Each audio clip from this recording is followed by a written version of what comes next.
Man, I'm drained. Yeah, same here. Oh, have you heard the rumors about that group of masked vigilantes? Of course, the ones fighting evil and upholding justice every night. Some say their power gives off a bright flash, but no one knows who they are behind those masks.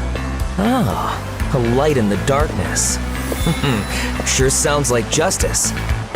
Well, I hope they're the real deal. Yeah, the nights would feel a lot safer.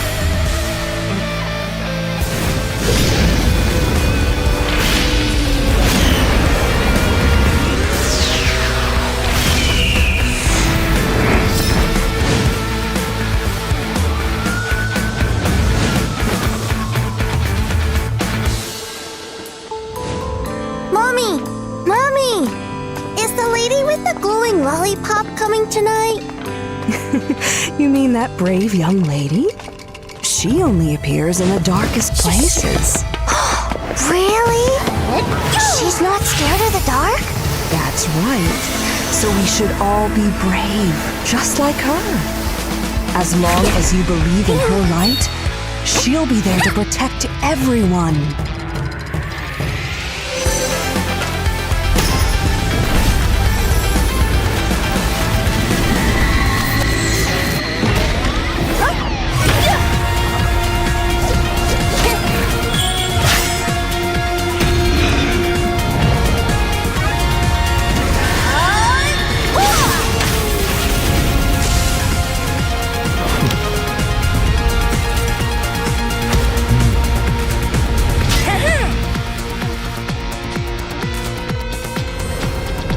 A new crisis is brewing.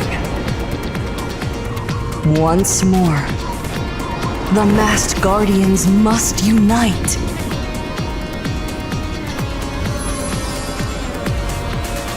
To defend the city.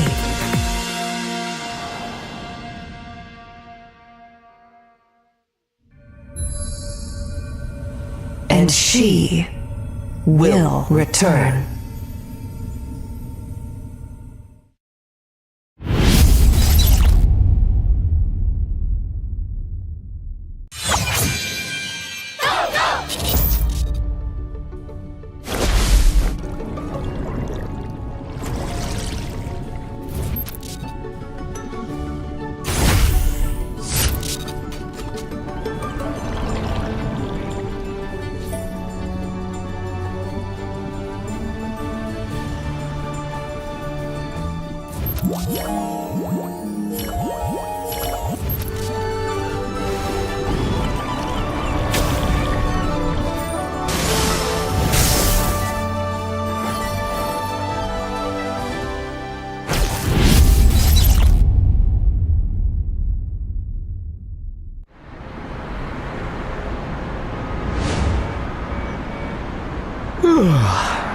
Man, I'm drained.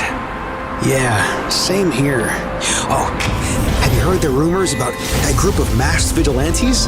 Of course, the ones fighting evil and upholding justice every night. Some say their power gives off a bright flash, but no one knows who they are behind those masks. Ah, a light in the darkness.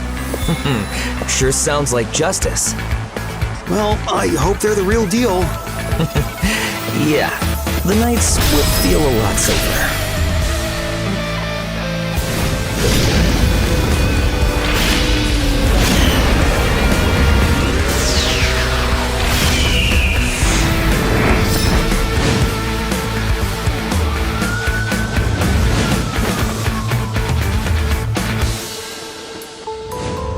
Mommy!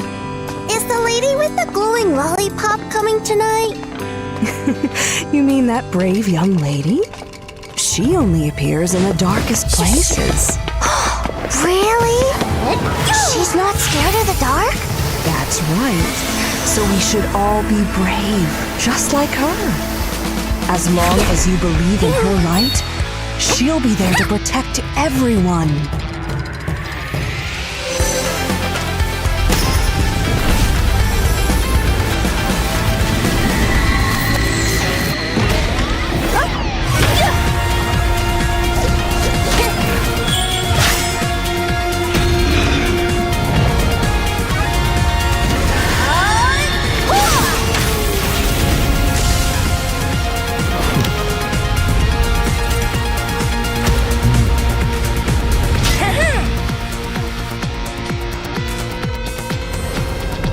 A new crisis is brewing. Once more, the masked guardians must unite.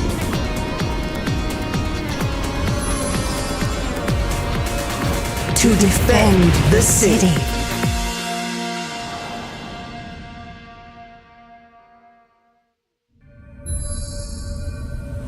And she will return.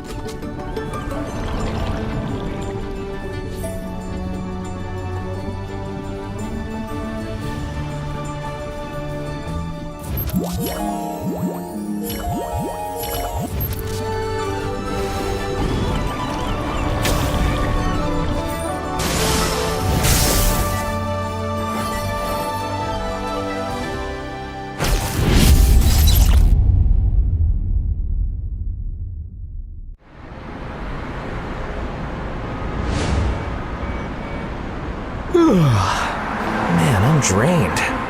Yeah, same here. Oh, have you heard the rumors about that group of masked vigilantes? Of course, the ones fighting evil and upholding justice every night. Some say their power gives off a bright flash, but no one knows who they are behind those masks. Ah, a light in the darkness. Sure sounds like justice. Well, I hope they're the real deal. Yeah, the nights would feel a lot safer.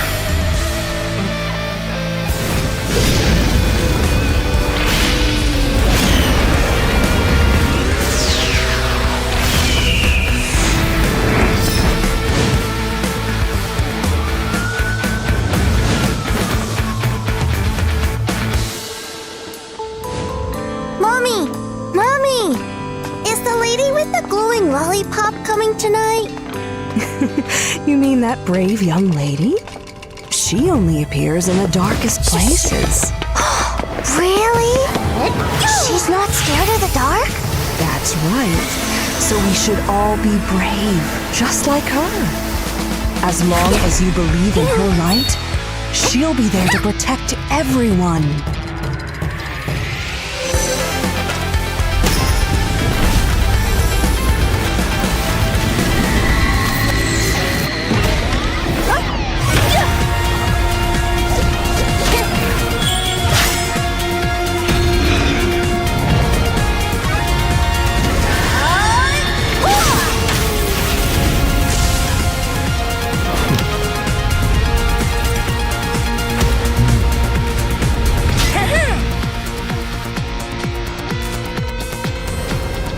A new crisis is brewing. Once more, the masked guardians must unite.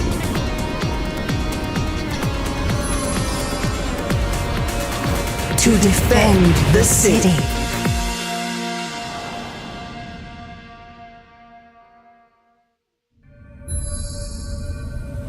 And she will return.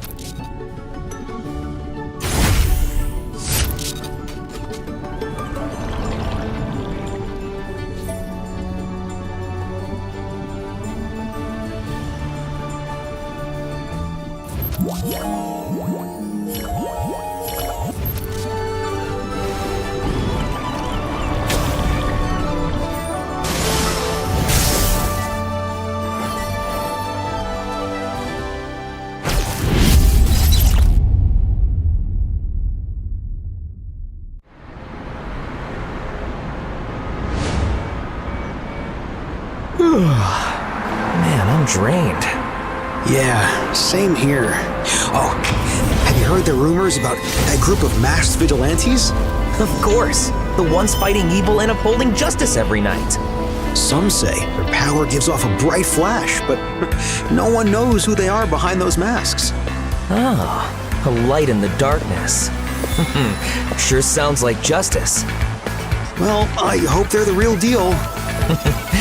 Yeah, the nights would feel a lot safer.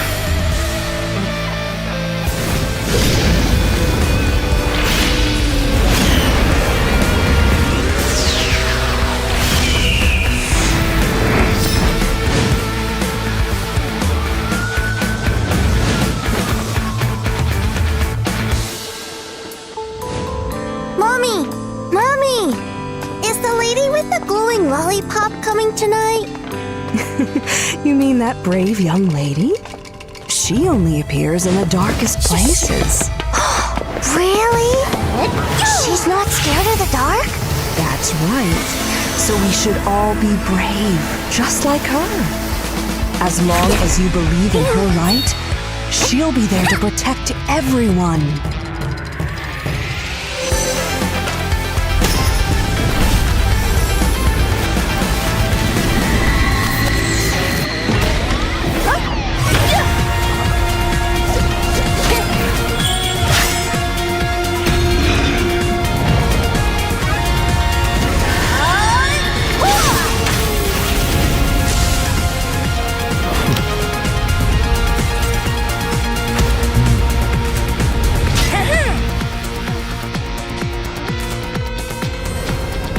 A new crisis is brewing. Once more, the masked guardians must unite.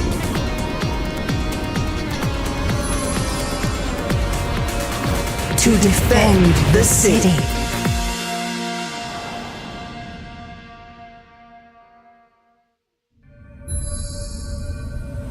And she will return.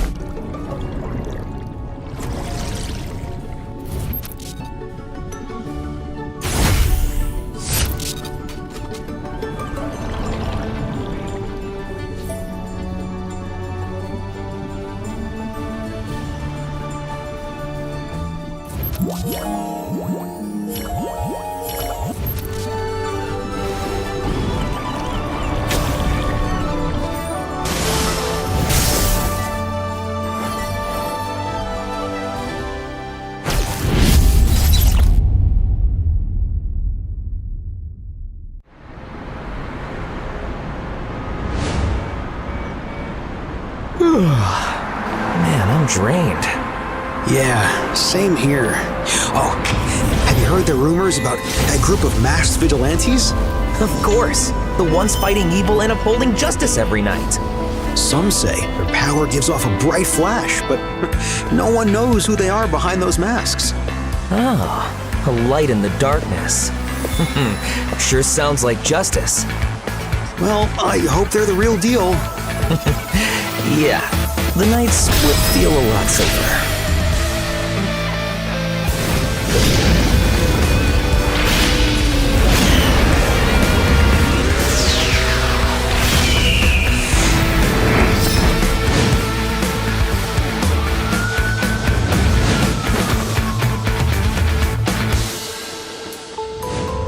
Mommy! Mommy! Is the lady with the glowing lollipop coming tonight? You mean that brave young lady? She only appears in the darkest places. Really? She's not scared of the dark? That's right. So we should all be brave, just like her. As long as you believe in her light, she'll be there to protect everyone.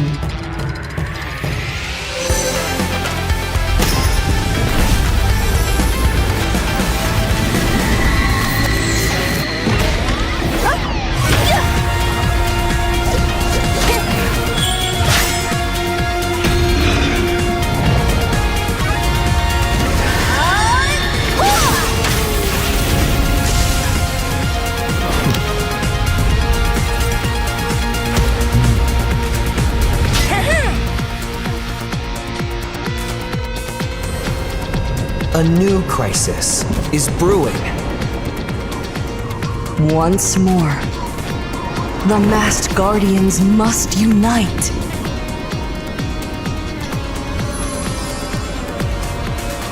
To defend the city.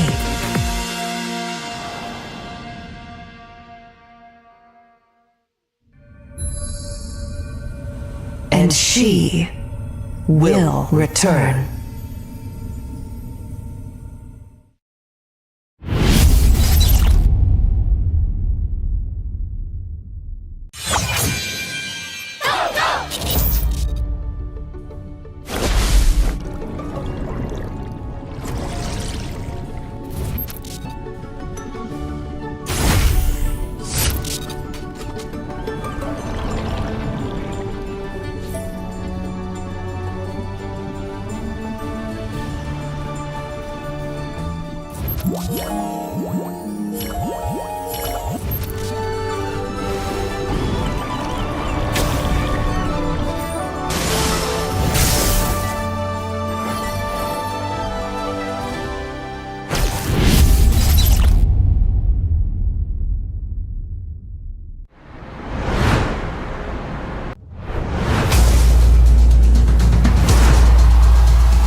And welcome back, everybody, to Magic Chess Rising Stars. It's Season 5, and we're ready to kick off the semifinals here. I'm Nice2. I'm joined here this time with Mr. Mo-Man, and we'll be bringing you the action today in the semifinals. This is going to be interesting, Mo-Man. I'm glad to be with you here. Yeah, very excited for this season. Definitely new 16 players. Of course, we've seen the strats, we've seen the strategies for the previous season, Go 1, whatever. But now we're at Season 5, right? Strategies are going to change. New metas have been introduced, especially for this season. And I'm looking forward to see who's going to be the Guinevere of this season. The Guinevere of this season? I don't know, man. I think, I had the privilege to get to go ahead and cast just actually not too many months ago, leading into Go 1. And that was such an interesting tournament to watch just because there was a mix. I remember during our qualifiers, there was a mix of pro players, but also like content creators. And I really like to see the different level of play style, I would say, between, that, because it reminded me, like the content creators especially reminded me of the way that I play Magic Chess. But then it's always really great to see how the best players in Magic Chess Go play and the strategies that they bring and how much you can actually learn just by watching them play. Yeah, there's going to be new strategies, of course, today. But talking about, Go 1. The champion is going to be playing today, so actually Floxy is going to be playing in the next group, but we have a lot of EECA representation after they won the Go 1 as well. But for the new players that want to find out more, find out more about the game, we have our social media. So everybody in the live stream, remember to follow our global Facebook account at Magic Chess Go, right? You'll find the latest and most comprehensive game news, the most luxurious rewards and activities, exclusive official tournament live. This is all tournament live, by the way. So if you're qualifying into Go 1 or Go 2, you go through MRS 5, maybe you qualify into Go 2 as well and directly interact with the game development team. So you want to search for Magic Chess Go on Facebook, follow us, and also scan this QR code to follow us on Facebook. And there's more social media as well for you guys. We've also got TikTok. So everyone in the live stream for TikTok, you guys can follow the official global TikTok account at Magic Chess Go Global. There you'll find the latest and most comprehensive game news. Don't hesitate. Join now, scan that QR, and search for Magic Chess Go Global on TikTok as well. So we want to have you guys on the social media. It has been constantly growing, of course, every single time. And I will say it's really nice that we actually get to have these English broadcasts as well for Magic Go, man, because I know it's been something that a lot of people have been asking for. And so, over the couple of years now, we've had some good English broadcasts to give to you guys. we do have to go ahead and mention that for everybody just now tuning in, there was a whole qualifier leading up to this. Today specifically, we'll be watching two groups. Mo mentioned this earlier that the former champion is going to be in the second group later on. So we'll have two groups, 8 players each for the groups. And then only the top 4 from each group will then punch the ticket into the grand finals happening tomorrow on April 26th. So today is going to be a long day, basically, Mo. I mean, we're going to see a whole lot of matches and rounds go today. Yeah, so it's going to be a best of 5 for each group, if I'm not wrong. So, correct. Yeah, there's going to be a lot of games, a minimum of 10 games. So what this means for the players as well, looking at the tournament format here, 14 division winners and 2 wild cards that have entered the semifinals today, and what's going to be happening tomorrow as well, which is not the 25th of April, the 26th of April. Yep. The 8 semifinal winners will be competing using an 18-point checkmate system. So this is very similar to the Go 1 system as well. And any player who reaches 18 points, they need to win the first game, right? The game in the first place to claim the championship title. Yep, we're very similar to what we did previously for the Go qualifier, so that'll be something familiar for, I feel like, a lot of the viewers. And we'll see what kind of strategies are going to come into play as well, because, of course, with the way that the meta has shifted, this is the point system that we're looking at. Again, the semifinal there, it's going to be the same across the board, right? First place will go ahead and grab that 8 points, then you have 7 all the way down to 1 for 8th place. So we have seen, also granted on how the meta goes, especially with the commanders, and I'm assuming it's still going to be the same system for bans as well.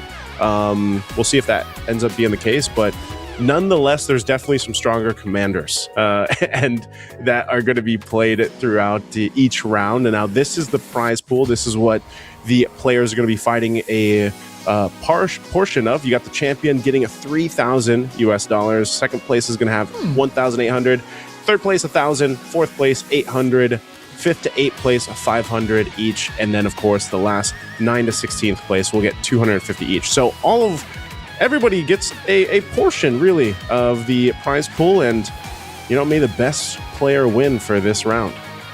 Yeah, nobody leaves empty-handed here at MRS5. Of course, these players, they've done the qualifiers, they went through the wild cards, they went through a lot of other players to get here as well. So, of course, their time needs to be rewarded.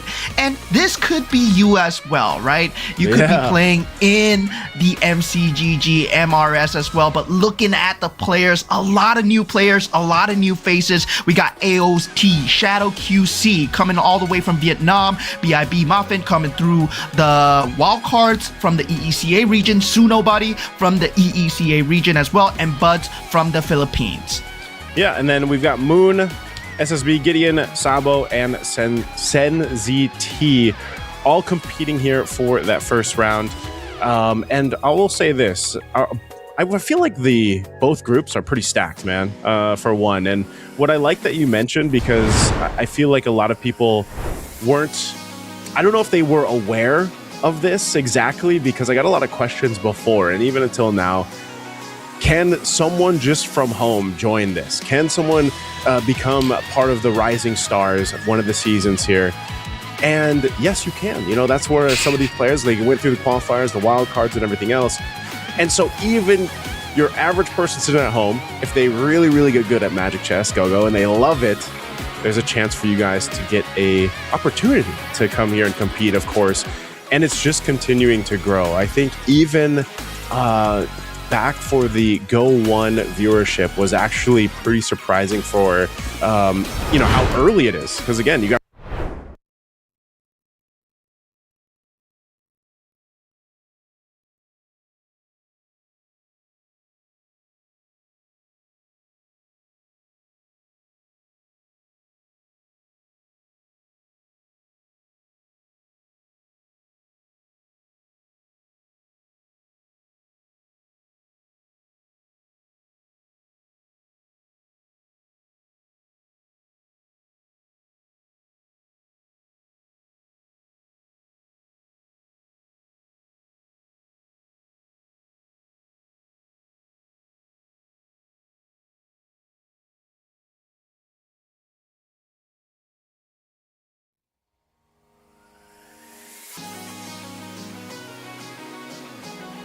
of the strategies as well, because you set your board way before the battle even starts. There's not a lot of micro involved. It's mainly macro, right? Where you want to put your pieces way before the battle even starts. So that's going to be decided before the battle rounds.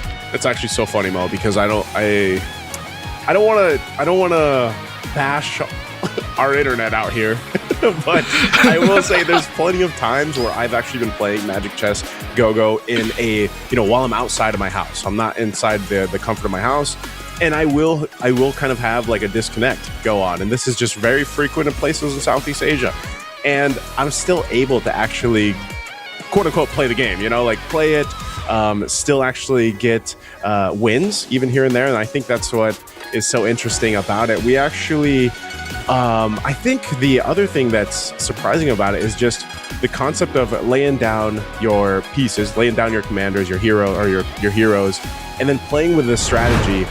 And I will say this too, for a lot of the new players out there, as we go through the drafting phase for our players, I don't know why I'm still so surprised by this, but so many new players, because I feel like that's really what we're also celebrating here in season 5 is the induction of a lot of new players. A lot of casual players out there are surprised that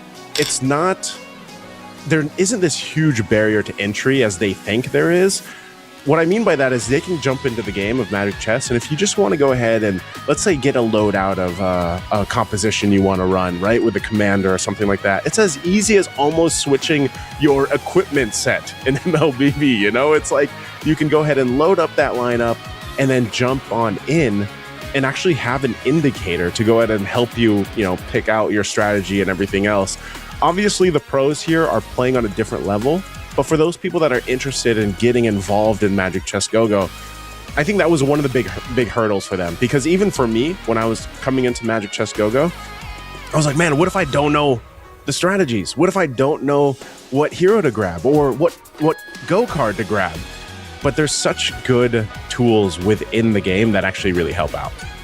Yeah, the UI UX itself, there's a lot of encyclopedias. There's a gallery where you can look through the strategies, look through the synergies that you need to fulfill with your commanders, right? There are certain commanders that go well with certain synergies. And now, speaking of the drafting phase, you don't really get to pick the same commander twice for these players. So at the same time, there are no repeat commanders. So what's different in competitive is that you get to pick, any commander that you like. So if you do like a commander here, take note of how the pros are doing it and how they go through the first few rounds as we head on into the chessboard at this MRS Season 5. Mo, as we're, in the beginning round, so there's not too much crazy stuff that happens. Once we pay attention to what cards are picked and everything else, I'm going to have to pick your brain a little bit on the current season and the synergies that we have. But let's go ahead and take a look at the beginning strategies for our players here on what they decide to go with.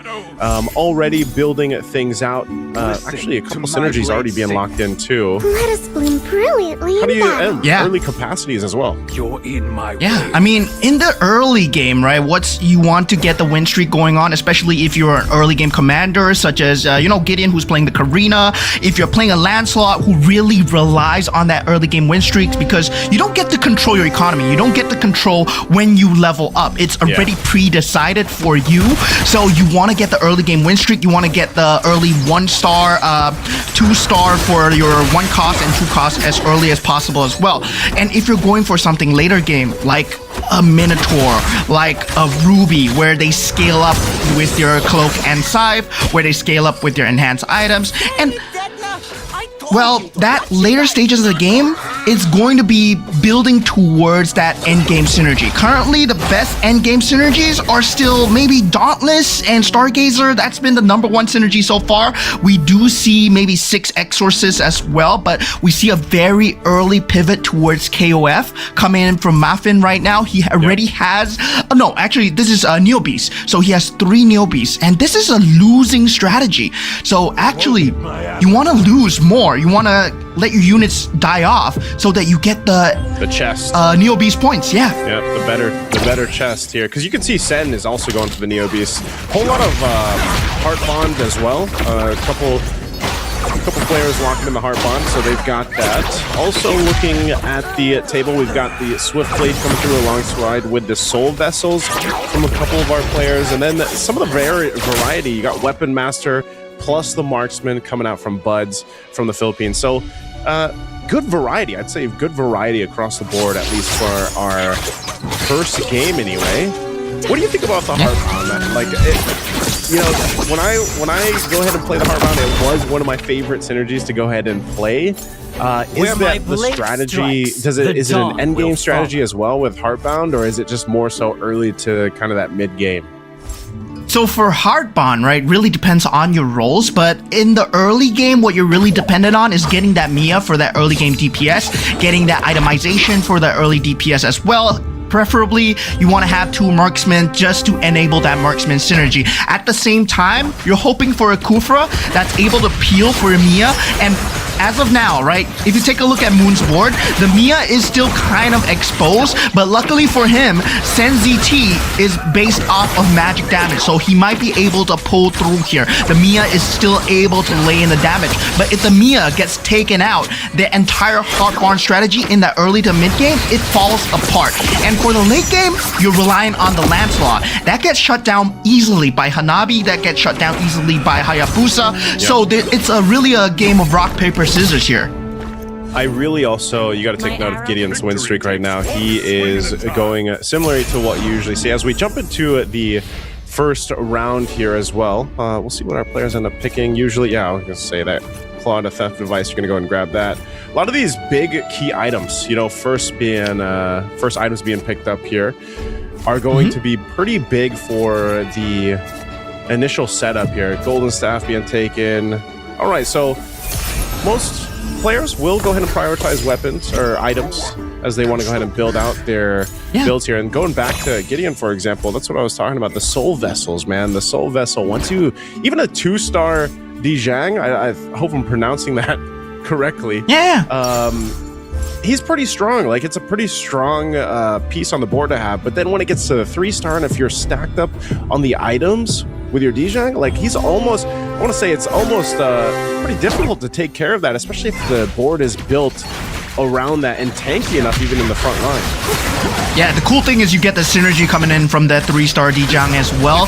So yeah, Gideon with that Swift Blade synergy, he did pick up the K, which is the Gushin in MLBB, of course, but he's not able to deal damage, right? And speaking of that carousel round, speaking of the items that came in through the carousel round in the item carousel, you can see that this season is really skewed towards physical items. As the end game, really you want to go towards a physical damage dealer, right? You see the Lancelots, you see the Leslies, you see the Mias coming in, and of course we have the Yuzongs as well, who's a very reliable late game damage dealer. The only magic damage dealer that is viable late game right now is Valir, which is Kyo Kusanagi in the KOF lineup. And if you do go for that, you're locked into that magic item. You can't really swap out of items in the later stages of the game. So that's why we don't see a mage focus build coming out. There's no one going for Stargazers yet. There's no one going for mages yet, but they're building up the scavengers for the eco. Sense has a really good economy right now. He's 20 with 3 scavengers and a good synergy to pivot towards that Mystic Meow. So Sense is going to be someone to watch as well. Sunobody with the Cloak and Scythe scaling with the KOF and the Heartbond. If he does find the Lancelot and the Kufra, that's going to be a very scary endgame build as well. Meanwhile, for Shadow QC, he looks like he's going for Heartbond and Marksman. That is a very good mid-game pivot going into the creep rounds as well. You want to make sure that you got a scavengers to keep going on the economy, making sure that it's above that 20 mark, making sure you can get the levels in so that you can get the later game pieces. The 4 costs, the 5 costs, those are the actual pivot pieces that make the most sense. Yeah, you can see him. He's actually Shadow QC's fishing right now. He actually just got the 3 for 3 scavenger, so he's going to have a little bit more economy there. But also, you mentioned the Mia. Like, the Mia is such a strong play here with that Heartbond strategy, and also having the Golden Staff already locked in there with that enhanced Sea Halberd, both being enhanced. This is actually could be really deadly for anybody that is going to be facing off against Shadow QC. We'll see what items are going to come into place here. He's got plenty of economy to work with too, and again, that's one of the highlights. Yeah, you can see Shadow QC on the board, hitting a lot of 2 stars now off of that round, plus having the economy to go ahead and switch things out. So I'm wondering who's going to be able to give the first blow to Shadow QC, man. But the rest of, especially the top side, the upper half here of the 8 players, I feel like their game plan, the strategy that the synergies they went with are starting to unfold. They're coming into play. Shadow QC right now. Actually, Muffin even. I don't know. It's going to look good for Muffin here. Yeah, Muffin, currently right now, he's still looking for a pivot piece, right? He does have that barrage, which is the forecast into going in for the Dauntless and the Toy Mischief.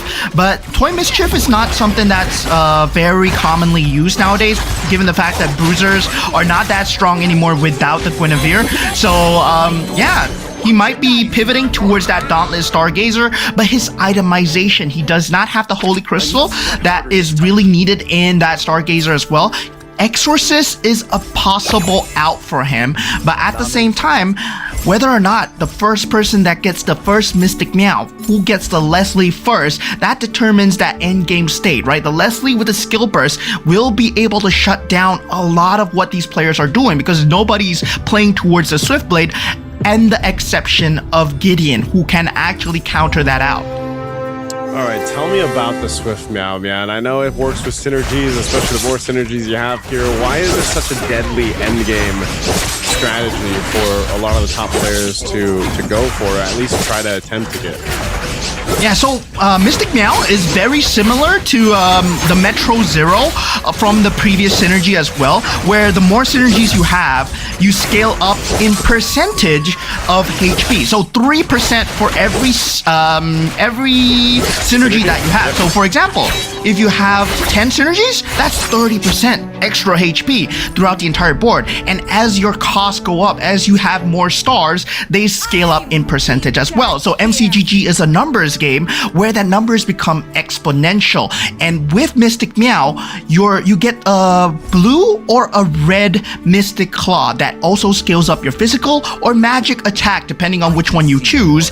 And that scales exponentially as well. So exponential scaling beats a lot of just pure number scaling that a lot of synergies bring. Yeah, I don't know if I'm sure we'll end up eventually seeing it throughout the 5 games that we're going to see with this first group, but something that these players can definitely build out too. Still looking at it, you got a lot of streaks going on in the upper half. Again, Shadow QC is still dealing with it. Sabo here, as we're taking a look at him, I'm not sure if is he going to come through this. It looks like it's looking pretty dire for him. He's going to lose this round. Although he's got some pretty decent itemization. Again, just unfortunate for the hand to be there.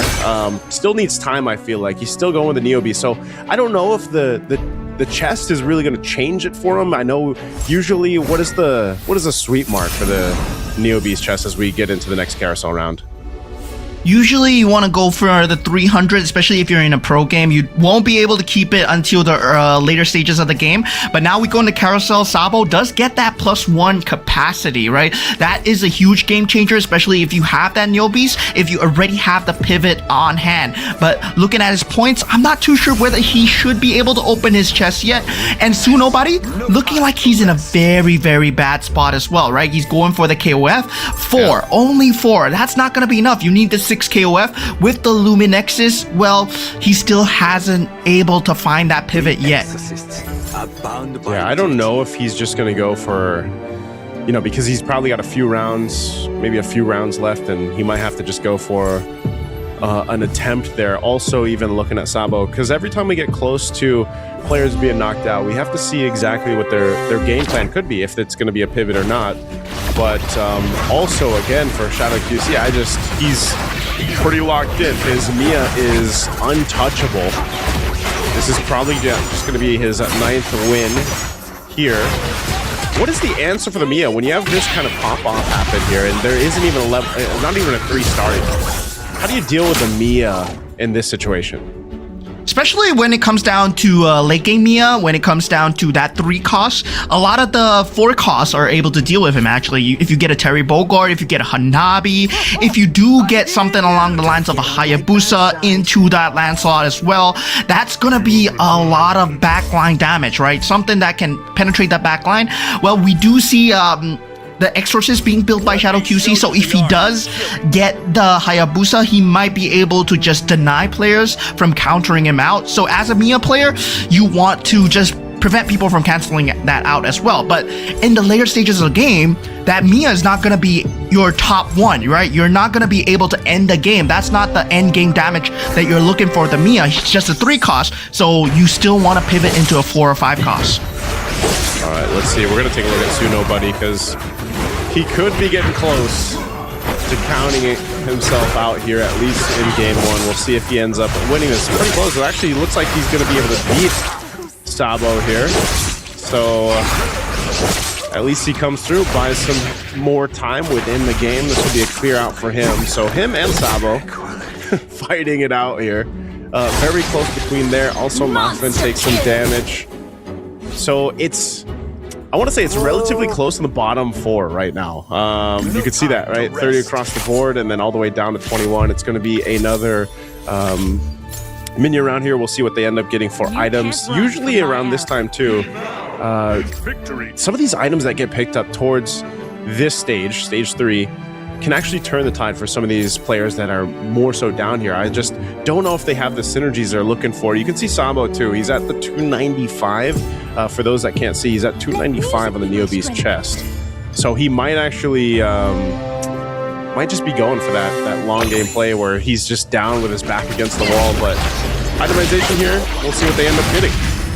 Yeah, this creep round is might be a very good rotate towards the pivot pieces right now.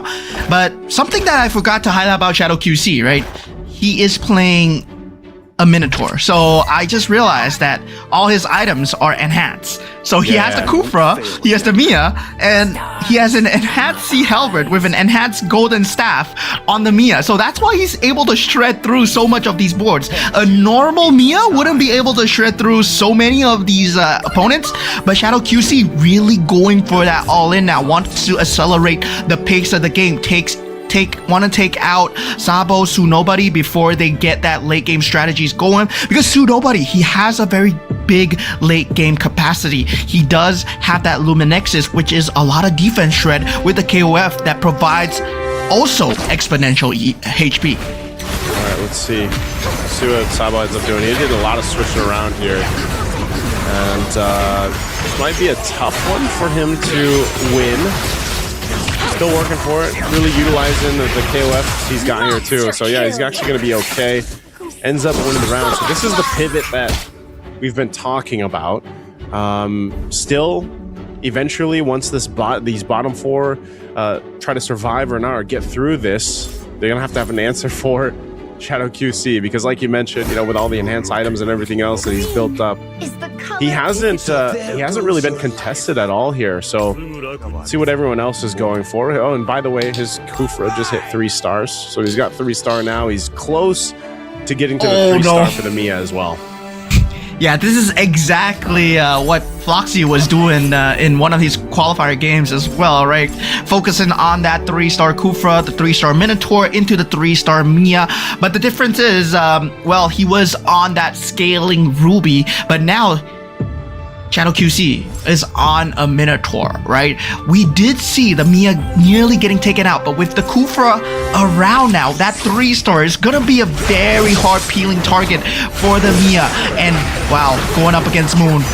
Yeah, Su Nobody's really tough here though too. We'll see if he's able to survive. He should be able to actually clear out.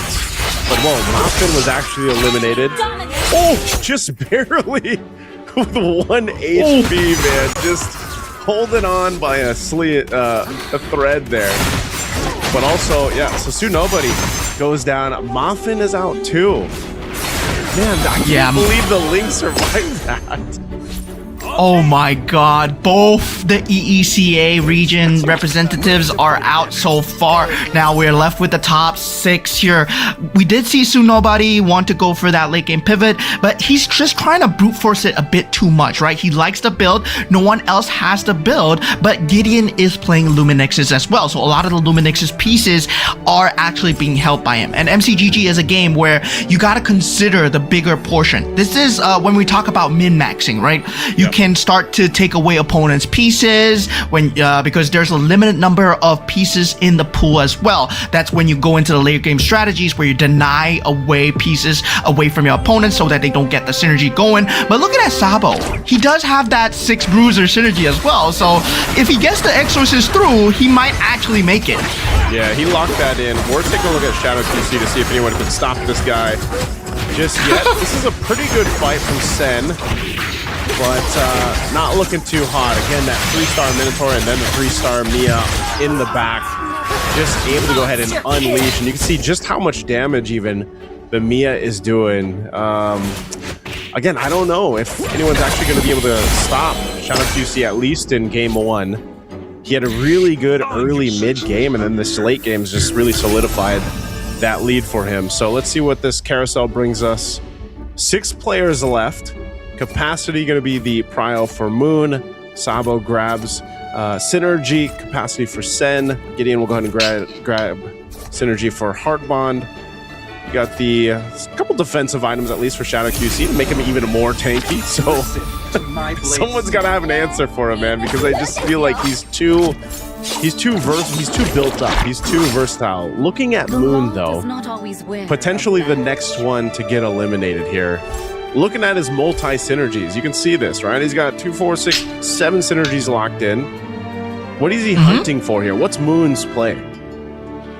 He's going for the Dauntless Stargazer, right? Dauntless Stargazer, very good in terms of late game capability. He has the Rafaela with the Holy Crystal. Rafaela does a lot of backline damage, but it is only 1 star. If he gets it a 2-star, he's going to be a very viable threat towards the other opponents right now. Taking a look at Buds, he went for Glory League Defender. And Glory League Defender, yes, as it is a very solid strategy, it does not have much damage. So you're going to see this Rafaela just dealing and just bashing into the back line. The Terry Bogard will be the only hope here. If he aims the Rafaela goes down, that's going to be huge. But Buds is most likely going to go down if the Rafaela does not die here. Okay. There's potential. Buds firing up, time speed up. Yeah, looks like it's going to be clear. So Buds turning it around. Ooh. So far, so good. Both Philippines, no, actually, Sabo just got knocked out. So yeah, Buds left for the Philippines. We've got now our top 4 left for this game 1. Again, still Shadow looking to be pretty much unstoppable. He's well off his way for getting the first place here finish, but we'll see if anyone can come up with something. Sen potentially next. He's fishing right now. Doing a couple swapping out, trying to go for potentially this 3-star. Does he grab Snowy? Okay, there he does grab it. Gotta grab it. He's got to. We'll see if that's enough, though. Can he survive around here? Yes, it's the 3-star Gushin with a Holy Crystal and a Winter Crown. That's going to be a lot of backline damage. That Winter Crown is going to help him survive as well with the Enchanted Talisman, but it's just going to be 1v9 units, but there's no 3-star units coming out from the side of Buds. Is the Magic Life Steal going to be enough for him? Currently at 4, Winter Crown has popped. Oh my god, that is so close, but nobody. No, since being taken out here, he had the highest late game cap build, but now Gideon with that Swift Blade as well. Shadow QC showing that sticking to fundamentals, right? Giving with whatever the board gives you, whatever the game is giving you, you just lean into it. Don't try to force anything. He naturally just hashed out a win without a very good late game strategy at all. He just kept to his guns, and now he has Heartbond, he has Defender, and he the Marksman as well. And this is early out, by the way. We're still at that orange creep, which is why Shadow QC was accelerating the game. Like, he was forcing the players to play faster and faster because he knows that he's not going to be able to survive the late game. Yeah, and also Buds, you know, I know Buds could potentially be a contender against Shadow QC, depending on how this portion goes now. You can see he is going to be gaining health back too. He picked up his last go card, was Healing Fountain, so he's healing back up. Gideon bought time too. Solid, the rock shield that he's able to go ahead and bring in. So I'm really going to keep an eye. I would say if Buds can be the first one to break that 15 win streak from Shadow QC. But I don't know. I don't know if that synergy is enough. I know he's got 6. What has he got? 6 Defender, 6 Glory League. We'll see, though. I think he still needs a little bit more scaling here, but it's going to be Buds and Gideon.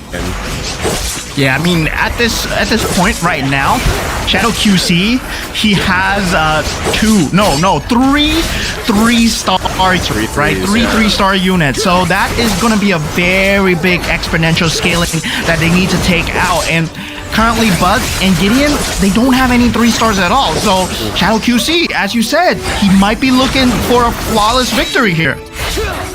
Yeah, he very well might get it, man.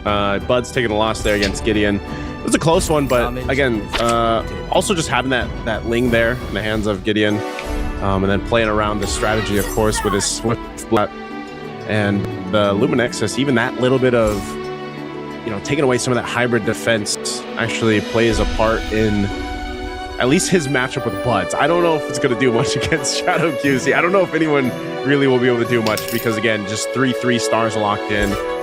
Then, of course, have the Defender synergy, 6-6. Like, it's just so much tankiness and beef to break through, pun intended, because he's, you know, mostly this Minotaur lineup that Shadow QC is going for. But as we get closer to it, let's see.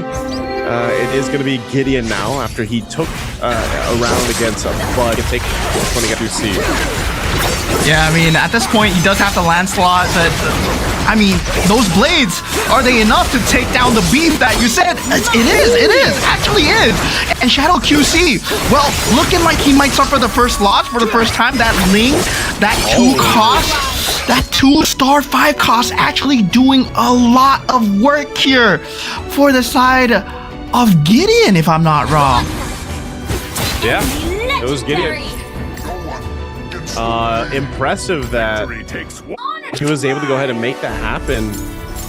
It was partially too, he's running the, Gideon's also running the Karina, right? Yeah, so you got the blades there as well. I'm so surprised with the Ling because just this Ling alone, 2-star Ling, is able to go ahead and do that much, you know, that much potential. So finally breaking that win streak that Shadow QC had. And again, if he's not able to finish the game out after a few more rounds, he actually might take some more losses here as Gideon continues to scale up. Yeah, it's the inherent law of the cost, right? Where a 3-star Mia, 3-star Minotaur, 3-star Kufra, yeah, they might be good, but they are low cost. They are 3-cost units. So even at 3-star, there are maybe like, no, 3-star Mia is like 7,000 HP. Meanwhile, 3-star Ling, I mean 2-star Ling, is already at 8,000 HP. So that's the difference that a 5-cost brings to the table. But taking a look at Gideon right now, he is kind of suffering against Shadow QC, but the Ling is unable to be dealt with. Yeah, and so he takes out Buds from the Philippines. So it's down to Gideon and Shadow QC. And another thing with the Ling is one thing that even I really like about him is obviously when he's the last guy standing, you know, you get to see the Tempest of Blades, and that usually initial burst sometimes can go ahead and clean up some of the low health members, low heroes. But yeah, quick carousel round. We're down to Shadow QC and Gideon, and we'll see he's able to. Is the play here then for Gideon just to get this Ling to a 3-star, or is there something else he can approach this with? I mean, currently he's sitting at 10, and he does not have the capacity further. Going for the Toy Mischief, hoping that he can duplicate the Ling somehow. But still, that Toy Mischief synergy, yeah, he's going for it. He's going for it. Yeah, he wants itemizations on the the Ling, yeah. And it's on him right now. Yeah, he's got the party rocket there. All right. Also, he picked up a heart bond too. We'll see if that's enough. I mean, he already won one round against Shadow QC. Again, a lot of his other members are going to be wiped out when it comes to balancing heart bond. Might not be enough this time. So, whoa, actually, even with the Tempest of Blades, it looks like Shadow QC did what he had to do. He fixes the issue from earlier, and he'll take that one against Gideon. So Gideon's got one more attempt to see if he can go ahead and take another round against Shadow QC. I'm not sure if there's much he can change off of that. He's still going he's still keeping the Toy Mischief. Yeah, Toy Mischief 6 might mean something right now, but the problem is, right, just now, he's all inning on the Ling right now. Before that, he had the damage from Beyond the Clouds, the synergy coming in from the Edith. He's able to take out a lot of the front lines with the Luminexus, with the minus defense. Right now, he does not have that Luminexus synergy. I don't know why he went for this huge pivot. Now, he's going to be suffering. He does get that 3-star Gushin, but not in time. Not in time. Fingers weren't fast enough. Oh, it wasn't. Give himself another round, but you can just see it here. It's not enough damage, and Shadow QC pretty much going in, wiping the board from the farm with his Ling left, and that looks like it's going to be capping it out here. He does get a kill there. Still going to go. Actually, whoa, the missiles are actually really playing a part, so the Ling is actually still working out here. The Kufra and the Mia working together, but Shadow QC will make it happen. He'll win the round. It was a little close, with Shadow QC dominant throughout game one. Yeah. Really making a minor blunder towards the end, but Shadow QC, the main star of the show, right? He dominated the entire airwaves throughout from start to end, and his game style was impeccable. He was forcing other players to play faster. We didn't see a lot of players get to their late game builds before anything happened, because Shadow QC, he was just bashing them in. That cow, man, that beef, he's just beefy, man. It's too much beef. So, for those that don't know, can we call this can we call the commanders, I mean, for those that don't know, like all the terms, this is more like it's almost like a global ban type thing, right? They're not going to be able to play the same commander each round. So the strategy that Shadow QC went with here, he'll have to change at least his commander strategy. But overall, I think he just had a really good start to, that early game for him. He actually had most of what he needed from early to mid game, and then he just maintained that win streak, and there really wasn't an answer from the other players. It was very aggro, like the way he approached this game, and team and other players were just trying to catch up to it. Yeah, it's very similar to what the ECA players did in the previous regions as well, but currently right now we see the EEC players, they're the first ones being taken out, right? They're trying to force builds, they're trying to go for the end game. Instead, Shadow QC take advantage of that. He's like, oh, since you guys are trying to force the end game build, I'm going to get a comfortable build in the mid game, right? This is where your decision making comes through, where, yeah, do you go for that 3-star 3 cost despite the fact that it does not have a very similar late game compared to that 2-star Ling that we saw? Because Gideon, he did have a chance. He just blundered by just making that wrong pivot. If he got that 3-star Gushin in the end, he would have been able to survive. But yeah, this is just a first and second place. This is still the first of many games to come. Taking a look at the highlights, of course, we see Shadow QC with a very strong build. He went with the defender at the start, right? 6 defenders. Well, who can break through that? Who can kill the Mia? Nobody.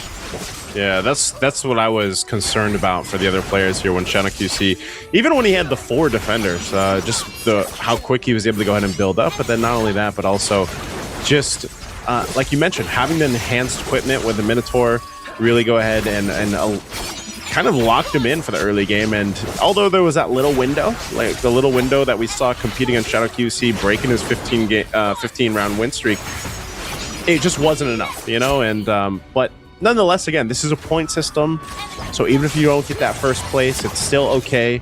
The players still have the opportunity to go ahead and kind of reset, get to where they need to be, and they still have 4 more games to go to finish out Group 1.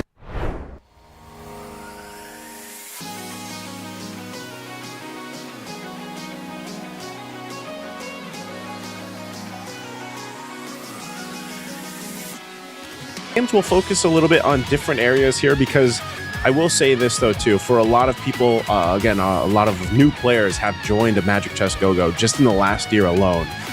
Sometimes when you're watching these guys play, they play differently than what you play, you know. And I'm the same way. I was before watching the pros play, and all these guys that went through the qualifiers. Sometimes they're doing things that you're not used to seeing if you haven't watched something like Magic Chess Go-Go. And that's why it's really nice to go from game to game and really focus on what they're doing, even the way that the Go cards come into play. Because, you know, we didn't spend too much time talking about that. I know this season, though, too, how much of an impact, Mo, do you think that the Go cards really have on the strategy? Like, I know you get three total Go cards. How much do you think that impact has? Because we do see a lot of commanders just pick, at least in game one, they picked their commander Go card, right? But there was, I think, one or two that went with something else. So how much of an impact did those Go cards have?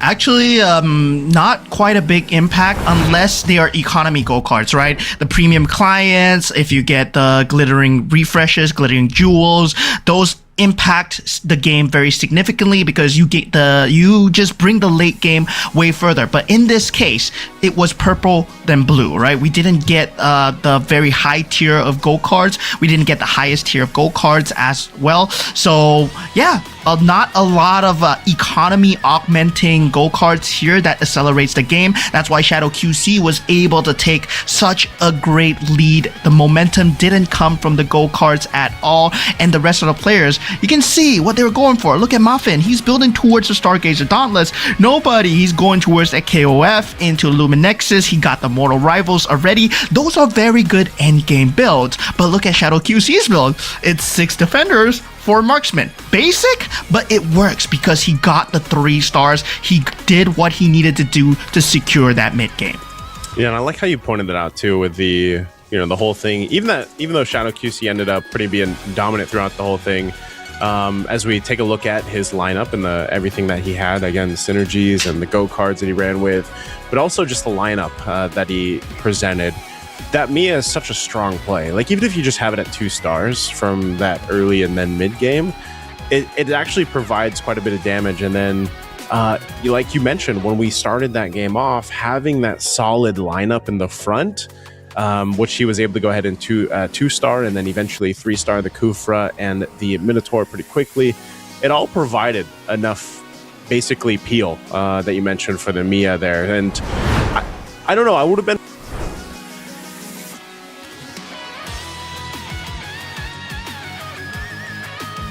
other players were able to get to a later game, you know, the late game against Champion QCs, because you could actually see Shadow QC, how you mentioned it, if it wasn't like it got to a certain point where it really got close. And so I feel like he just closed out the game just in time, because if we would have gone a little bit further, there's a potential chance that he could have just repeatedly had losses in tow, and then we could have seen a turnaround. But again, that was probably the game plan all along for him.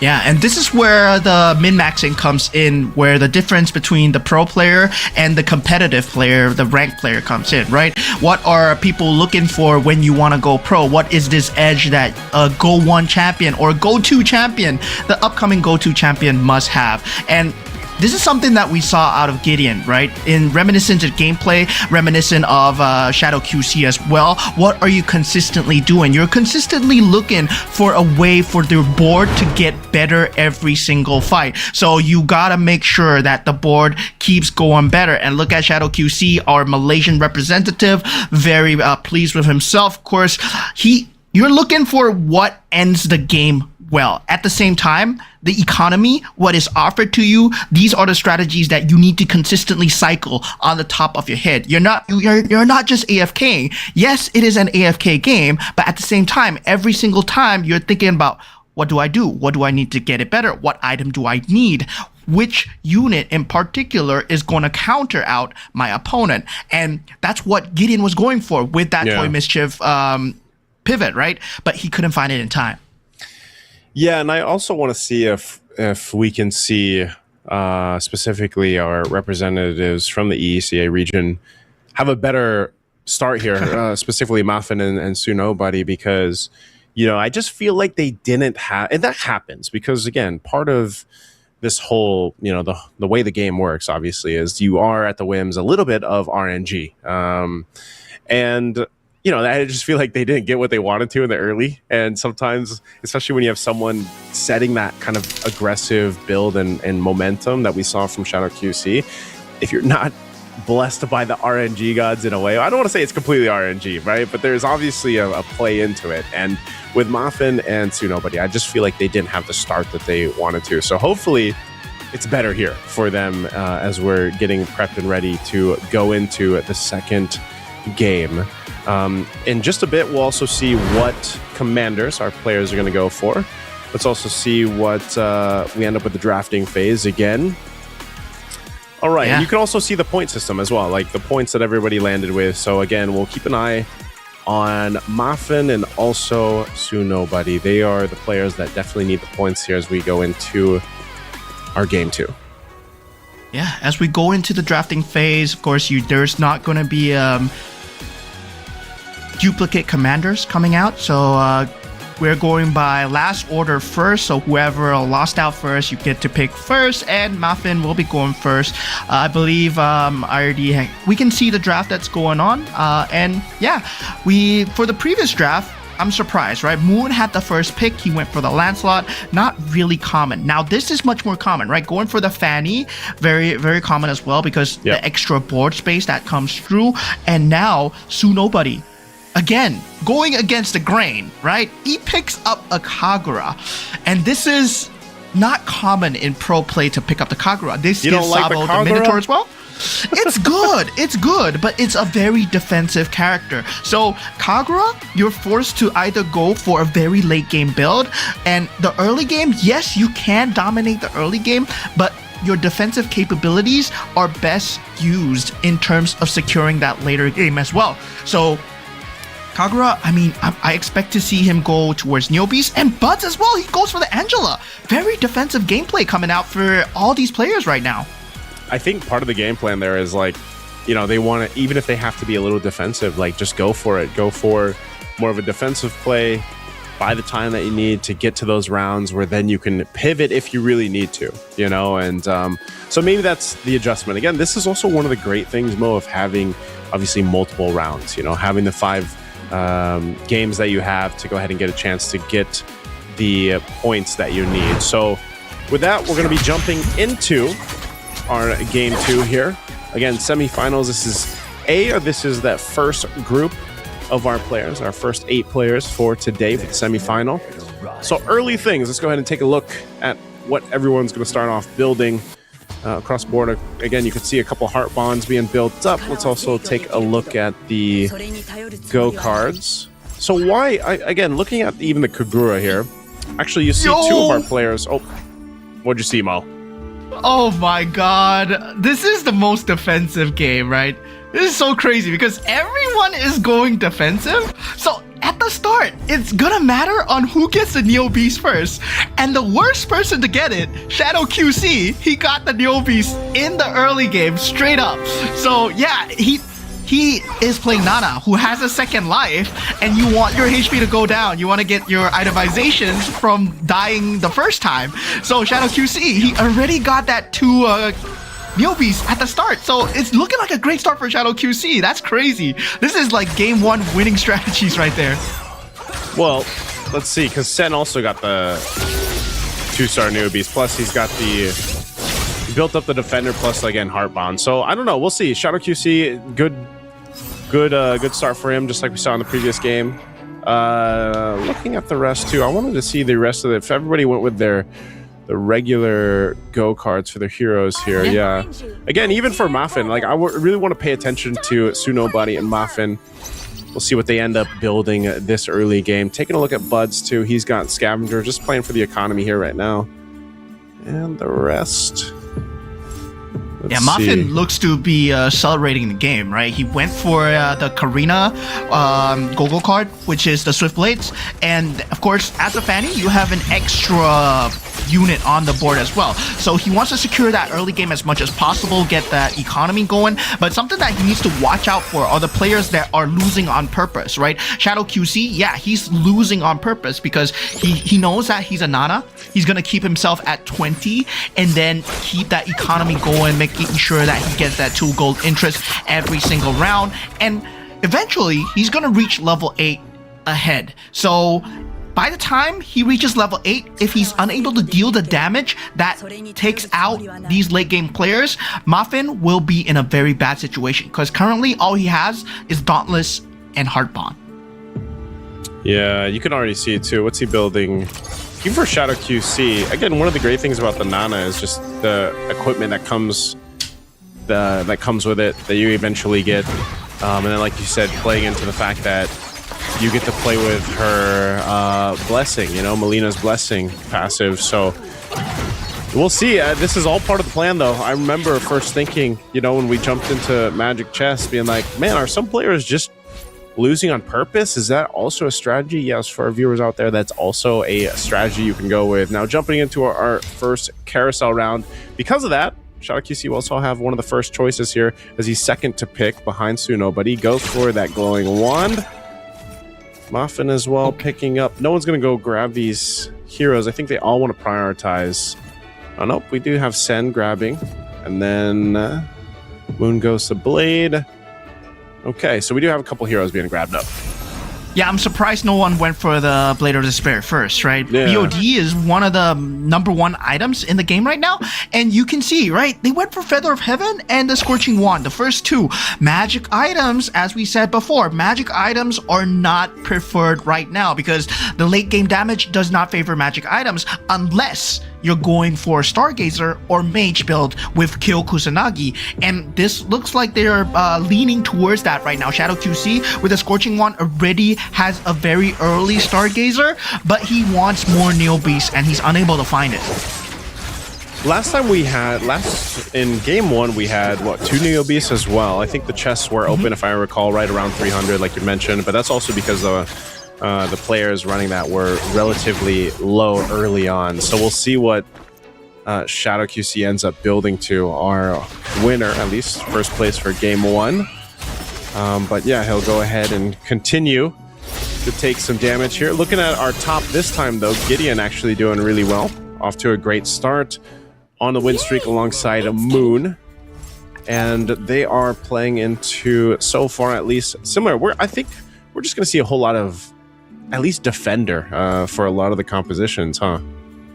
Yeah, I mean, Defender is one of the most stable mid-game compositions, so a lot of people like it because they give a lot of defense. But I think the most common that we are seeing right now is still Scavenger, right? Everybody has Scavenger in their pool right now. Everybody's making sure they have 2 or 3 Scavengers. Everyone's playing for the late game, so we can see it's going to be a very different game from that first game where the game is accelerated to a state where, yeah, everybody's low. No, right now we're going to have people going towards that later stages of the game. We're going to see who's going to build towards that Exorcist 6, who's going to build towards that Luminexus 6 with the KOF and the Weapon Master as well, or the Mystic Meow if it comes out. We'll see. I'd actually like to see the Mystic Meow played out, since you talked about it in the previous game. And also even the Toy Mischief. I don't know, is there a world where you actually have Toy Mischief being one of the preferred synergies in this round, or these best of 5s? If you get a 2-star Ling, Toy Mischief is really very good. The Party Rockets together with Ling is known to be in the MCGG community as broken, right? So yeah, that's probably what Gideon was going for, but he didn't know the fact that Luminexus together with a Lancelot, it was dealing the frontline damage, and the Ling was not the main source of damage for him. He thought that, yeah, it's gonna work, that Chi strategy, the Ube strategy is gonna work, and yeah, it didn't work out for him. We could call it the Ube strategy. Also, as a lot of the second go cards were picked up, you have still, it's really a whole lot of just economy for this one. That's probably the theme of game 2 anyway is economy being built here by our players. I'm wondering, as I'm still looking over at Shadow QC, he's starting to go ahead and 2-star some of his heroes up, at least to try to alleviate some of the damage he's taking. Meanwhile, too, Muffin, it's actually going to be him versus Muffin for this one. See what happens. Sen as well. Sen's going against Sen's going against Sabo. He's built out. Again, it's still really just having that 3-for-3 scavenger, getting the economy you need to go ahead and 2-star once they start to build up here. But some of the players especially have already started to scale in as they lock in some of the items as well. This one actually, I don't know, Shadow QC, going back to him, he might actually win this one, the round that he's in. For Sen, he's going to go ahead and win that. A good win for him. But yeah, people also might want to start looking at what to do against to counter Gideon here as he's building in. Yeah, Gideon right now, he does have that Trust Fund Go-Go card. That's why you can see him power leveling to level 8. And despite the fact that he did that, his economy is still good, right? This is where the economy Go-Go cards start to play into effect, right? It starts accelerating the game to a point where Gideon at level 8, he's not struggling to roll. He's not struggling to find pieces. He currently has a Yuzong and a K on his board and looking for that 2-star forecast right now. And this 2-star forecast is going to change the state of the game right now. Moon, also someone that currently has the Ling right now, so he's going to be one to watch as well. All right, let's take a look, see if Moon can pull through on this one. It looks pretty good because he's got the pretty much stacked up Mia. You know, even at 1 star, those 3 items that he has, like we mentioned with the BOD, the Blade of Despair, plus the Golden Staff, and then of course the Lunar Longbow, like, he's going to be pumping out quite a bit of damage. And so he'll be fine there. Moon maintaining, Gideon still on the streak. Tough one for Shadow QC. Again, I'm not sure how far he's going to take it. I'm sure he's eventually going to go ahead and flip the board around because of the nature of this Nana. And we see, what is Buds going for here? Buds, you don't see too much Weapon Master, huh? I mean, I know we saw a couple synergies for it in the last game, but not too much that are actually fully built out. But he's got 4 to 6 right now, still playing for economy. Yeah. I mean, Weapon Master was very dependent on Freya in the previous patch. That's why it was so prevalent, right? Freya was able to deal AoE damage, and then with that AoE damage, you get that lifesteal as well. So that was pretty broken for that Weapon Master synergy in the past patch. But now with the Freya gone, you don't see much of the Weapon Master. And similarly, with the Guinevere gone, you don't see much of the Bruiser strategies as well. 6 Bruisers really not too big of a deal right now.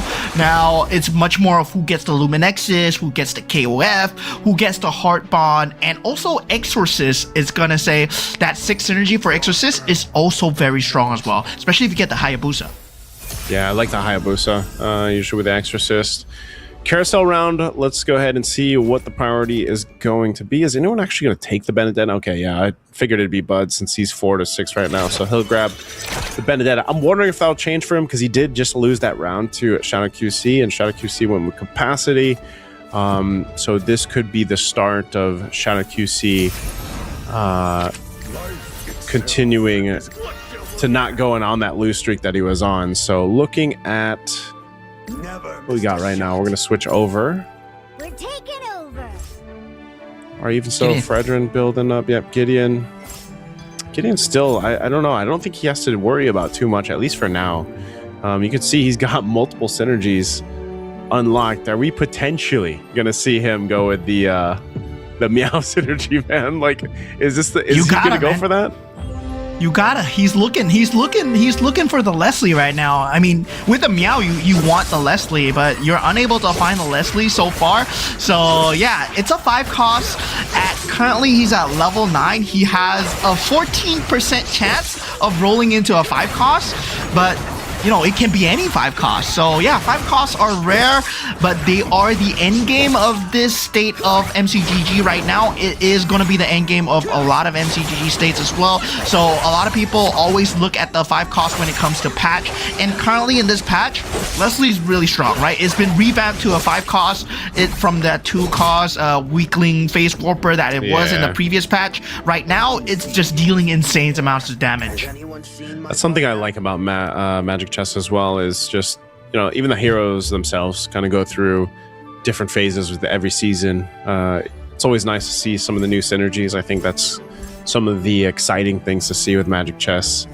Testing out new synergies and playing, like, everybody's got a favorite hero, right? So playing with a favorite hero of yours and seeing how it all comes together. Now, still looking at Buds. Buds is quite low. I'm not sure he is actually going to be running with a 6 out of 6 Weapon Master. He got a late Neo Beast played in. I'm just not sure if he got the rolls he was looking for. Looks like he should be able to go ahead and win this one at least. Yeah, so he's actually fine. Back to what you were saying, right? Where the heroes get revamped, heroes get changed. Well, I was thinking along the lines of, who thought it was a great idea to turn Rafaela into a DPS champion? Like, he's dealing mad amounts of damage in MCGG right now. Yeah, so he's gonna deceive a lot of MLBB players if they're playing MCGG right now. No, it's the people out there that want to play Rafaela that way, man. Like, they're the Raphael players that are that aggressive. So they're like, you know what? If we can't do it in MLBB, might as well do it in Magic Chess Go-Go. Like, let her live her best life. I'm all for it, man. That's what I'm saying. Like, I'm all for the heroes and the changes that they go from season to season. It's part of the strategy. Yeah. Okay, now back to the game. Went slightly off topic there, but then we are going into that third Go-Go card round where people are getting that third Go-Go card.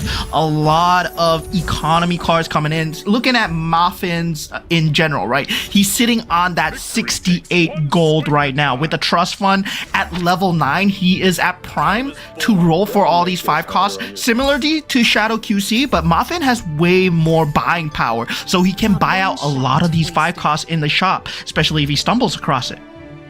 Yeah, he's stacked right now. He's probably gonna have to spend some of it, and that's what he's doing. He goes and gets of course, the blessing activated over here for the Soul Vessel, so he's got the D-Jag now. Also, he's building into the Dauntless, it looks like. There you go, he gets the Mystic Meow. There we go. Maffin's got it. He's got the Mystic Meow. This is what you were hoping to see, man.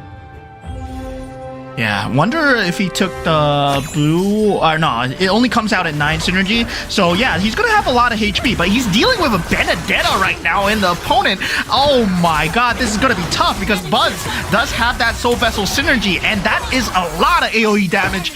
Buds just takes out Muffin right now, and yeah, Muffin, despite getting the Mystic Meow, you need 9, man. You need 9 Mystic Meow synergy for that to work. We'll see if he ends up getting it to work. It's so funny because we were just talking about Buds as well. And then, perfect timing for him, because before that carousel round, we were like, not many people play Weapon Master. And then I was thinking, well, what if he gets the Benedetta? And then boom, it came up with the carousel, right? So it's like, that was just perfect RNG for Buds. He continues to go ahead and build in Shadow QC as well. Going and looking at Shadow QC from how he started the game. Again, just losing a lot of the early rounds on purpose, but now I feel like he's still not completely in the danger zone. He's also got some pretty good items now too, because of the passive and the items that he's been able to grab. Multiple synergies unlocked. Shadow QC could be in danger though, especially depending how the rest of this goes. Again, Moon sitting up top, Gideon as well. But everybody else has just been taking losses here and there, man.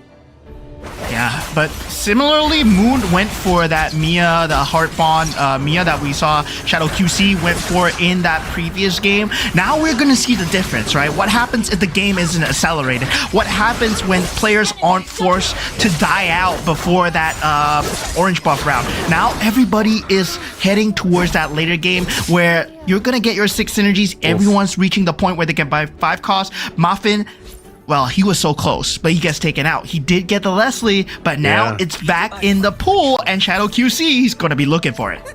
That's tough, man. That's back-to-back 8th place for Muffin.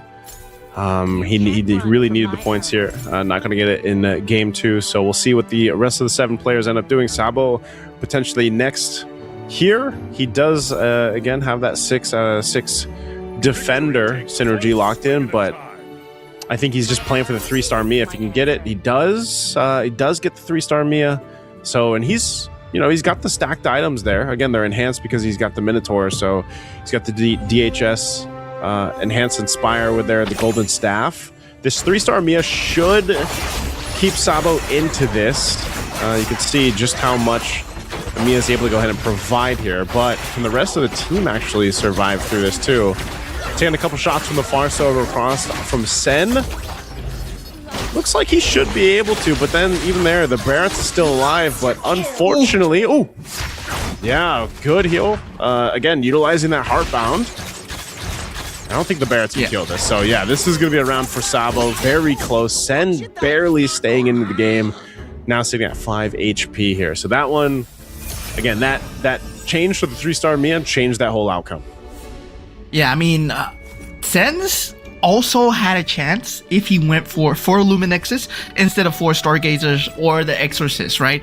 Right now, he is building up towards that Heart Bond as well. It seems like a lot of players, they're still looking for whatever the late game build that is. We don't see a really settled late game build yet, in the exception of Buds, who does have that 6 weapon master with the Benedetta, but he still needs something else. Maybe 2 marksman or into a 4 heart bond as well. Hopefully, if he can find the soul vessel on top of the Benedetta, that's the ideal late game. But right now, he's going with a haphazard 6 weapon master, hoping that it can carry him through, hoping that no other players outscale him when it comes to this late stage right now. Shadow QC, 4 Stargazer, has that Dauntless combo as well. This is a 2-star Esmeralda coming in for Shadow QC, so it's going to be very scary.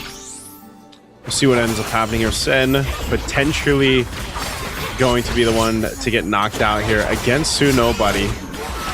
We'll see. It looks pretty good again with the damage, with having that Farsa, and then the damage Rafaela, like we talked about, I think is actually going to keep them through. A lot of shield though. Yori Yagami. Whole lot of Way of the Dragon is working really well here. It's almost unlimited at this point. I don't know. Actually, there's another one. Heartbound's going to trigger, but oh, it's getting so close. And Rafaela, man. Go. Rafaela, that's the damage we were talking about. This DPS Rafaela, this is how you build it out. Yeah, Rafa, man. Rafa.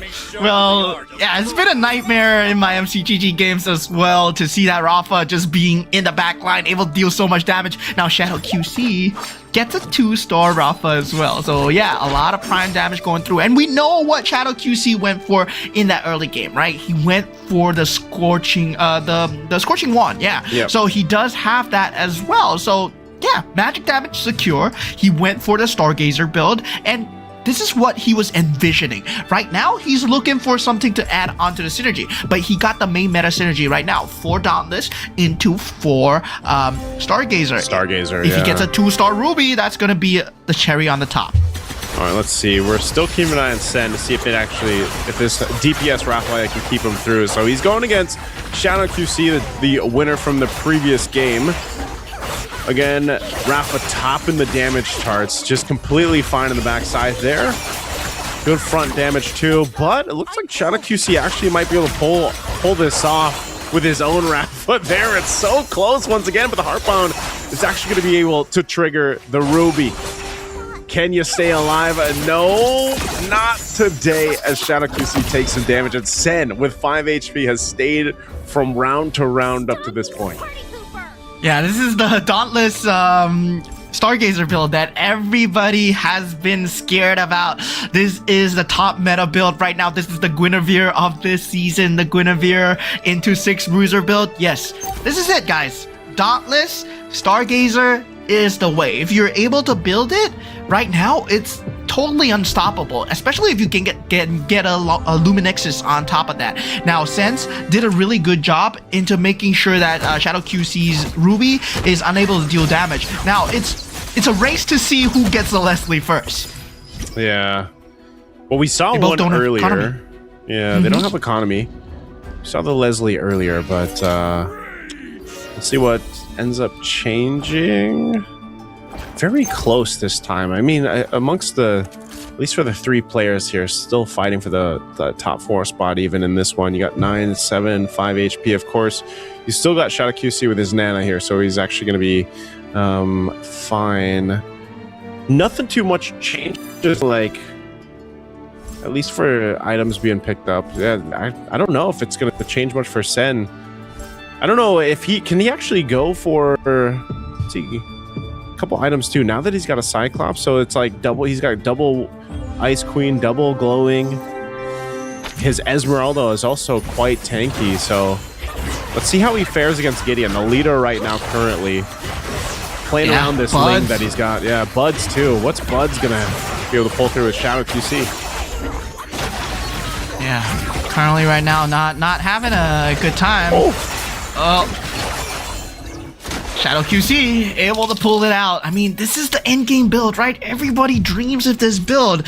And Buds with that 6 weapon master, not gonna be enough. Moon gets taken out. Sens, we were talking about him not getting the pieces in time, and yeah, Shadow QC finds himself in the top 3 once again. So it's gonna be Gideon, Buds, and Shadow QC in that top 3. Gideon still has the most HP, but looking at his build, it's 6 Glory League. Glory League, I would say, it's a fodder synergy, right? It's not a main synergy by itself. It's a complementary synergy that needs to go together with a main synergy. He's building towards that Swift Blade, which kind of acts like the main synergy right now, but he needs that 6 Swift Blade to actually pull through to take out Shadow QC. Oh, let's see. It's actually going to be... Yeah, Gideon is going to go against Shadow QC here. See if he pulls this through. Again, has a Ling, but... Shadow QC's been able to make a lot of this work too, and again with a Heart Bomb, keep him into this game is quite healthy.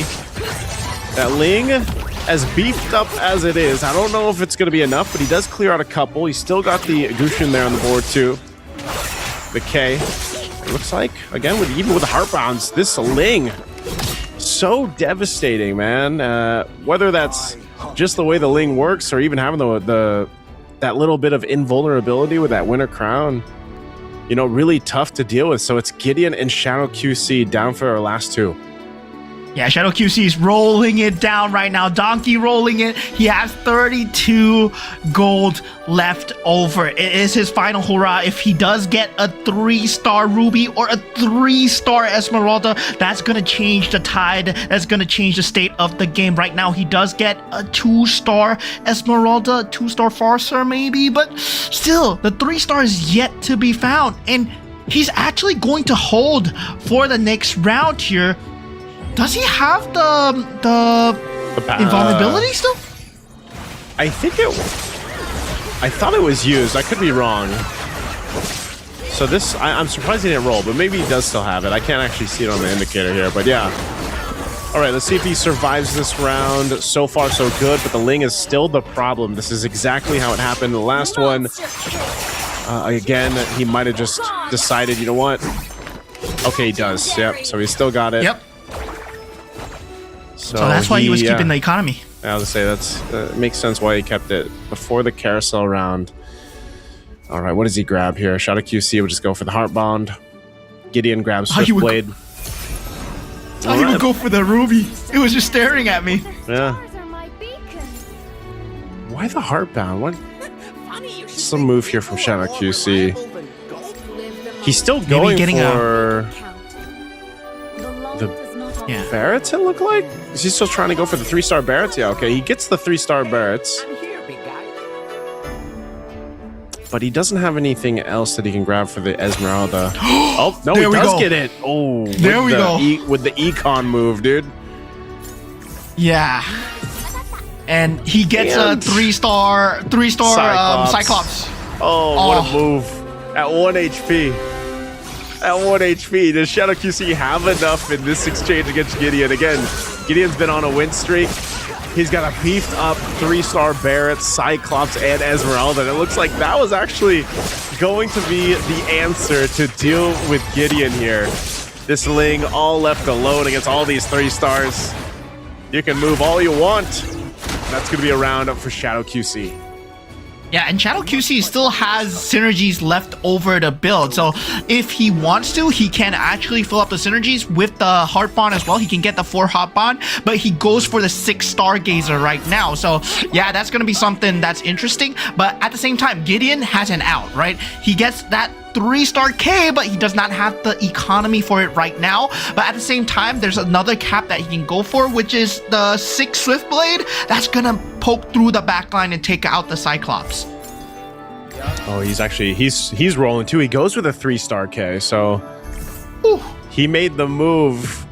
Gideon has the health for it, though. We'll see if that is enough or not. See how this round plays out for Gideon after grabbing the 3-star K.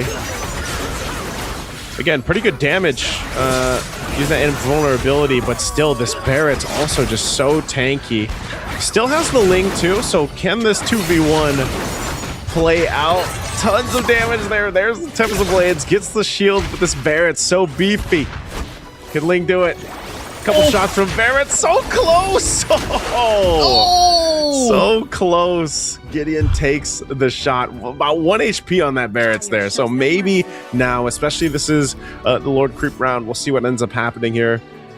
Itemization too, if that ends up favoring Gideon. But man, think how long, Mo, Shadow QC has survived with 1 HP.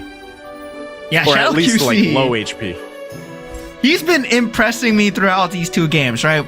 The moment I saw the starting pick, he picked one of my OG favorite commanders, Nana. You don't see this in competitive ever. You don't see this in professional gameplay ever. Shadow QC picks up the Nana, goes for the Neo Beast build. It's like, yeah, I mean, I don't care what other players are going for. I'm losing all the way. I'm going to secure the late game. And luckily, it was an economy game, and he managed to secure the economy. He's level 9 right now. He's able to roll it down. Now, Gideon, he has an out still. That K is very scary. He's getting 5 Swift Blades, and there we go. The 6 Swift Blades as well. Whether or not he can supplement with 2 stars or more, that's a min-max right there. Now, Shadow QC, what does he have? He still keeps to his board, unable to get that 6 Stargazer. He's not going to put the 6 Stargazer in? Yeah, I don't think so. He's also just... I think he's deciding what to do. I mean, he's got 5 seconds. So he doesn't have the 6 Stargazer. All right. Gideon. Can he win this one? Can he cap it out? Shadow QC, again, with those multiple 3 stars that he has. The Barrett's is pretty strong, man, but now...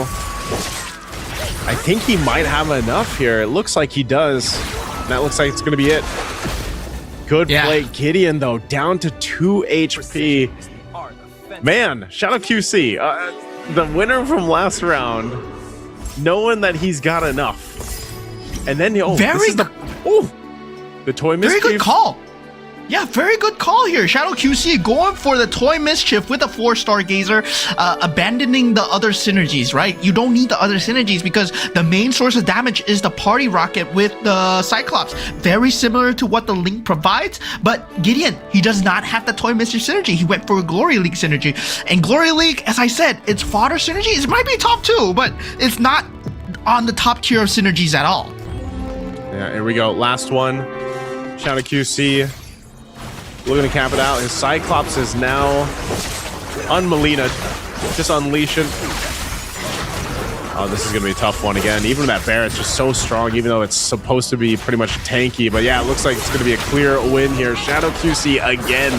Back-to-back games. Winning the rounds here. Playing the long game. Started out by multiple lose streak on this Nana commander with the composition.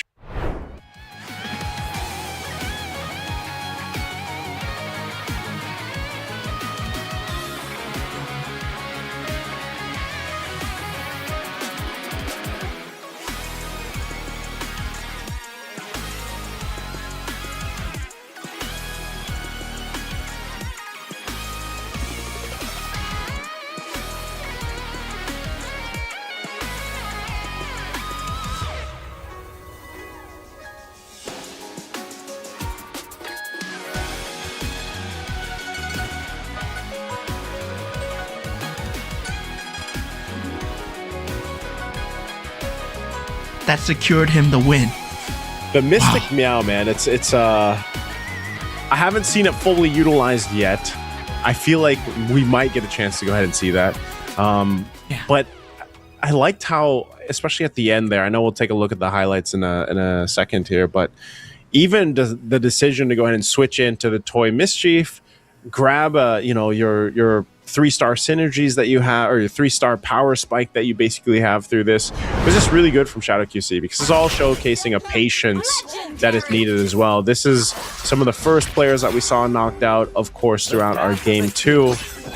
And again, you can see, Tsunobody not feeling pretty good, because that's back-to-back games where he's not getting the points he was looking for through this. And, part of that, Mo, like we mentioned, is due to you get what you get drawn, and they had game plans, but unfortunately for some of the teams here, especially like Gideon, had just a very solid start, but there's multiple ways you can always approach the chessboard here of Magic Chess, and that's kind of what we really see from the display of so far.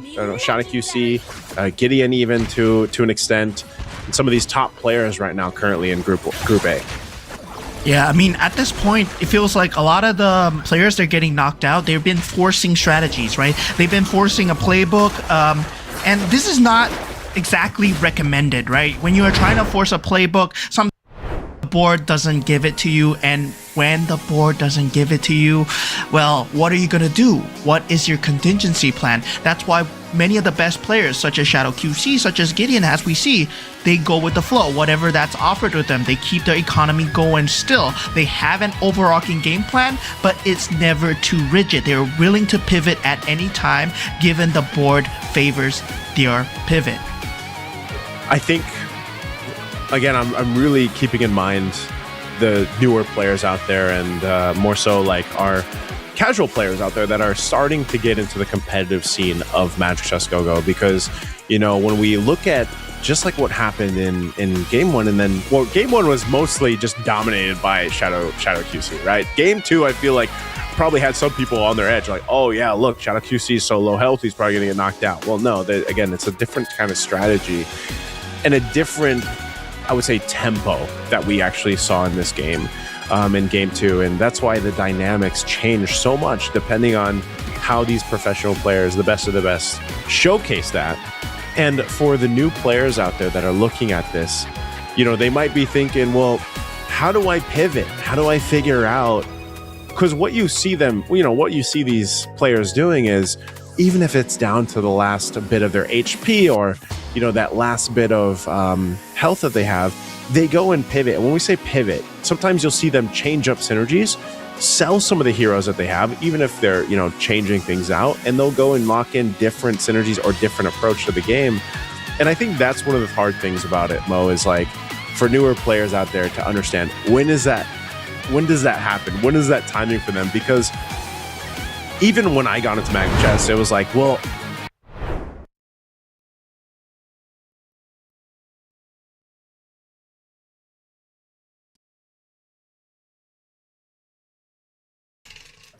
strategies when it comes to Magic Chess.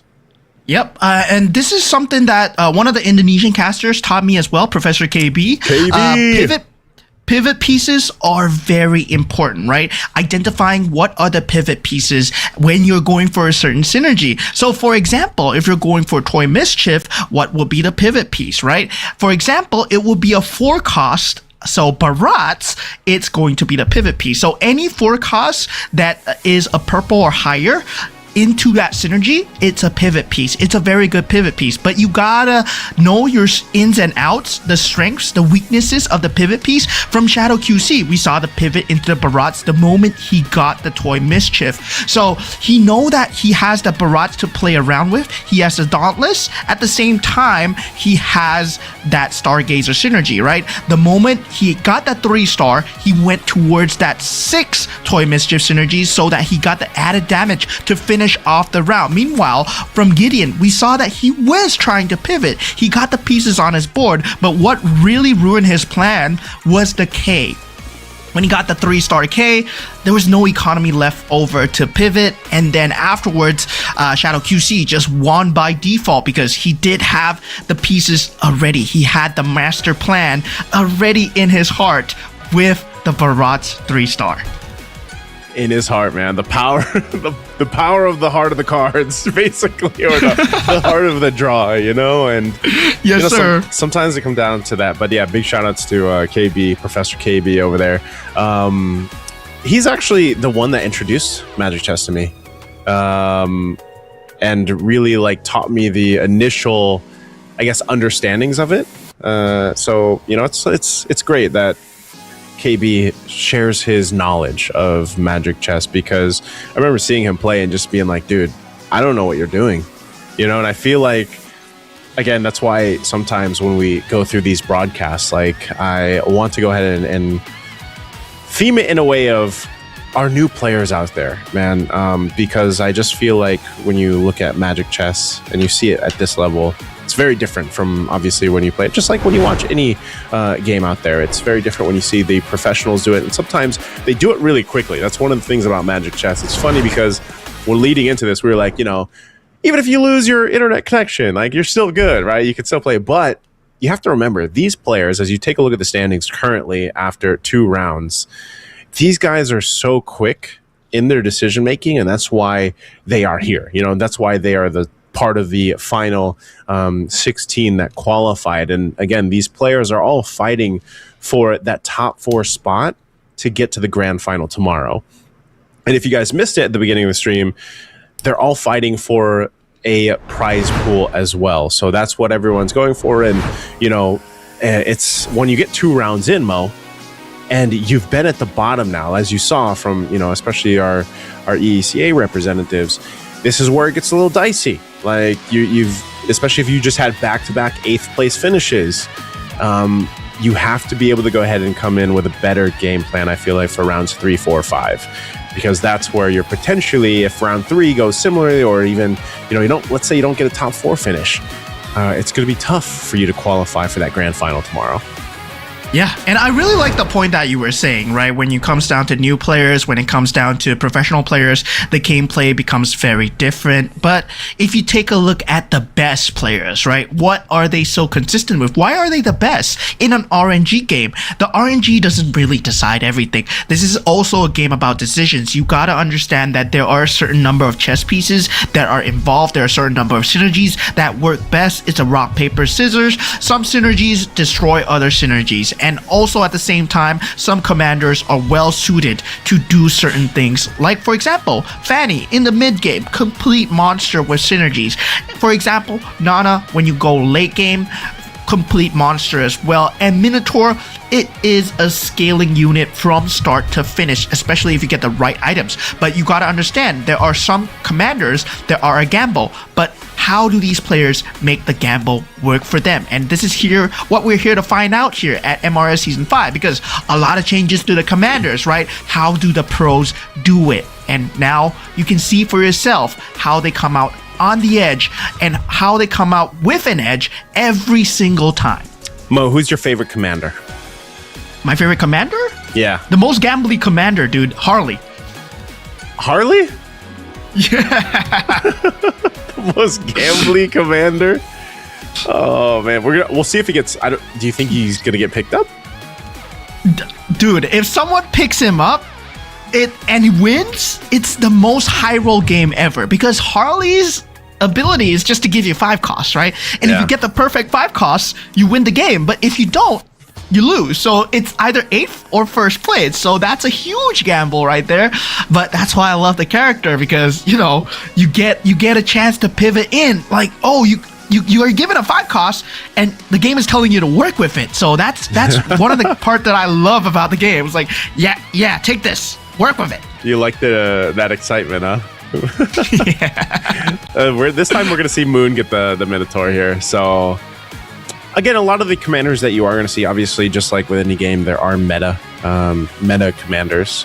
It's just, the players can't play the same commander twice. So you'll see a lot of these commanders come through. Again, there's a whole lot of Karinas, of course, the Minotaurs, Kagura as well, just like we saw previously in our game, Lancelot for economy, Fanny as well. Fanny, an interesting way that works, and even what else? The Ruby. I've seen the Ruby now a couple times. So I just remember the last meta, because the commanders go through changes themselves too, and sometimes I just wish that I'm still waiting for the gold commander. If there's ever commander, I'll be playing nonstop in that sense. But I know he was a hero at one point when they had the synergies back then. But we're going to be jumping into this round 3 real quick. Let's take a look at how our players go ahead and set this up. Again, early game could be a little bit different. Shadow QC, the one to really watch, sitting at 16 points. Now Bishes with first place. This time around too, I think Shadow QC, for a lot of the players out there as we're hovering over him, will get to see different play styles at such a high level.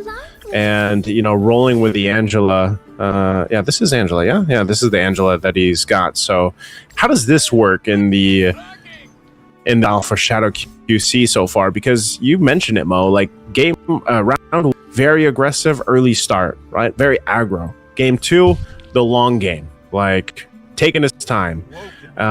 Yo, whole Shadow reset QC. and Muffin doing his thing here. Yeah, what do you think? What do you think this is for Shadow QC? Shadow QC is leaps and bounds ahead of what we're thinking, guys. Because, you know, with Shadow QC, right, when you're going for Angela's a very magic-based character where you want to get that 70% mana regen, right, within 2 tiles, and the doll is movable. So it's like, you know, you're playing the previous Star Wings build with mana. So that's something that he's probably looking to do with the Stargazers. He probably wants to go into Stargazer again. But the thing is, mana is flexible. You can put it on a Benedetta, you can put it on a Leslie, and it can still work. So Shadow QC, he's not limiting himself to make sure that one strategy is going to fail him. He's just looking for pieces right now. He's just going with the flow. And he's like, yeah, I'm going to make the mana work. And with a very early game Neo Beast, he's actually going for a lose streak right now. Yeah, it might be... I still looking to see the Neo Beast really come into play. You know, we've seen a couple players attempt it in the early game. We're going to see the same thing, at least here, for Buds and Sabo. Both the Philippine representatives. So we'll see what he ends up doing. I actually want to see... I don't know. It was always one of my favorite synergies to roll with, man, was the Bruiser. I just like to see that play. I'm not sure if he's actually going to continue to build this out for Sambo, but man. Obviously he's sticking with it right now in the Minotaur, getting those kills locked in because of the Karina. Yeah, Bruiser's disgusting, man. Like, I remember when I first played MCGG, when I first discovered Bruiser, and Bellaric was just beating down everybody because he had that double hit with the magical damage, and he was healing as well. And he was beating down everybody. I was like, oh my god! And I just came from MLBB to MCGG. I'm like, wow, what is this? This is Chad Bellaric, and it instantly got me hooked. Right? The kind of like gap between the characters, where in MLBB you don't see Bellaric beating people. He's like, defending the marksman, defending the gold laner. But in MCGG, the Bellaric is just beating down everyone. Well, that goes back to the argument with the Rafaela, man. You know, sometimes if you want to see their alternative identities, like, they're here in Magic Chess, you know? And it's nice to see that. Right now, not surprised, Moon with that Minotaur is sitting at 100 points. He's sitting at the win streak here. This one, though, too, he's actually got the Mystic Meow build up, too. Here, we're going to run into our first carousel. Then we'll take a look at Moon in just a bit. So let's see what our players end up choosing here early on. Muffin going for that DHS. I wonder what Moon's going to go for. Again, items usually prioritized here in that first carousel, as the items given a pretty good healthy power spike in this early game. So Moon does go for the Dom Ice. So he grabs that. All right. Nobody has the 4 marksman. Yeah, so he's actually going to be playing that. This is a very late game build, right? Marksmen are very squishy. You do need a very good build to actually just frontline for them. You don't have the Kufra. Maybe he's going for the Heart Bond, something to go with that early game. But Marksman is really very late game right now. He does have the Glory League to complement the 4 Glory League, but there's no itemizations that's going to help him work this out. So Nobody, despite the fact that, well, he has that weak build, he's still making it work, right? And this is a late game scaling build. If he can make it work even more, he gets a 6 Marksman with a Luminexus, is going to be very scary. Yeah, that Luminex plus the itemization. I think that's such a big part for him, like you mentioned. So we're taking a look, seeing exactly what Moon is doing here, I believe. Or no, we're switching over. Muffin, again, one of the players that definitely needs a different result for this one. It's just, how's this looking? He's got a whole mix of everything. Some Neo Beast. He's building up on the chests here. He's got a little bit of the Toy Mist and the Bruiser. But I'm not sure. Even the Alice coming into play. Something you don't see too much of.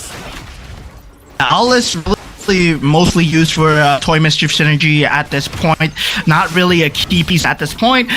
We see the early game pieces being either the Soul Vessels, the Exorcist, the Heart Bond into the Mia as well. So yeah, that's going to be something that's really different. So yeah, we do have a lot of scavengers right in this early stages. As we said, right, the economy very important. But sadly, right, the next creep round, the Go-Go card, is going to be a blue Go-Go card. So the economy is not going to be as accelerated. So if there's someone who is going to play the Shadow QC way in that first game as well, trying to accelerate the game, trying to force out a 3-star, like we saw with the Shadow Cell in the previous season, where the Shadow Cell Hellcurt 3-star just forced out the game, end the game before we even reach the 3rd carousel. And if they can do that, well, this blue card, it determines the state of the game. Yeah, we'll see here in this creep round too. And like you mentioned, I think Shadow QC picked up the he got the free shop refreshes. So I don't know, he could potentially go into a weapon master like we saw previously. Okay, what's he picking up? He's going to be rolling here. He's still got pretty good economy as well. Is he actually just go master? He gets the 2-star Alice for now. Building a 2-star Uranus. And then the Alucard. So where's the strength in this? Is he just going into something similar? Muffin actually rolling too? Activates the Blessing, still in the Glory lead, but now Defender, and then the Heart Bond. Yeah, I mean, getting that 2-star Kufra coming out from Moon, I think that's going to be one of the bigger pieces that's going to really impact that game as well, given the fact that he's on a Minotaur. But looking at Maffin's board right now, he's unable to find Peel for the Mia at all. He's unable to stop in that front line, right? So right now, with that blue card, we can see the game is getting accelerated. Muffin finds himself at 47 HP, and this is unprecedented. This is a very early stage.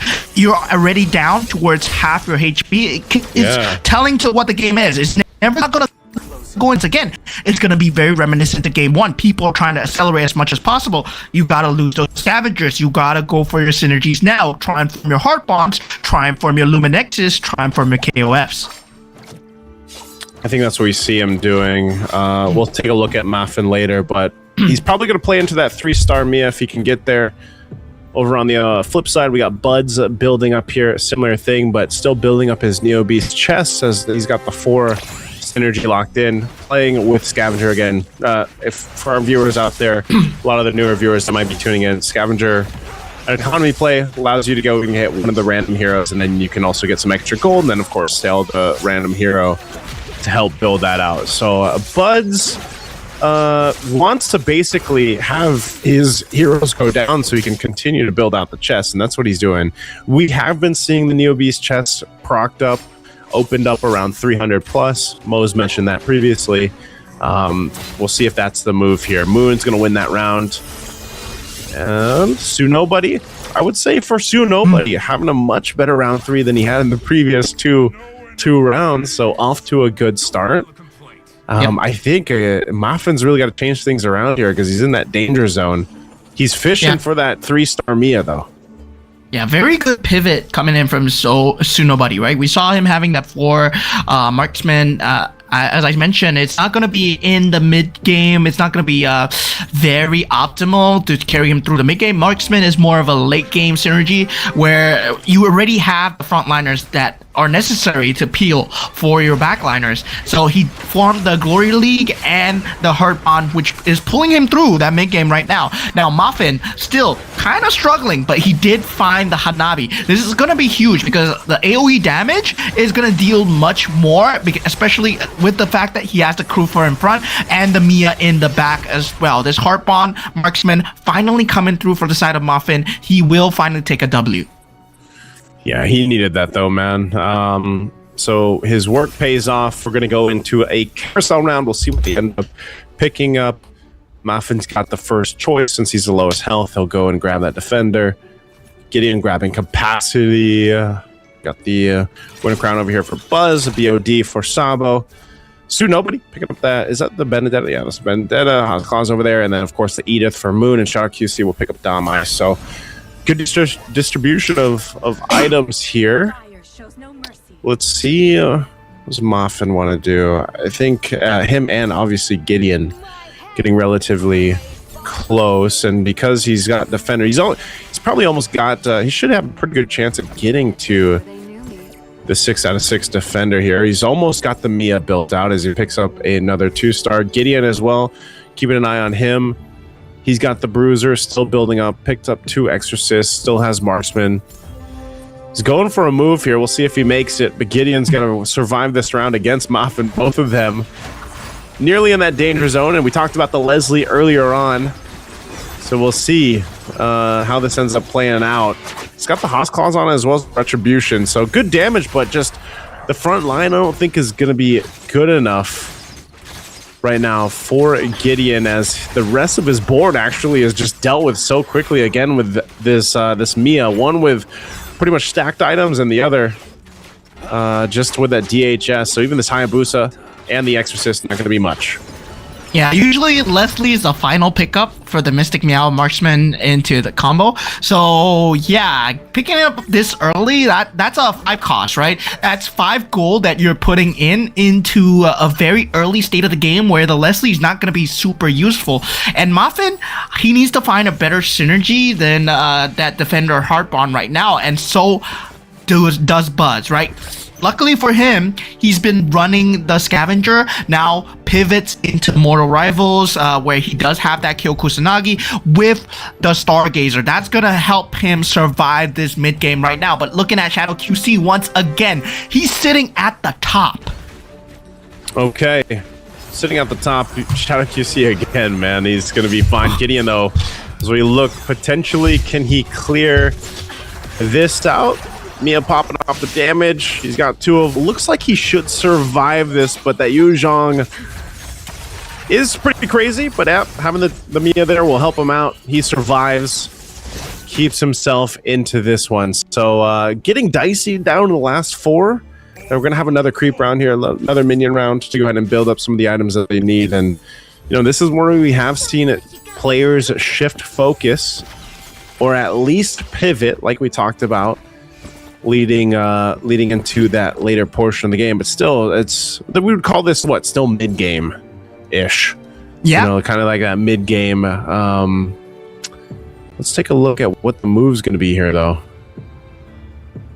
So currently, right, Sensed is at level 9. So Buds and Sense are the most poised to get the 5 costs right now. So yeah, given the fact that we are starting to enter the cusp of late game, this is like very late mid game right now. We are going to have the 5 costs entering the pool, and yeah, this is where it's going to dictate whether you're going towards that Stargazer Dauntless, whether you want to build towards that KOF Luminexus. That is going to be one of the 2 endgames builds that you want to go for. Now, a build that I haven't seen in a very long time coming out for the side of Buds. This is the Luminexus into Stargazer. That was very prevalent in the previous patch, right? Because magic damage with reduced defense, especially AoE magic damage on the Farsa and the Valentina. It does a lot of damage. But right now, with the nerf Terry Bogard, it's not going to be a very good frontline, so he's relying on the E-diff with Beyond the Clouds. This is a great adjustment. Let's see how it works. Oh, he swapped it out. Yeah, his Valentina is pretty stacked too. Interesting with the Kyo Kusanagi. Somewhat tanky, somewhat damage. But that Valentina, good spread of damage. Again, like you mentioned, with that Luminexus, so that'll actually do just fine. One of the unique, I call this very unique builds because we just haven't seen this mix, and it ends up working out for Bud. So, interesting enough, at least for Sabo. Will he actually pull this through? All right. Very close. One sliver of HP on that Ling. This is what we usually see with the Lings. So even after that carousel round that we had earlier on, and then of course the creep round, you can already see the power, some of the shift across the board between the players. Again, Gideon rolling with that 6. I like the 6 bruiser build, but he's relatively in the danger zone just because he's got potentially one round here. I'm not sure what he's going to be able to switch forward. He does put the Kagura umbrella over his Cho, the Yori Yagami. We'll see. We have seen just how often you can get the proc off with the Way of the Dragon here. We'll see if this is enough, though. It's actually got quite a good mix of synergies with this, but who's Gideon facing off of? Buds here. Oh no, this is not good. Yeah, this is his absolute bane here, right? Now, this Kyo Kusanagi, if he's able to survive here, well, this Yori, not gonna be enough. No, he's got his own Winter Crown. Oh. Yeah, this is the exact counter to whatever he's doing, right? He's playing Bruiser, right? So with Bruiser, you have melee units that need to walk up. And with that time that you need to walk up, the Kyo is dealing damage to the back. The Farsa is consistently able to land down damage. This is the Stargazer Luminexus build that was used to counter the Bruiser build in the previous meta. And Buds, he's just happens to be Gideon's opponent at the time. And Gideon has been top 2 consistently. But now, he's the first person to get taken out. Yeah, first person to get taken out. And again, we're looking over here at Shadow QC, the most dominant player so far in this group, still sitting at top. You can see his Aulus, man. The Aulus is built along with the Fredrin. And, you know, it's funny because we even mentioned the Aulus just isn't one of those heroes that you see utilized too much. But Shadow QC has made it work. It does pretty great once you eventually get it to this point, and then you have the itemization plus the party rockets. You know, that really helps out. But Shadow QC going for this one against Muffin. Looks like his 3-star Fredrin could be the one to try to take down the Mia, but the Heartbound is actually going to proc Sue. Nobody won that one. We'll see what ends up happening here. Back up top. Oof. All right. Shadow QC still surviving. 12-win streak. Another knockout. A Sue Nobody went down. Tough for Sue Nobody, man. Still searching for those points. Yeah, I mean, Buds has the most interesting pivot build right now, right? He has to Beyond the Clouds into Stargazer into Luminexus. If he gets the 6 Luminexus and 6 Stargazer, this is a potential end cap game build, right? End capacity, where he's going to have the highest possible scaling damage. Because currently, theoretically, right now, Luminexus 6 has the highest damage. And a lot of people have been going for Dauntless Stargazer because it's just easy to get the 4/4. It gives the best theoretical stats on paper. But if you get the 6 Luminexus, theoretically, it's the highest damage in MCGG that the game can provide. So right now in this patch, if Buds does get it, Sabo might be the only person that can stop him with that 6 Swiftblade because he's able to take him out before the damage comes through. We'll see if he can pull it off. Buds taking a look at Muffin here, though, as he's potentially the next to be knocked out, relying, like we've seen for a lot, the Mia, the 3-star Mia, having the Kufra. He's going to go ahead and face off against Moon. So far, decent. But again, this crowd control that comes through with this, and the Minotaur is actually going to be a problem across there. I'm not sure if the Mia can actually pump out enough damage. They are able to clear out the board for now. Good usage there, but man, that blade armor, the enhanced blade armor as well, is actually working against. Heartbound will proc. The Kufra's still going to be up. He's going to get rid of the Edith. Now can he get rid of... He does it. He pulls it off. Moffat stays alive with the Heartbound. Plus that in the Winter Crown, having that on the Kufra buys enough time to bounce between the two.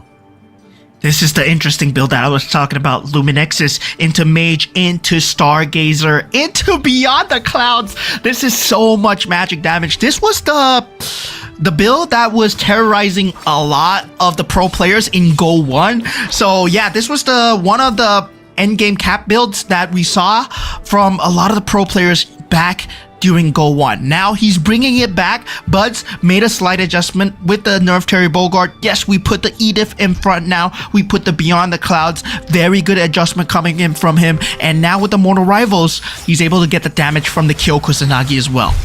Oh, but he's against Sabo. Look how fast he actually clears out the backline, but could potentially clear this out pretty easily. It looks like even with this, the Fredrin... Oh, no, he's in trouble. Oh, I thought he was going to be able to clear that out, but he just got, like, desecrated so quickly. Oh, my God. That was Shadow QC, right? That was Shadow QC. Oh, that was that was Shadow QC. He went up against Shadow QC, who had that Toy Mischief into Luminexus into Weapon Master. Yeah, so Shadow QC... Well, he went for a build that just favored him during that time, but it kind of helps out in the rock, paper, scissors department because the lifesteal coming out from the Weapon Master, it actually helps against this kind of magic damage builds, right? Because you're relying on mana, so before the next burst comes out, you're able to heal up, especially even on a 3-star Alice or a Fredrin as well. So yeah, that kind of came in clutch. But look at this, Mystic Meow coming out from Sensed. Finally. Is this enough though? Like, it was like the last time we saw the Mystic Meow was only 6 activated. This one's going to be 9, it looks like. Yeah. We'll see what items are picked up too. We're down to our last 3 players here for round 3. The best contention to Shadow QC might just be Sen. He does 2-star as Leslie. Sabo on the other hand too. He's actually picked up the 6 Swiftblade, so he's got that.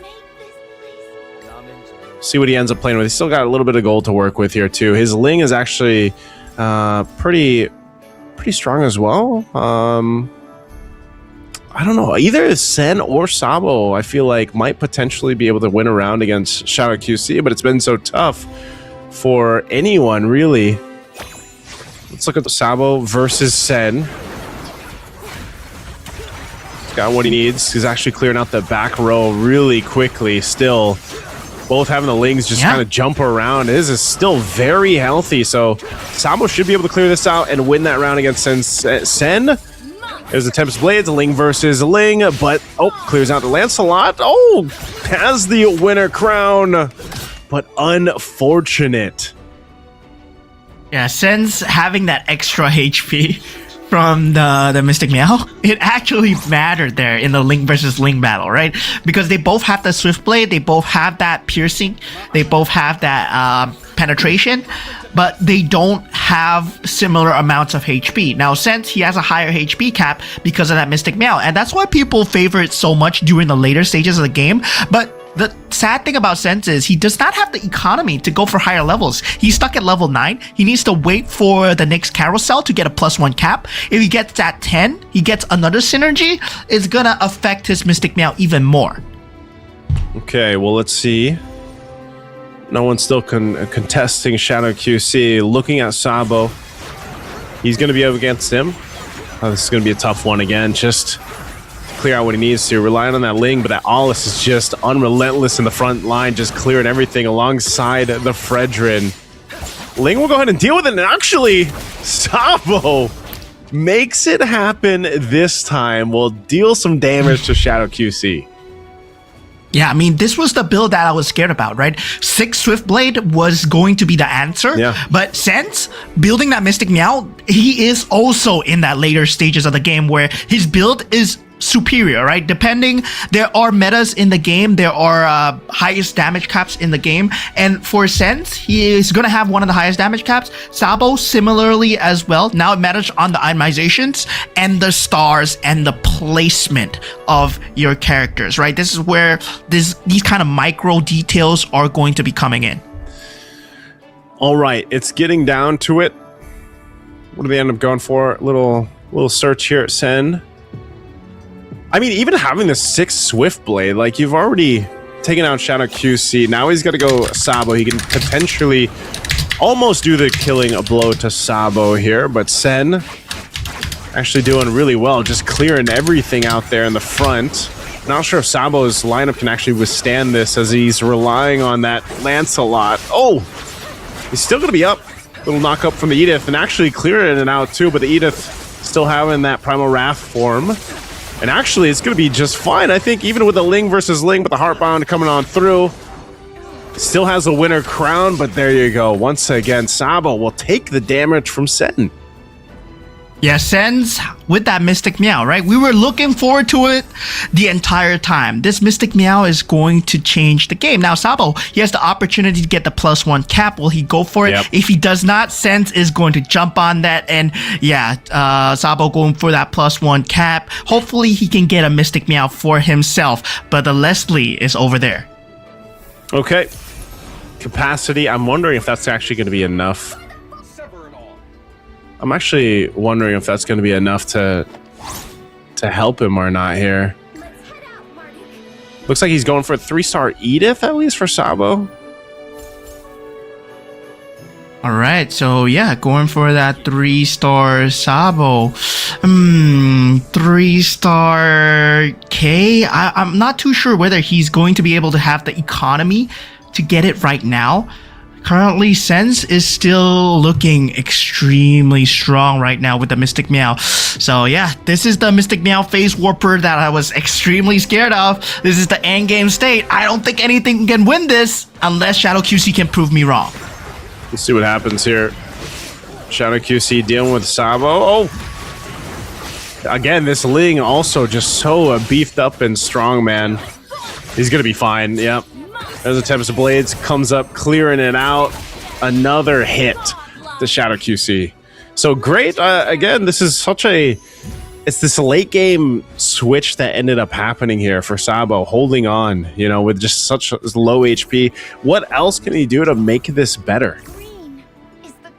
Yeah, currently, right, Shadow QC, he did what he can by going for that Luminexus, but right now, Luminexus 6 versus Mystic Meow, that HP, it really depends on whether or not you can take out Ling. But the fact of the matter is, Ling has so much iframes that it's almost kind of impossible to take him out. And with the skill burst coming through for the side of Sen's, I would say it's a done game right now. Sen's, he found the way to finish out the game. Now he's just waiting for the 3 stars. Hopefully they can deny him from getting even more 3 stars. All right, we're still keeping an eye on here on Sabo. Let's see if he still maintains in the game here. Looks like he's actually going against Sens, but this is just a whole lot being thrown. And even having that Edith, looks like he'll be able to clear this out. Sabo, again, still relying on that Ling. Should be able to. Again, the Edith buys so much time with the Primal Wrath. There you go. Sabo, man. This is such a power play towards that end. Yeah, the itemization came through. The Winter Crown. Yep. That timing just came through. Oh, man. Sense. He wants Sabo out of the game, right? Because he wants the Ling for himself. And Sabo is hogging up the pieces that he needs. Now, without the cap available, he's unable to upgrade the Mystic Meow. It's going to be very hard. You can see him just thinking about it, but yeah, he doesn't know what to do with it. Now, Shadow QC, he's in a rock in a hard place right now. Currently, the Lings are just bashing him down, and all he has is the Weapon Master and the Luminexus synergy.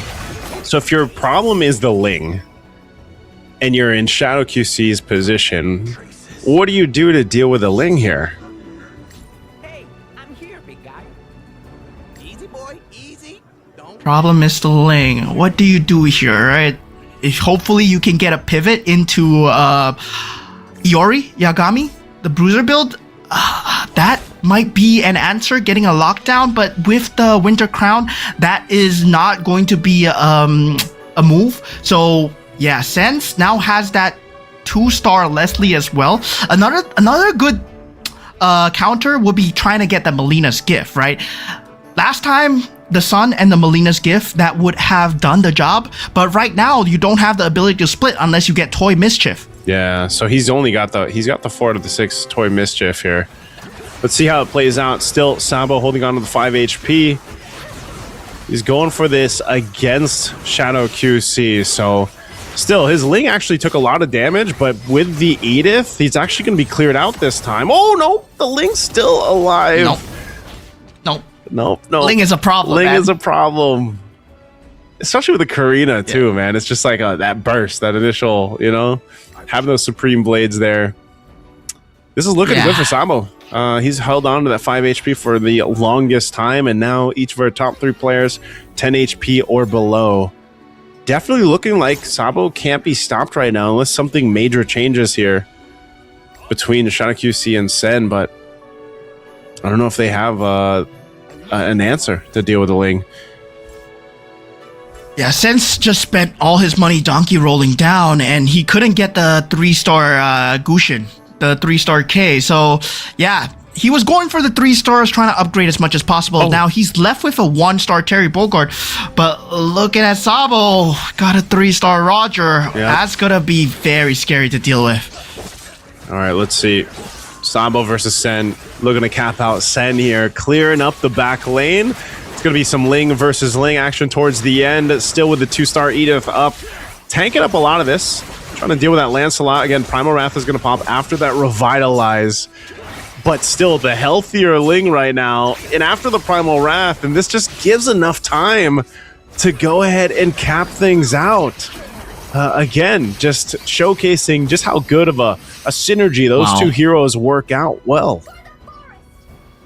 Yeah, Sabo just coming out in time, just getting the Roger because, it's a piece that Sense wasn't playing. And meanwhile, Sense, every single piece that he was playing, Sabo was playing on his board as well. So he couldn't get the 3 stars in, he couldn't get the 2 stars in, and Sabo just kind of starved him out. This is what we were talking about, right? Where there are limited number of chess pieces. If 2 players, they're playing the same synergy, they're gonna starve each other out.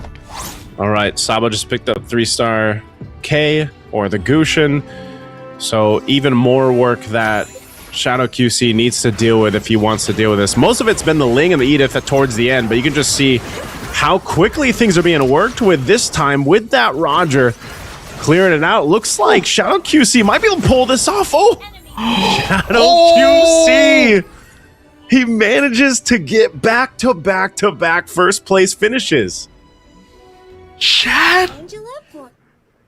Wow, that is insane. This guy from Vietnam has been surprising me, right? Where game 1, he went for Minotaur, he went for, what people are doubting. Defender, Heartbond combination. People think it's just a cheese strategy, right? But he made it work with the Minotaur. Then afterwards with the Angela as well in game number 3. We talked about him having that mana capability, and he's able to put it to very good use in the later stages of the game where the Ling was just beating him upside down.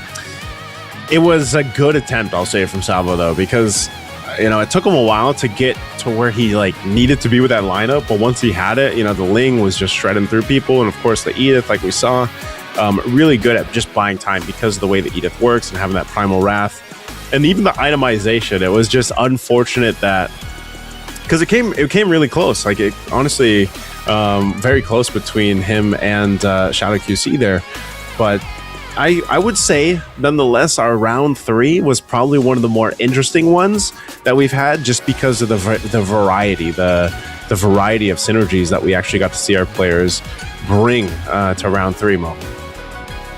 Yeah, I mean, this is going to be interesting as well as we head on into game number 4, because the bans, of course, would extend to whatever commander that they have used before. So that means that they're going to be pulling out more strategies out of the hat, right? Has Shadow QC expended all his strategies, or does he have even more? Because that 3-star pivot into that Roger, that was insane, because yeah, no one else is playing the Roger, so why not? I go for it. And yeah, it worked out for him to the fact where, yeah, he doesn't have Stargazer, but he has that Angela synergy, that 70% extra mana to give that Roger an extra boost in terms of skill damage. The Roger, what do you have? The Fredrin, and it was the Aulus as well, right? I mean, there was the Aulus, especially in the beginning, but we'll look at the highlights here, how this played out in round 3, some of the early, of course, finishes for some of the players here.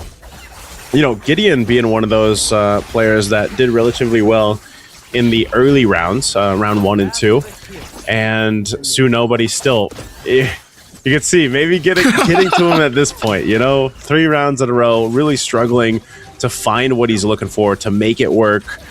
Moffat, I feel like, had the concept, had the idea here, but things really just got very close. Even like you mentioned with Buds, I'm glad that Buds was able to go ahead and bring this unique Luminexus and the Stargazer lineup that you mentioned through this, but it just wasn't, unfortunately, enough to get him to that top 4 finish that Buds was desperately looking for. And then it was just a slugfest. Yeah, at that point, right? Luminex's Stargazer worked last time because of Kadita, the iframes coming in from the Kadita, and also the ability of the Irithel to affect everybody with the Luminex's debuff. So that was what was so strong in the previous patch. But now in this current patch, Luminex's and Stargazer, you don't have enough AoE damage. But looking at the last few moments, this Roger pick really came in clutch. That 3-star Roger putting up all the itemizations there. Shadow QC, well, showing a huge display of calmness, despite the fact that he was getting beat down. Ling was a huge problem. He just stayed calm. He's like, it's all Thumbs good. up. I got the Roger. Yeah, I was gonna say almost every game now that Shadow QC's won, he's just like, yep, thumbs up to that, you know. And he's showed us. It's so interesting when you see a player like Shadow QC, how he's adapted so far from like, because round 1 to now, after seeing round 3, very different approaches for Shadow QC and different strategies. And now I think you left the question there, you know, just how deep does that strategy pool go for Shadow QC, someone like that? And, you know, he's already had really strong starts and either a fast start or a slower, much slower start. And this is where, like you said, commanders can come into play. But I think it's also just having that ability to know your game plan, the approach that he wanted to. Even so, you don't see that many. What do you have? The Weapon Master, right? He had the. I know we'll take a look at it in here in just a second, but he had the Weapon Master, and we actually started discussing the Weapon Master even back in round 2, and now it appears here in round 3. So I'd like to see Shadow QC, someone like, you know, since he showed us some of these interesting synergy combos, like if he can go ahead and play the or not that he can't play it, but if he could show us what we saw with the Stargazer and the Luminexus lineup. But like you said, there's just such good ways, and this is why it's very chess-like. Like, there's really good synergies that just counter the other more physical or even the magic-based synergies.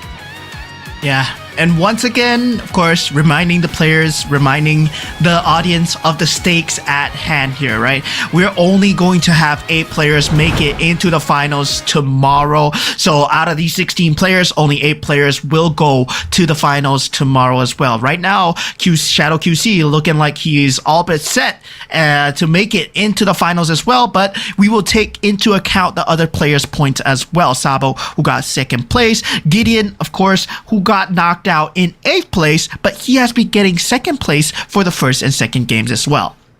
Yeah, again, looking at this was the match. This was round 3. Then we got to see unfold again that Weapon Master getting locked in by Shadow QC. A couple defenders. You know, I don't know if you're going to see the... I don't know. Swiftblade was nice. Swiftblade with the KOF was nice to go ahead and see. But what the Meow... I always mix it up. The meow synergy, you know, it's like I want to see that fully like come to full fruition if we can actually see that, because with the most we saw was 9 synergies. I think it was paired up with that. So again, this is looking up the lineup that Shadow QC brought to the table. We've seen Shadow QC now in his strategy for 3 rounds. Let's see if someone can actually dethrone Shadow QC from that first place finish. I think even to an extent, the Go-Go card selection that helped with the tempo, or at least the idea that Shadow QC brought to this. And even the Angela, even the Angela coming into play really helped, I feel like, make this all work out for Shadow QC. So, you know what, Mo? We've seen 3 rounds. We've seen 3 rounds of Magic Chess Go-Go for our first group of players. Is there something that you're spotting out? Because I know you've done a ton of research leading into this. Is it in line with what you've been watching? And also, again, talking about what we've seen from KB and the rest of the pro tournaments happening around. Is this in line with what you've had research-wise for the current season, the current meta of Magic Chess Go-Go?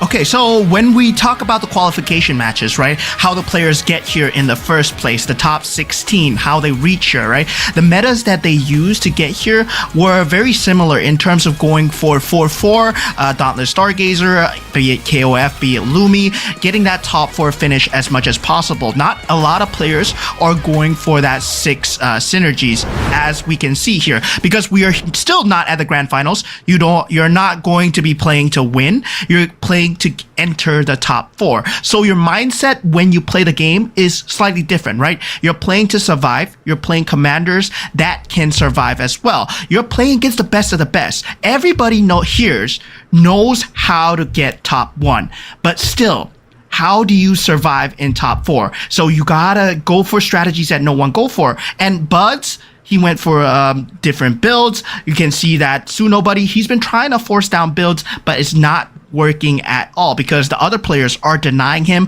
or they're increasing the pace of the game. The Go-Go cards right now, we haven't seen a gold Go-Go card yet, right?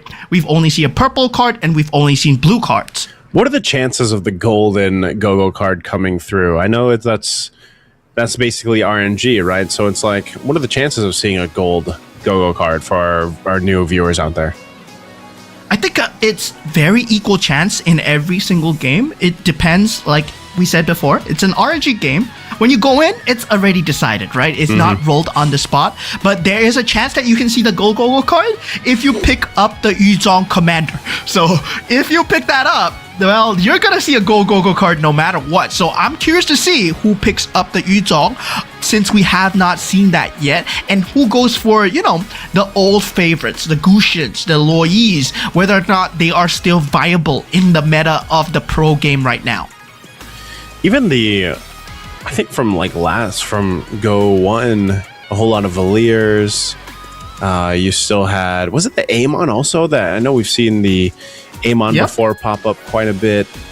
I don't know. I'm really interested to see how the game plan might shift for some of these, for some of our players before we get to the draft, because so far it's just been a whole lot. It's been a whole lot of, the Minotaurs, the Karinas, now a couple of the defensive commanders like the, I'm not sure what was bothering Shadow QC there, but seeing, I lost my train of thought. The Angelas. So I want to see what ends up changing, I would say, for now that we're about to head on over to round 4. Again, Nobody. Hopefully he gets priority on what he wants to bring to the table. Hopefully RNG's on his side, but I'm still assuming we're going to see some Minotaur, the Karinas pop up. What else have we seen? The Angela, Ruby as well. I'd like to see an Alice, man. I need to see an Alice. Like, Alice is my favorite commander currently. Hopefully we get to see that, because I just like the way that Alice plays. I like the ability that she has, where you can go ahead and play around. You don't have to really star up the heroes anymore. They just kind of get buffed up in a way, and we'll see if that ends up happening. Yeah, and there's a visual error right there. Buds, actually, you were talking about the Alice. Buds actually picked up the Alice there. So Gideon picked up the Minotaur. We have the Ling, if I'm not wrong, coming out from the side of Sunobody. Bud's picking up the Alice. And Muffin will be picking up the Mia. Moon picking up the Karina. And yeah, so we haven't seen the rest yet. But speaking of what you were talking about just now, very good point. Yeah, we are always curious to see whether or not they go for the throats when it comes down to the gameplay. But right now, it's still the semifinals, right? There are strategies in place where you go for when you're playing MCGG, when you're earning the MMR, when you're climbing the ladder. Sometimes there are different players that play for top 1, right? And there are players that play for top 4. And this is what distinguishes the best from, you know, just someone trying to make it to the finals. And Shadow QC, he has been a very good like litmus test for that, where he is the playing for number 1, consistently flowing between meta strategies, making sure that he jumps from one pivot to another to make sure that he has an edge throughout the game. And I haven't been seeing that from anyone else except for Gideon. So Gideon is showing me that he has what it takes to be one of the top 4 too. Given that game 3, he didn't make it, but still, Gideon has shown me potential. Meanwhile, the others, not so much. That's interesting. Because we've been watching so close with Shadow QC, is that Vexana that he picked? I saw the portrait there for a second. I think that is Vexana that Shadow QC ended up picking. So, you know, that commander gives you pretty good power moves, I feel like, with Carousel. Equipment wise anyway. All right, let's look at here. Yeah, okay. So, and then he went with the Harley power. So I don't know. We'll have to actually see. We'll catch up there when we can. But very interesting because we are seeing commanders now, Mo, that we're not used to seeing. Again, that's one thing that I like with the draft in a way. It's kind of like this global ban, like mini. I don't know. I want to just explain it as it's almost like a mini global ban. Where players can't pick the same commanders going into the matches. And once you get to round 4, round 5, things definitely start to change. So we did get word. I think we might be changing something here. I'm not sure.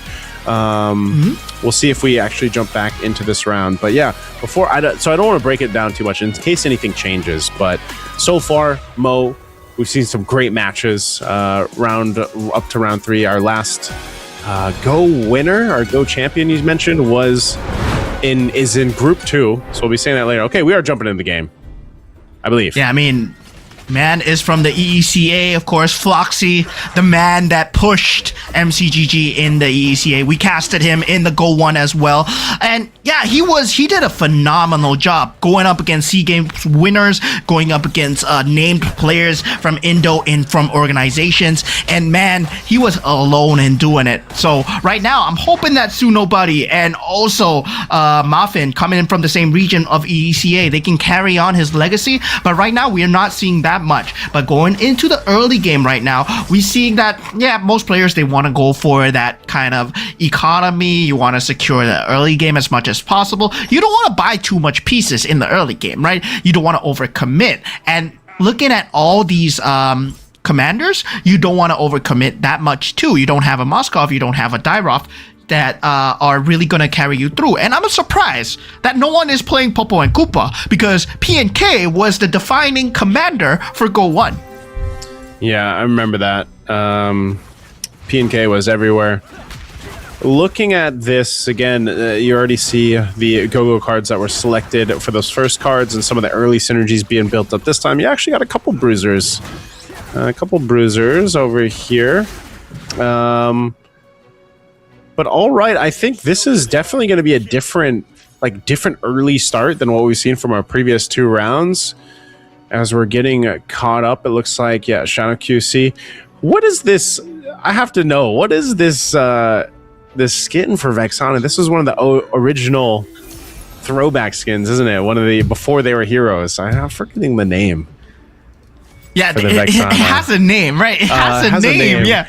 Because if you played Magic Chess Go-Go before, if you guys played it before when it was just kind of like this in the what do we call that? It was like in a game within a game. If you had those heroes, this is the one. I just can't remember the name of it. But yeah, the Vexana, you can see that's why he has two. He has two of the items locked in because I believe it makes a copy, if I remember right, for the Vexana. But yeah, going back to it again, you see Moon, really good early start, Mo. He's got 4 defender already. Heartbound, of course. He's got 2 of that locked in. This is going to be tough to deal with, I feel like, early game for the players. Muffin, though, too. Much better start than he's had in the previous 3 rounds. I feel like this one, too, having the 4 synergies he's built up are really going to help him. But still, Moon, let's see how this early defensive synergy plays out for him. Yeah, I mean, this is going to be very fun to watch because defensive against offensive, right? But at the same time, you know, the Muffin is playing the cookie cutter where you play Mia with Mia. So you got 2, including 1 commander and 1 character that's hitting you down. So this is either the Defender, Exorcist, or Defender, Exorcist, or another one. What's that? Dauntless. Yeah, Dauntless. Heartbound strategy. Yeah, that they're looking for. So the main strategy behind it is the Mia and the Kufra. You're going to get the Heartbound synergy going. And for those news players that want to try out Mia as a commander, this is one of the key strategies right now, right? You get the Mia on the Mia, so you're dealing double damage. And at the same time, put the Kufra there to peel. Hopefully you get the Soul Vessel going for the extra Dejang damage, or you want the Defender synergy, which works for the Mia as well, so that you can peel with the Kufra. Yeah, I like the Mia on Mia synergy. Played that a couple times. We're taking a look at Bud's here. He's actually got 2 of the Mage synergy locked in, but he's going to get quickly dealt with just because this is such a early Yu Zhong also coming out here from Sabo. So Sabo's got that early Yu Zhong, and that's why he was just able to go ahead and do so much damage. Also, already having that 3 Exorcist, of course, with the Bruiser, so those extra little bit of procs that he gets, plus the Swift Blade. So early work there with an early power hero. Now we're going to the creep round of this. Let's see. Usually, you know, already Stage 2's creep round, you can actually get some pretty good itemization to help with your power spikes already at this point of the game. So some swapping going on here for Shadow QC. Still rolling with 4 Neo Beasts, though. So wonder what he wants to go for. He's already got the Farsa, which is a early power play. Oh, look at that. A very interesting pickup from the side of Sabo, going for customized recruitment here. So that means that he's aiming for 3-star, because that's increases the chance of a 3-star by 8%. So Sabo, with the Yuzhong that he gained, because we were talking about there being no Moskov in the game, Sabo actually went for the Moskov commander card. So with the Moskov commander card, that gives you a hero, chess pieces at 1 gold, 2 gold, 3 gold, and 4 gold. So he got that Yuzhong. And with that, he's going to try and accelerate the game as fast as possible or keep the economy going. Right now, he's at level 6 on 45 gold, having a win streak. So yeah, Sabo's going to be someone to watch because he's going to have a lot of good mid-game pieces. All right, let's look at Gideon here too, because we haven't talked much about Gideon, at least for a stage 4, just because, you know, he's been a bit of a slow start. He's rolling with the Minotaur here. And this is similar to what we saw previously back in stage 1, but he's got the 4 defender, he's got the marksman enough, and it's actually going to keep him in this round healthy. He wins that round.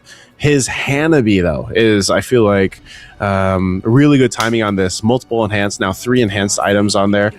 Perfect itemization, honestly, for the Hanabi to go with. So definitely something. Also, Sue Nobody, man. Sue Nobody has been struggling. You've seen the emotions on the player cam.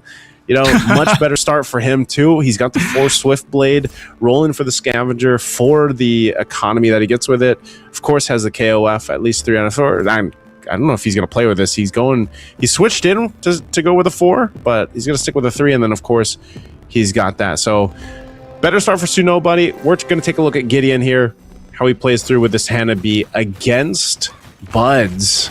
Like we talked about earlier with Bud's early start on this one. Yeah, and the problem is right now, a lot of players are playing that heart bond synergy, right? A lot of players are aiming after the Mia. So what this means is that Muffin despite the fact that he's playing Mia, he's not going to be able to get the 3-star Mia as easily. Budge is playing Mia, Gideon is playing Mia, if I'm not wrong, Moon is playing Mia as well. But yeah, Hanabi's not going to be enough against Buds because, mind, you're an Alice player, right? And what does this mean when the Mia is red, you know? What does it mean? What? Wait, what does it mean? What does it mean? What does it mean? It means he wants to upgrade it to a 4-star. Yeah, it's the Alice, man, you know, which is good because that's what you want to play with too. Also, he used it on the Minotaur. He'll get one more, I believe. Yeah, run in stage 3. He'll get one more to build up for, which is like, I guess with the Alice, that's a much different game plan than you usually see with the Mia, like we were talking about, where it's like such a mid-game centric concept, but that's not going to happen this time. Sue Nobody, though. Will he win this round up against Muffin? Both EECAs going, duking it out, at least for this one. It looks like the Gushin is actually going to be good enough. So he's stacking up on putting the stocks towards the K, that Gushin. And he'll win that round. Just doing a bit of damage to Muffin. We'll go to a carousel round here. So let's see how this ends up being played out. We do have Shadow QC being the first to pick. Again, Shadow QC being back-to-back-to-back top 1 finish so far. Picks up the capacity. See what everyone else ends up grabbing. Is everyone just going to ignore the heroes for now? Shadow QC. All right, yeah, he's just bugged out there. Sabo, what's he going to pick for the last pick? Is there anything that he really wants? Okay, no items for him. And there you have it. Yeah, I mean, at this point, the carousel is very redundant, right? When it comes to the itemizations, that's it's right. more of there's not a lot of physical damage items that were there. The +1 cap was the main gist of it, and Shadow QC did manage to get it, so that's going to be a very key part of his success as well. Yeah. And I forgot that he's playing the Vexana. I forgot because of the look of the Vexana, but yeah, he got to pick another item after everybody chose his. Yep. That's right. So yeah, he got to pick the item before everyone else. Yes, that's one of the key perks of the Vexana as well. But now with that, we are looking at who's that called? Sue Nobody, right? Just now, where he's able to stack up the points on the Gushin. So that's gonna be a very late game centric factor that you're gonna have to worry about, especially with the Swift Blades building up. If you get the 6 Swift Blades, that Gushin with that stacks coming in from the Ling, that's gonna affect the late game even more. So yeah, Sue Nobody finally getting off to a good start, but at the same time, we talked about Sabo having a great early game. He might be suffering now as his go-go cards won't be scaling as much, especially since he's gonna be getting a lot more 3-stars. Yeah, I feel like this one, at least for our game 4, I would say almost everybody is pretty even in comparison to our previous ones, right? For the most part, because you always had someone that was just had a way better start. We're sitting at win streaks, 100 health. Well, now you have, let's see. Yeah, now you pretty much have almost everyone evened out. This one, though, we've got Shadow QC showcasing what he's been able to go ahead and build up on this Vexana, but I think he's going to get outgunned by that Mia across from him, just firing off. Again, stacked up on items, the Mia on Mia combo that Mo mentioned earlier on, and that's just going to clear it out. So Shadow QC, this one definitely a turn for the tables so far through the performances that he's had up to this point in game 4.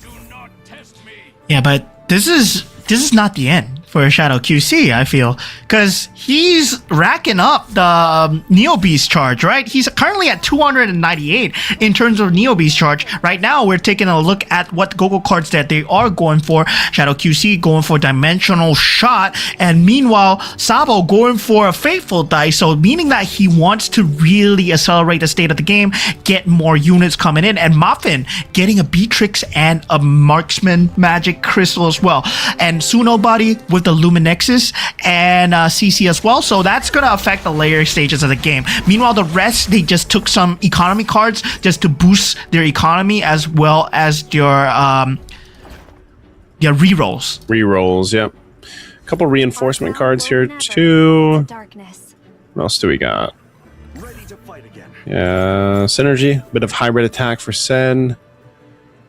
We're really keeping an eye on Shadow QC here, though. Let's see what he ends up doing. Like you said, he could just be playing again, once again, like we've seen him, where he's gotten really, really low in HP, and then he just goes for that pivot, goes for that power play. A ton of economy.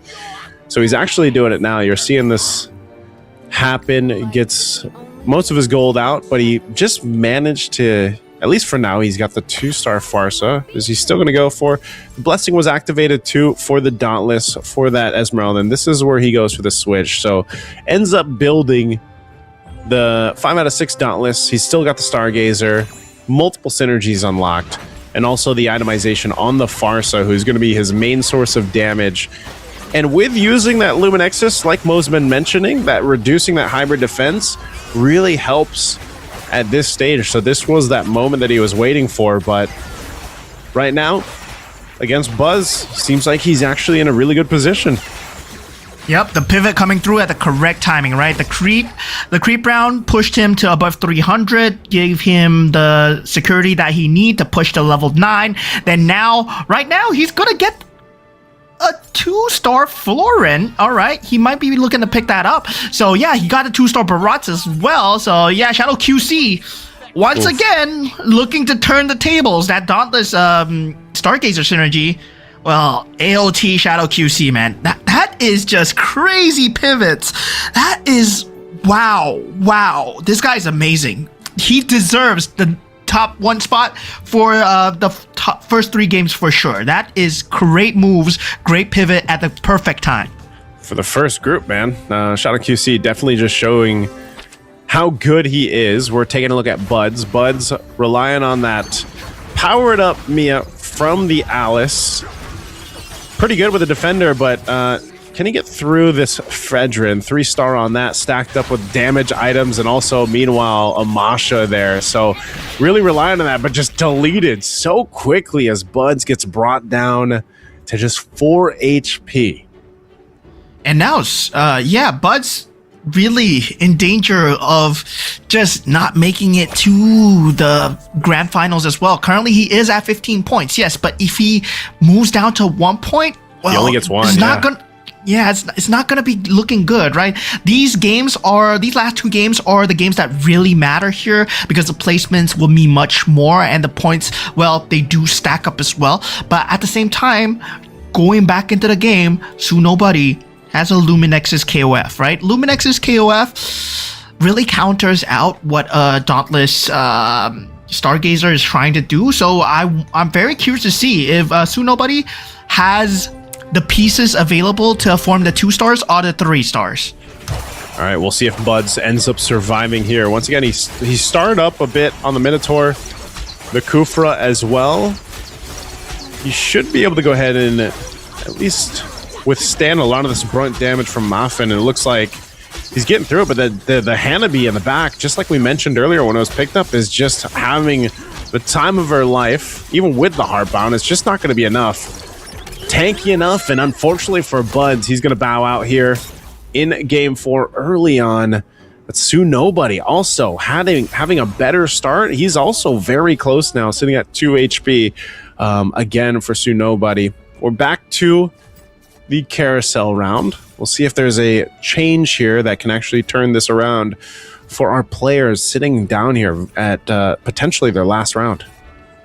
Oh, Sunobody getting that Luminexus synergy might be the game changer for him right here. Getting the +1 cap as well. So that's something that he's looking towards. Now, with the fact that Shadow QC is playing the Vexana, he does get the rewards from the carousel as well. So that's something that players need to watch out for. But at the same time, he's sitting on level 9. So there are 4 players sitting on level 9 trying to funnel into that 5 cost card pulls. Now, this is something that we said we need to watch out for. Sunobody with that Gushin now hitting that 6 Luminexus. Yep. That's gonna mean a lot of defense shred. Yeah, that's 55 defense, basically hybrid defense shred. He's also got the 6 KOF.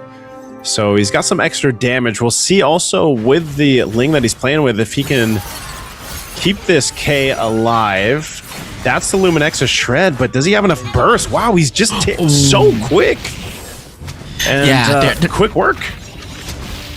itemization's not enough. There was no front line, and Sunobuddy gets taken out. He does deal damage to Gideon, but at this point, Sunobuddy, he's just facing just the worst possible opponent at the worst possible time, and well, you can't really blame anybody because that's just how MCGG is. And now, with the rest of the players, top 6 left over, Sunobuddy and Muffin are at the bottom of the barrel right now. Buds still has 16 points, but the other players, they have yet to tabulate the points as well. Now, with Sense going for that Bruiser KOF build into Luminexes, he's going to try and lean towards the Exorcist as well. Hopefully he does get that going. I haven't seen a 6 Exorcist the entire time. I mean, that's a very good late game build as well, so that's something that they can consider. Yeah, Sen's definitely in that lead with that Bruiser build. That's actually one of my favorite synergies or lineups to play as well. We're taking a look at Moon here, see if Moon stays in this against Gideon, both relatively low. Gideon's front line being dealt with, still rely on this 3-star Kufra with a Mia in the backside, plus that 2-star Mia. He wants to survive so we can get a 3-star, but just going to be a tough one to deal with. And there you go. Also, it just looks like now we have multiple players getting knocked out here. 4 now gone as we go into our orange creep round. So we're down to the last 4 for stage 4 here. We'll see what ends up changing. Sen did take a loss, though, even as we were talking about with the Bruiser. So he did take a loss. Sabo really playing around. This time, it's actually the Bruiser as well. Sabo has a 6 Bruiser, 6 for 6 Bruiser. But then he's also got the 4 Weapon Master. And interesting as well, because earlier on, he opened up his chest, his Neobeast chest at around 100. So we'll see what he ends up getting here for the items. Relatively close. Again, Moon in the danger zone. Not sure if that... we'll see what item Moon ended up picking up here. He is really... Is he playing into the Esmeralda? She's got the blades. Farsa's there.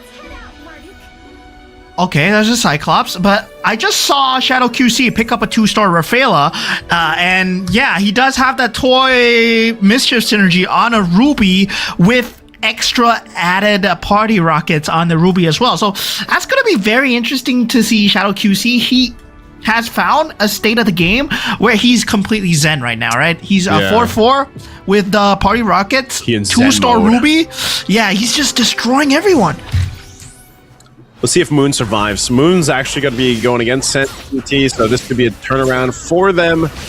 Once again, that Farsa backside utilizing that Luminexus too. But look at the shields, man, with Iori Yagami. I don't know if this kicks are going to be enough. He's going to take a lot of damage, pop in the Winter Crown. And there you go. Some damage to Sen, and it looks like a Shadow QC did win that round against Sabo. So we'll see who ends up getting knocked out here first. He does star up the Cyclops, it looked like. Yep.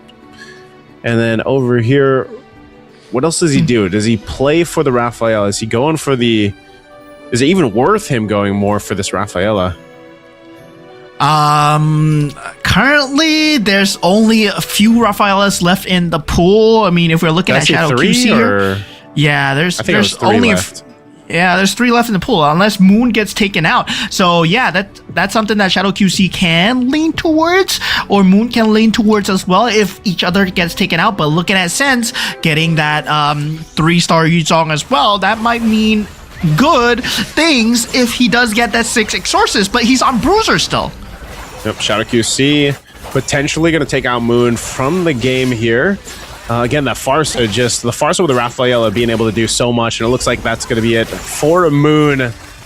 Taking the damage, he'll bow out. Shadow QC taking it. We're down to 3. Shadow QC, Sen, and Sabo. And he's well on his way to getting another first place finish, man. Looking to 3-star the Farsa. Or even the Cyclops, honestly. Even the Esmeralda, it's really whatever he ends up getting first here. We'll see what that move's going to be. Sabo, on the other hand, I mean, he's got a 3-star Masha, the Aulus, the Fredrin. He's got plenty of gold. I'm just not sure if Sabo can get much more here.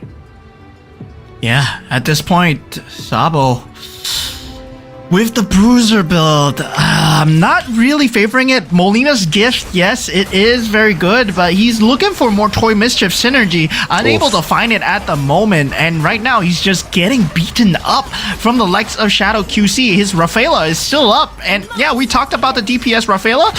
This is what I have nightmares about, right? DPS Rafaela sitting in the back, purple buff with Ice Queen Swan, and just beating me up, you know?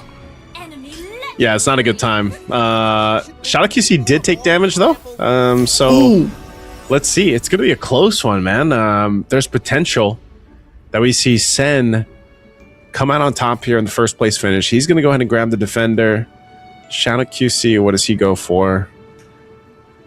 What's worth it for him here? Okay, he's just gonna go for tankiness and the taunt effect, I believe it was. Yeah, so what's he going to do? He can go ahead and shift things around because of the fact that he's got the gold. Yeah, currently he has 23 gold to work with.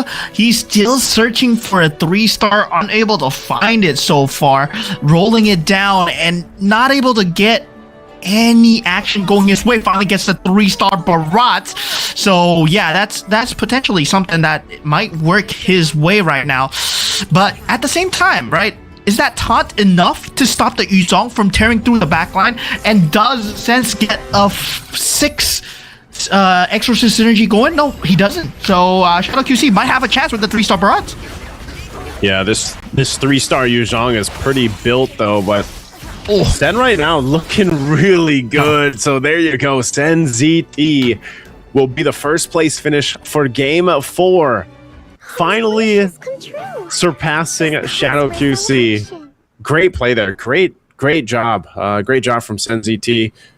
I mean, utilizing the bruiser again. We don't actually see the bruiser too much, you know, getting those first place finishes. Sabo was close.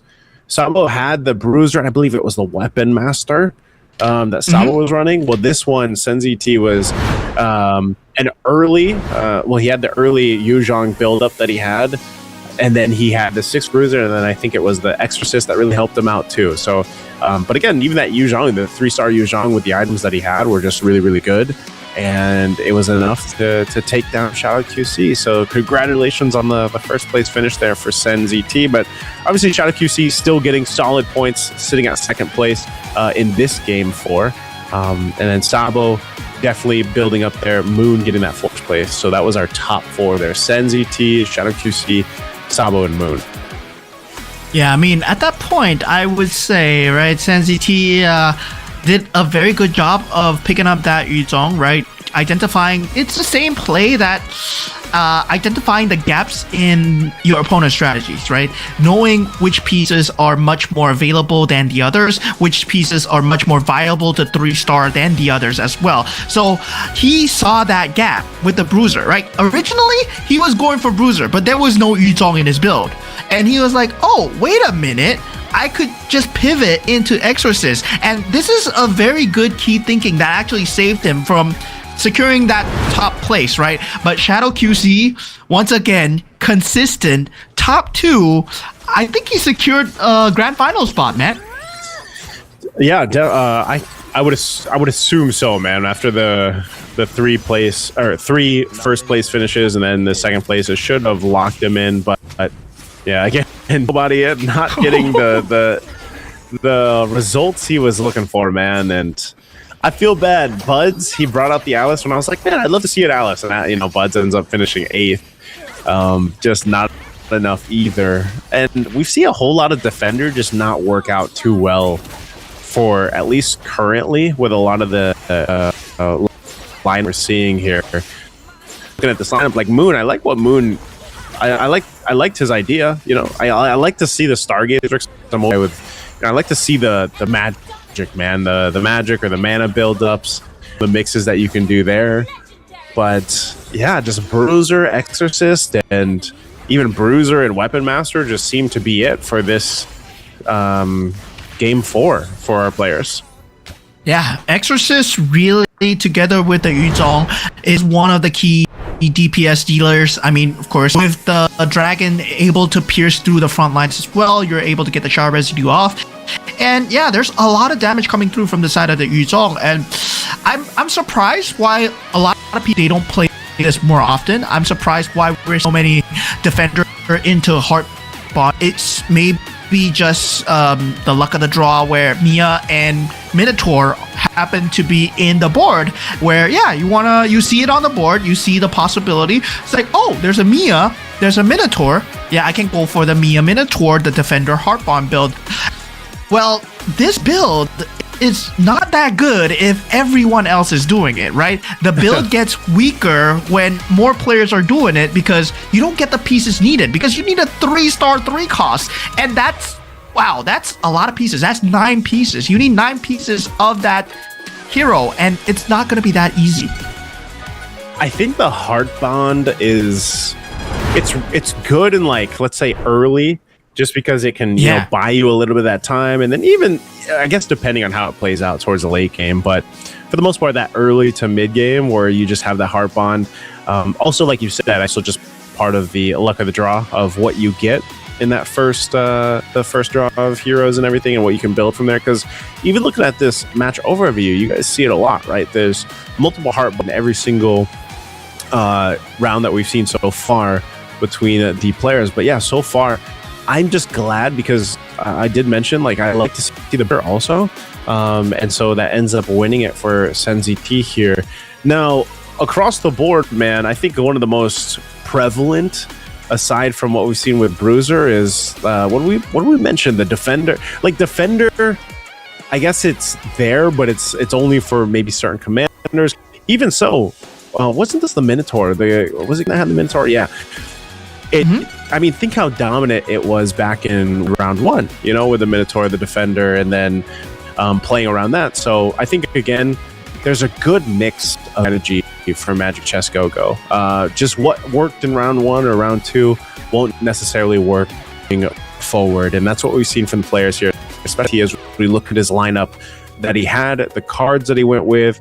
Again, having that Kagura commander, went with the cards there into economy. And then the last Go-Go card, I can't recall, but it just allowed him to go ahead and play the tempo. I feel like that set, because when it came down to the last 3, that was so close. It was very close between the 3 last players.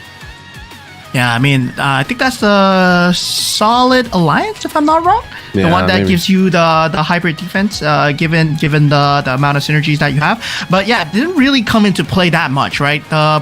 Exorcist Bruiser was one of the main key standouts coming in, but Shadow QC still remains at the top with 31 points to his name. Now, Sense following close by with 24 points. Now, the 4 players that are at risk of elimination here. Sabo is on the chopping block. Moon, Buds, Soon Nobody, and Muffin. So all 4 players, and Nobody and Muffin, they're at the bottom with 9 points. So if they get 8 points here, right, that puts them at 17. Is that enough? That means Buds needs to get last place. So I think Nobody and Muffin are out of the running. Yeah, I'm wondering how that actually... Yeah, I guess depending on how all the points fall into place here, but it's looking very grim, I would say, for Nobody and Muffin both.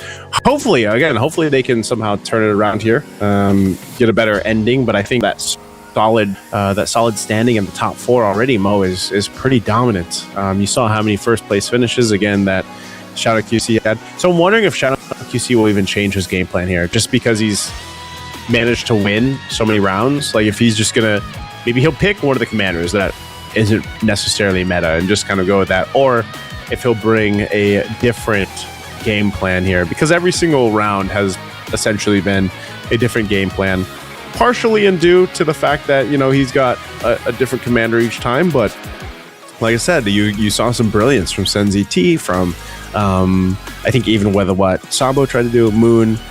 So that's why it's always interesting to see that initial phase. I feel like, you know, most people will say, well, the early game is the early game, you know, but that's the makings of the strategy. And I feel like if you don't already have that game plan in mind. That's why we talked about this back in the earlier rounds, Mo. We were like, some of the best players out there, which we're seeing here right now during the stream, is they come in with a game plan, but they're so quick to change it. And that's what I'm always impressed by. I think if there's anything when I watch these matches with these amazing players is just how quickly they can pivot and change up the board or change up the strategy if they need to. Yeah, and what I learned a lot about this is also, right, in terms of auto battlers, when we talk about, MCGG or any other auto battlers as well, economy is key when it comes to auto battlers. And that's why all these pro players, right, when they go for when they go for synergies, they go for scavengers first. You see a lot of scavengers in the mid game where it secures you a lot of the economy going in. And yeah, this has been to a point where you want to get to the level 7s, you want to get to the level 8s, you want to unlock the 4 costs, you want to unlock the 5 costs as much as possible. Yeah, we'll see. Again, taking a look at Muffin and Nobody. I think they know the position that they're in here. Still keeping up spirits, though. I like to see it, man. The emotion that we got to see from Nobody, but I don't know. I don't know what it's going to take for them to turn it around. Sometimes you have to just say, you know what, man, the RNG just wasn't in my favor. But, multiple rounds in a row now, it makes me think, what can those guys do to get potentially in a better finish here? Or I don't know how much of the chances, because just how dominant we've seen from the top 2, especially the top 2, top 3 players right now, how strong it's been for them. We're going to the drafting phase, so let's see what ends up getting picked up. There's our 4 last games that we've had here. You guys can see the heroes that have really been focused on. That's going to be the Minotaur being picked up first for Buds. And then, a whole lot more. This is the Angela again, so the defensive route for Muffin. What else do we see here? Anything new? What about from Shadow QC too when we see him? There's a Lancelot, so going for the economy. Yeah, the Valier coming out from the side of Nobody as well. So, yeah, what the Valier does is, you get the Valier card, then afterwards you get a random card, right? So it's a very gamble character. And for the previous Go On, right, the Indonesians, they were saying that they don't really like to play gamble characters, right? They want to play more towards economy. And it's true. Economy gives you a very stable game sense. If you see how Shadow QC has played game 1 to game 4, he has been very focused on the economy, right? Building the Neo Beast, swapping out, pivoting out of the Neo Beast when he got that 300 Neo Beast energy into the Dauntless Stargazer, and then afterwards deciding the game plan on. He could have not went on the Stargazer. He just went for economy. He just made sure that he got the money to do it. Then he did it. Yeah, sometimes it's just, economy is the way to go. That's why so when I first picked up Magic Chess Go-Go, Lancelot was the way I went, just because it kind of helped. If I could recommend anything to our viewers out there and you're looking to pick up a commander, Lancelot's probably one of them, because again, it kind of just helps you with economy and you don't really have to worry too much about upgrading the commander. So something that can come into play here for Gideon, as he's the one that brought it out, but we'll see. We're going to be jumping into our final game here, game number 5 for our first group. Don't forget, guys, we still have one more group after this of another set of 8 players. So we'll see who locks it in. You can see who's top of the standings right now as well. Shadow QC in first, Sen in second, Gideon there in the third, and then Sabo in fourth. So only our top 4, Moon and Buds, are very close to getting themselves into that top 4.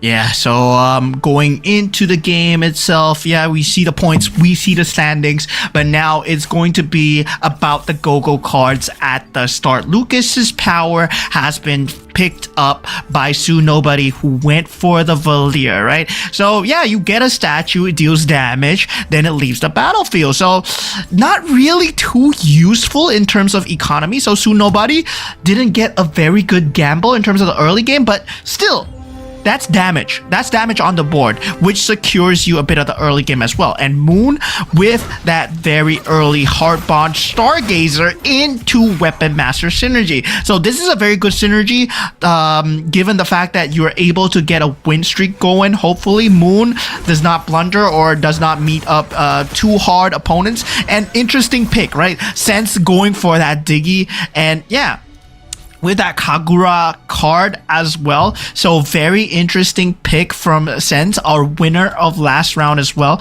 So for Diggy, right? You do get a sigil. Yeah, you get a random roll synergy, and then you grant them a random synergy as well. Then you get 7 gold. So you can refresh the roll synergy, but it seems like he's going for the Neo B synergy right now. People like to do that, man. You know, I go for the Neo B synergy early on. We have seen that some players have chosen to pop that chest open a little bit earlier than we originally expected, which, you know, is fine. Like, if that's part of the game plan here. Muffin, much better start, obviously. Also, because he went with the Angela, like we talked about with the Angela Commander, just, you know, being a little more defensive. We'll take a look at Buds. What's he got going on?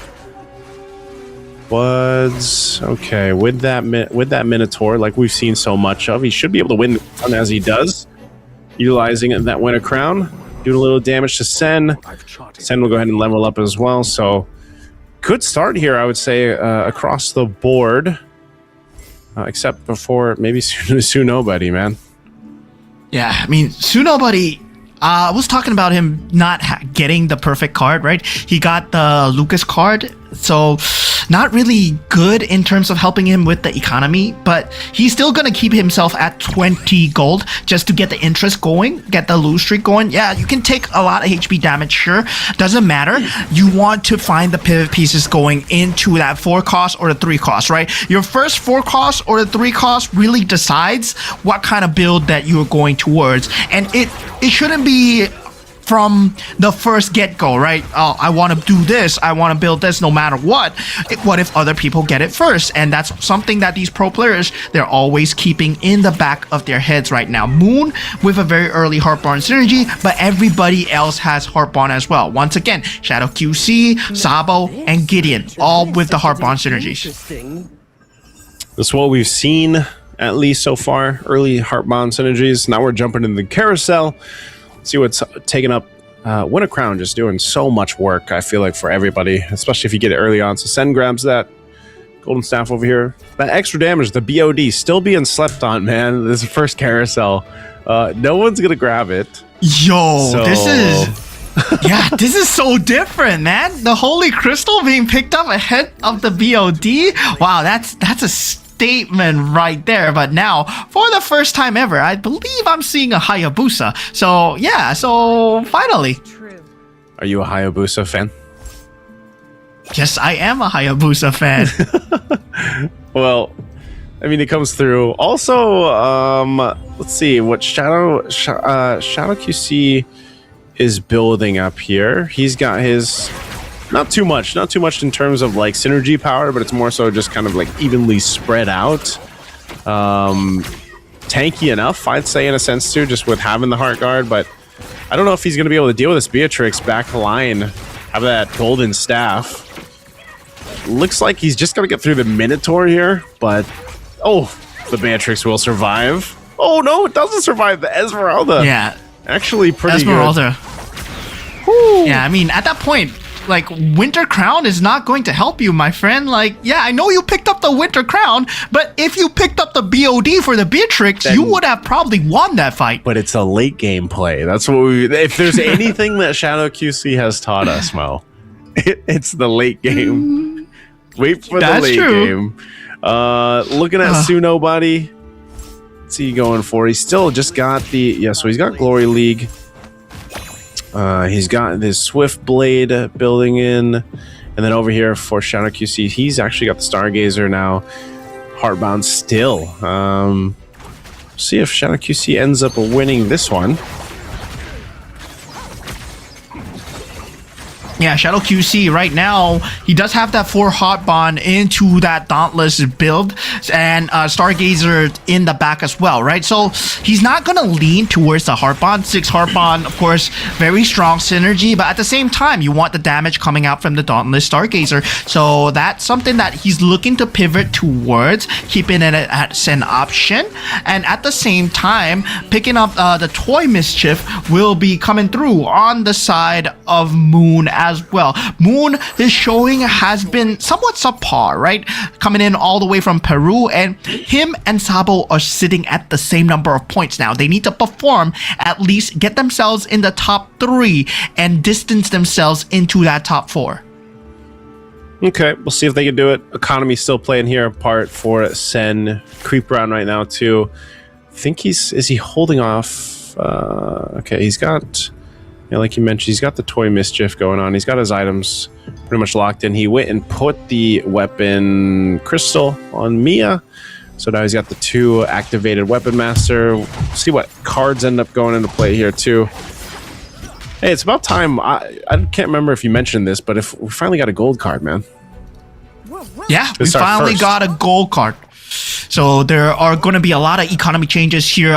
Most people will pick up the premium client too, because when you refresh the shop, there's a 48% chance of getting a free shop refresh, right? So you see a lot of economy pieces, but Moon going for a very interesting piece here, right? You gain 53 gold with the territory agreement, but you cap your level at level 7 for Moon here. So he wants to accelerate the game, gets that 6 synergy for Toy Mischief, and wants to go in as fast as possible. Still taking a look at Sen here now with the 4 Weapon Master Defender. He's up against Gideon though, who's hasn't lost yet. See what ended up happening. Gideon, he's pretty tanky though. That's the problem. It's again this Fredrin. We've seen the Fredrin so much. Even a 2-star Fredrin with early items, like defensive items like this, are pretty good. The Aulus has been the same, so I don't know if Fredrin's going to clear this out. He does take out the Aulus pretty quickly, so Fred is fine. Fred is a monster, brother. I never doubted him for a second. He's that good in this game too.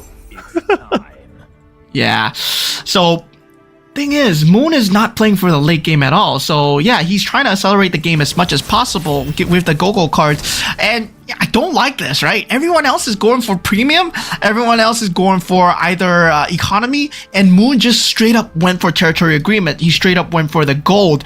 And now he's forcing himself to go into 3 stars. So hopefully he does get that going. And Gideon, another surprising pick coming out from him as well. He went for Breath of Berserk 3, which is Hybrid Lifesteal. Yep. So with Hybrid Lifesteal, Weapon Master becomes way more viable because your units don't die. So that's why Gideon's Fredrin looks disgusting right now. So that's something that he can look towards going. We'll see how nasty the Fredrin keeps looking. Right now, Nobody not having a good time. Again, not really able to capitalize on the synergy that he's going with. I know he's got the Glory League, but even the 2 across the board that he has, just not really doing much. We're taking a look at Moon now. Moon building out his board, looking to potentially go with that 3-star Harith if he can get it, or the Aulus. Again, as Mo mentioned, you know, he's stuck at level 7 because his gold card that he picked up. So he got a bunch of gold off of that, and then, you know, he's just playing for these powered up, beefed up 3 stars, which can be attenuated because of having a Toy Mischief synergy. So they can actually do quite a bit more damage than expected because of the way this works. So really good push in to start here. He's actually, again, you can just see how much damage he's got already early on.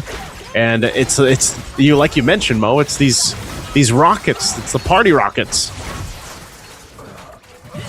Yeah, the party rockets able to deal a lot of damage, but something that I'm scared about is, yeah, whether or not it can burst through the lifesteal, and he does. He managed to take down Gideon for now, finally giving him a lose streak, finally putting a chip in his perfect armor as we go into the next round of Carousel. Sabo will be the first to go. That +1 cap looking very juicy, and he does pick it up. Now, with the Toy Mischief synergy that Muffin gets, well, he's going for more towards the Toy synergy and the Luminexes as well, maybe going for a 4-4 synergy. Meanwhile, looking at what Shadow QC picked, he picked up the Cursed Helmet. So yeah, you can see, right? He's going very defensive, picking up the Winter Crown into the Cursed Helmet. So he's playing the long game, making sure that he has the tank ability as well. And then he pivots towards damage, because right now it seems like he does not have any damage, but he's still making it through.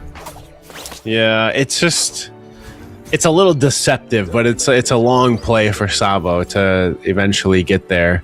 You don't see even the Odette too often, and this just overall lineup. He's got the stacks, at least on the Neo Beast chest. I'm wondering how long he'll wait to open this one, since we have seen it kind of be varied, even though we mentioned usually that 300 mark. But Sabo trying to clear out this. It's just too tanky right now in that All-List, like we were talking about. This shield that he gets with the Toy Mischief and the Party Rockets is just doing so much damage that, it's... Right now, at this point in the game, you just really don't have that survivability that you need to deal with that. So he's sitting at now 2-2-2 stacks on the Neo Beast. We'll see if he takes one more round and then opens that up, and that might change the course of things for Sabo, as he's now sitting at 37 health here left in this last game, game 5.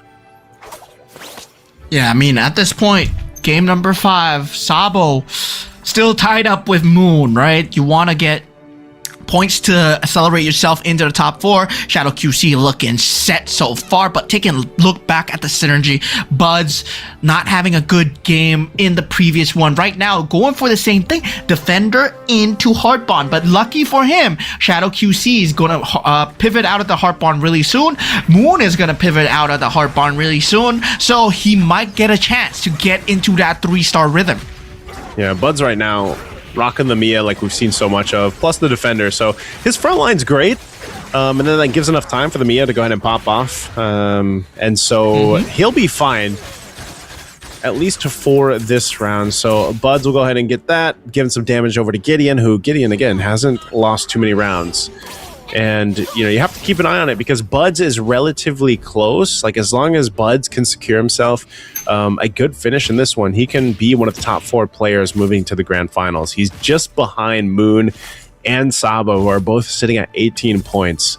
So Buds will be definitely one of the players you guys really want to pay attention to and watch as this game, the last one for this group, unfolds. Let's look at the last cards being picked up here. Okay. So we got the crystal chest for the prime selections. We've got a lot of healing fountains, man. They want to go ahead and keep those commanders healed up for Muffin, Sabo, and Shadow QC. Then we got the purest power over here, so some extra hybrid attack.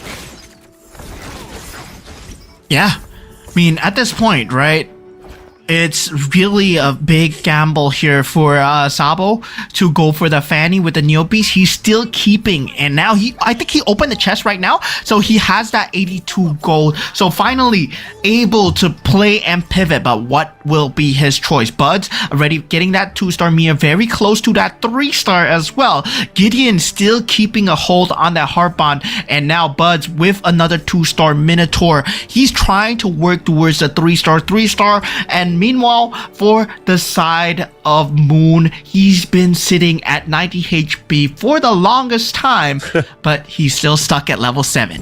Yeah, he's going to be stuck at level 7, so the rest of the players will have to kind of deal with that at this point. Let's check out Sen.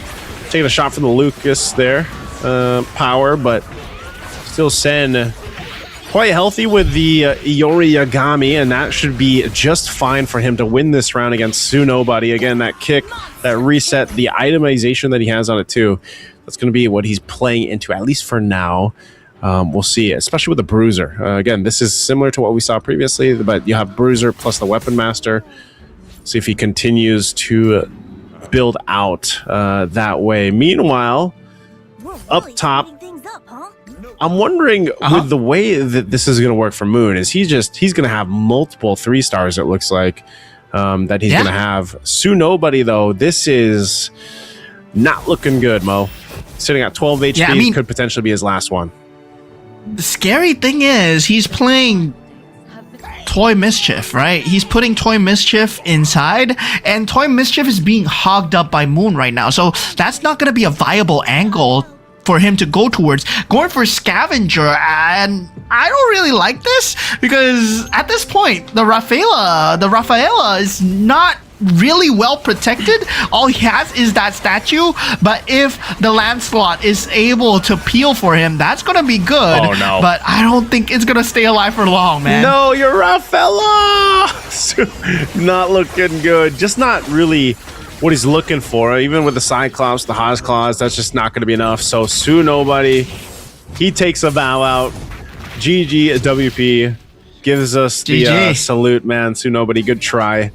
But he is going to be the first one to get knocked out here of Game 5. We'll see if Muffin can stay in it. You know, Muffin around the middle area right now. We'll see if he's able to go ahead and carry on through. We're taking a look at Sabo, as Sabo's potentially the next one to get knocked out here.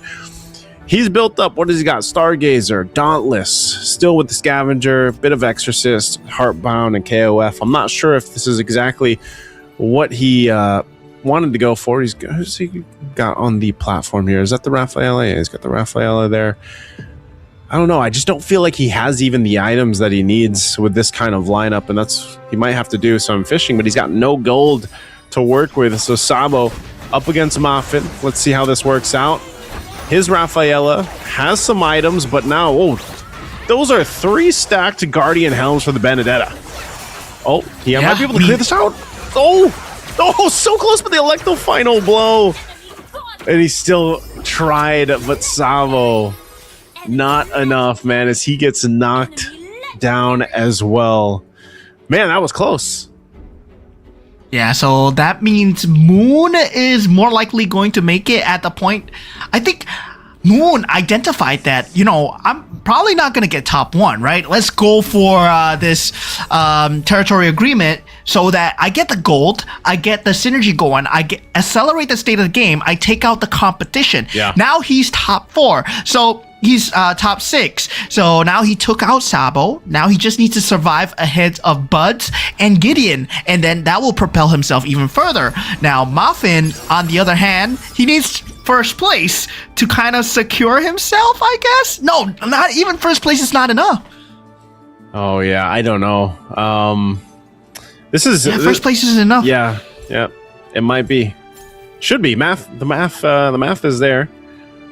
Let's see what ends up happening here, though. As said, ZT might be the next one to get knocked out. He is sitting at 2nd place with the 24. Obviously, he definitely still wants to stay into this. This is like we were saying, Game 4 and Game 5, crucial for the players here to lock in that top 4 spot. And so for Sen, he's got at least two 3 stars here. We'll see if it's going to be enough for him to go ahead and Actually, wait, hold on, Sen. Does he have enough with the 2 stars? My bad. He's got 2 stars. He's actually able to do quite a bit, though, because of the fact that his 2 stars are a Yu Zhang and a Yoriyagami. Yeah, the Bruiser into that Weapon Master emblem, able to deal quite a bit of damage. He's currently sitting at level 9 at the point as well. So now with Moon and Gideon, right? Moon still getting that win streak. He does have a 3-star Owlus, trying to build towards that 3-star Kufra and also a 3-star Harif on the board. So yeah, this is going to be very scary coming out from Moon, especially if he can get in a mage synergy. Maybe sack the Heart Bond for a mage synergy.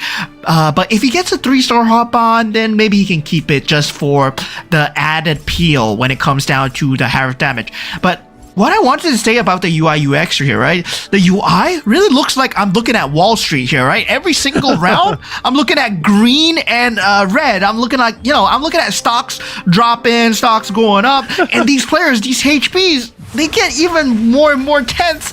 Every time it hits red, I feel for them, man. Oh, man, this is such a fast clear out, too. Senzi T might have just found a great combination between the Yori and the Yuzhong like we've seen before, plus the Bruiser and Weapon Master. He's going to go ahead and do some damage to Moon. And you guys, again, you have to remember just how close it is right now, even for someone like Buds. And Buds just took some damage, so Buds is trying to get out and get some of those points so he can get into the top 4. Moon, which is just slightly ahead of him, same thing. So this is such a close one for that top 4 spot. Obviously, Shadow QC sitting at 4 HP. If he loses this, he'll be fine. He won multiple rounds. But this is a tough one. This is a tough one for the players all in that middle area.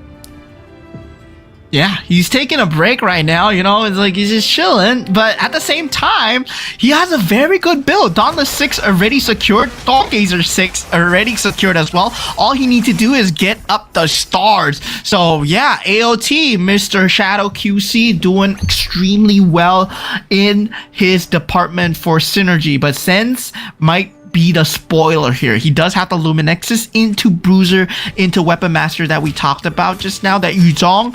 Once again, if he gets a 3-star, that's gonna spoil Shadow QC's plans. We'll see what happens. We've seen Shadow QC do it before, man. Even at, 5, 7 HP, whatever he has, he's able to make something happen. He's gonna see what's available for him to go ahead and grab and then switch out, make that pivot. Doesn't have too much gold left, but he is making plays here. Still ended up with, of course, the 6 Dauntless, that Stargazer that Mo just mentioned. He's got a little bit of Luminexus to go ahead and help alleviate some of that defense. And we'll see how he ends up working here. Again, playing into that Farsa up against Gideon's lineup. He's got so many shields, though, too, along with this lineup. So that Electo Final Blow, clearing out some of the low health here of Gideon, but still that Farsa just dropping down on that defense. Finally, though, that Benedetta targets on that Farsa, pops the winner crown, and will deal with it. So a great play from Gideon, and Gideon looking to take out Shadow QC, and he'll have to bow out there for this game 5. Yeah, but that puts him at 34 points, I believe. I think so, yeah. And yeah, he's still top of the leaderboard, because even if anyone else adds 8 points right now, there's no way they add up 34. So yeah, Shadow QC, well done. He secures himself a spot in the grand finals. We'll see him tomorrow, and I believe the interview is going to be with Shadow QC. So yeah, AOT Shadow QC. I wonder if AOT stands for Attack on Titan, man. That's what I was gonna ask him. Yeah, no, but now looking at top 5 players left over, right? We still need to think about who's going to go into that top 4 position. It can't be anyone. It's anyone's game. Sensed, he is secure, but looking at Gideon, Moon, and Buds, they need to get a higher point score than Sabo. We'll see if they can get that above Sabo. Right now, Buds trying to hold on with that Mia, that 3-star Mia. Pop it off of the backside. Oh, but he's not going to be enough to clear out. He did have that winner crown. Heartbound as well. Back to the Kufra, but just not enough to withstand that front line. So, Buds taking it out. He will be the 4th one eliminated here. So we're down to the last 4. Sen, Muffin, Moon, Gideon. This is much better performance from Muffin, at least in game 5, but it might have been a little bit too late, unless for some reason he's able to go ahead and maybe he can surprise us and Muffin can get that 1st place finish. That would give him what, 17? I don't think that's enough, yes. Man. Yeah, that might not be enough. Yeah, because Bud's already got Bud's is already up there. So tough one for Muffin. We'll see if he can just end out on a high note. Taking a look, SenZT. Yeah, SenZT at this point right now, he does have the Bruisers, he does have the Weapon Masters, but there is a huge problem on the board, which is a 3-star Alice, and he handles it. So he is able to take out Moon so far, take out some of his HP, but still, the top 4 remain standing. Their HPs are still up. It is anyone's game as Muffin gets taken out. But it was a great last hurrah. It's not going to be enough. Even if you get the first place, it's not going to be enough for him to enter into the top 4. But now with the carousel round sensed, he does get another heart bond synergy. Yep. Down to the last 3. Heart bond synergy there. Looking better. It's looking pretty good for Gideon. Maybe one of the not the first times, but maybe one of the few Glory League weapon master combos we've seen actually be this strong. Part of it also due to his items that he's got. The Benedetta has been phenomenal, I would say, for Gideon so far. Senzi T, we'll see if he is able to withstand this. Again, this is a similar combination to what we've seen before. He's going to switch over the Origami and the Yuzhong over to the right side alongside that Roger. He is going to face off against Gideon, as I was just mentioning. So a good start there. But again, this Benedetta, man, just clearing out so quickly, especially with the Sea Halbert there. Oh, but actually, the turnaround. Oh, the kick is so good, man. Gideon. Yeah, it's a great kick coming in from Gideon. But at the same time, I would like to thank Nobody Muffin for playing in this tournament, but they won't be able to represent EECA in the grand finals here at MRS 5.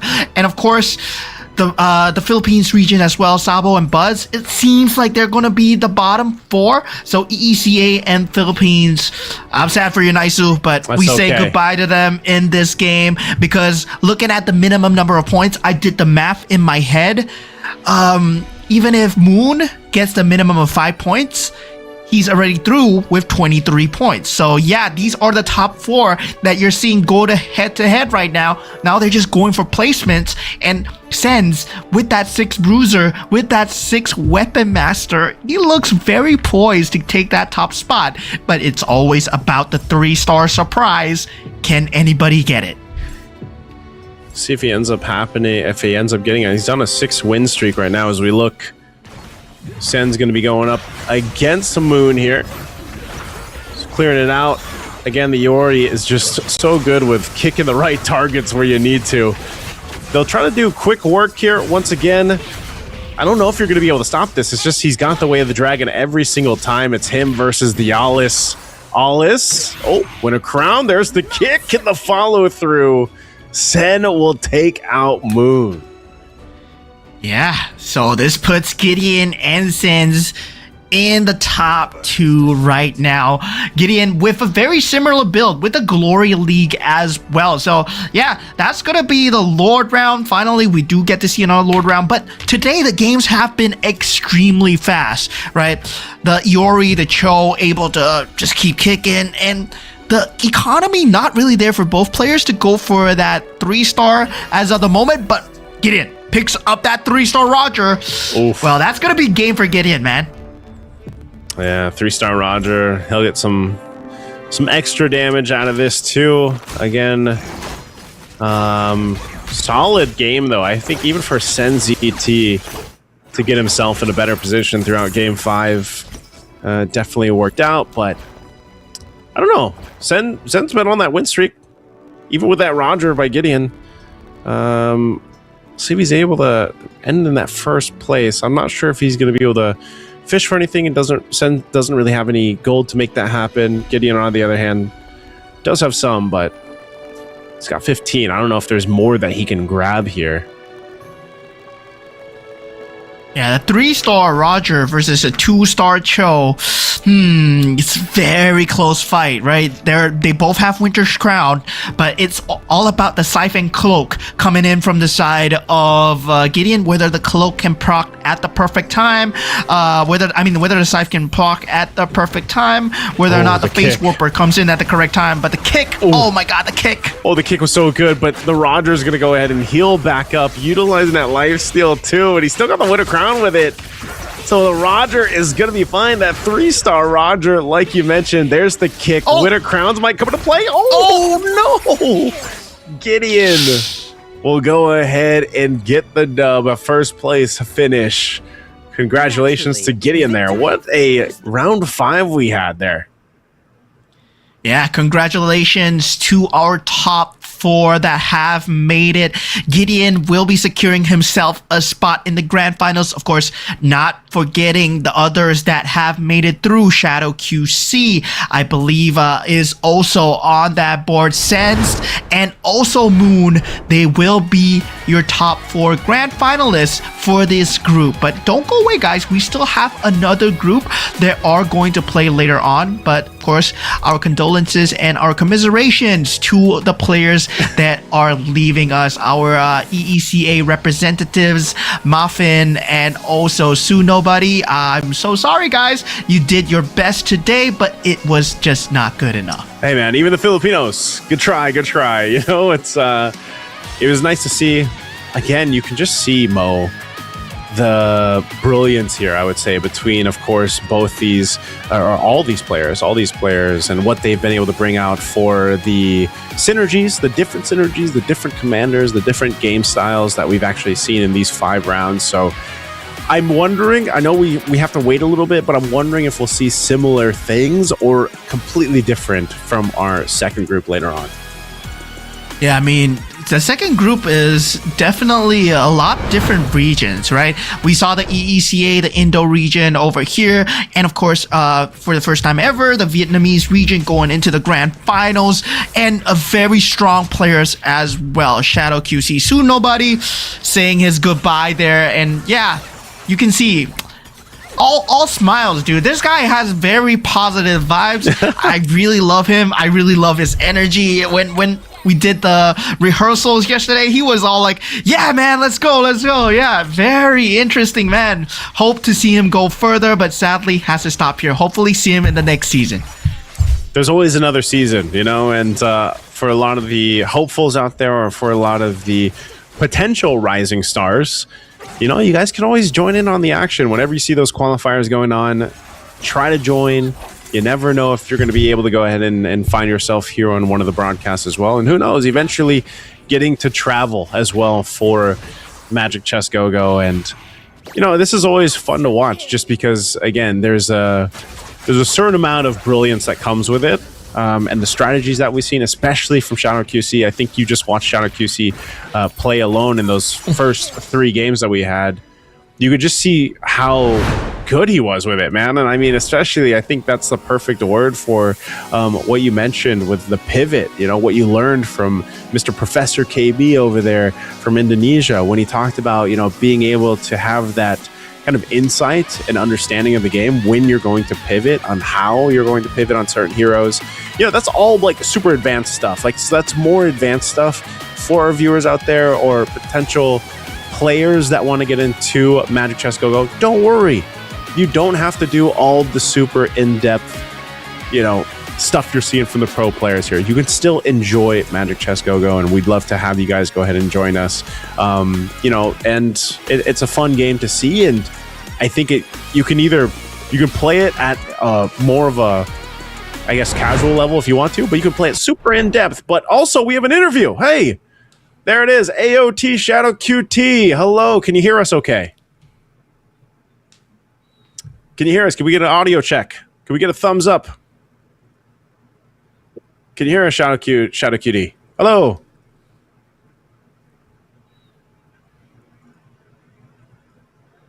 Oh, we must have the Indonesians, the Indonesian casters there too.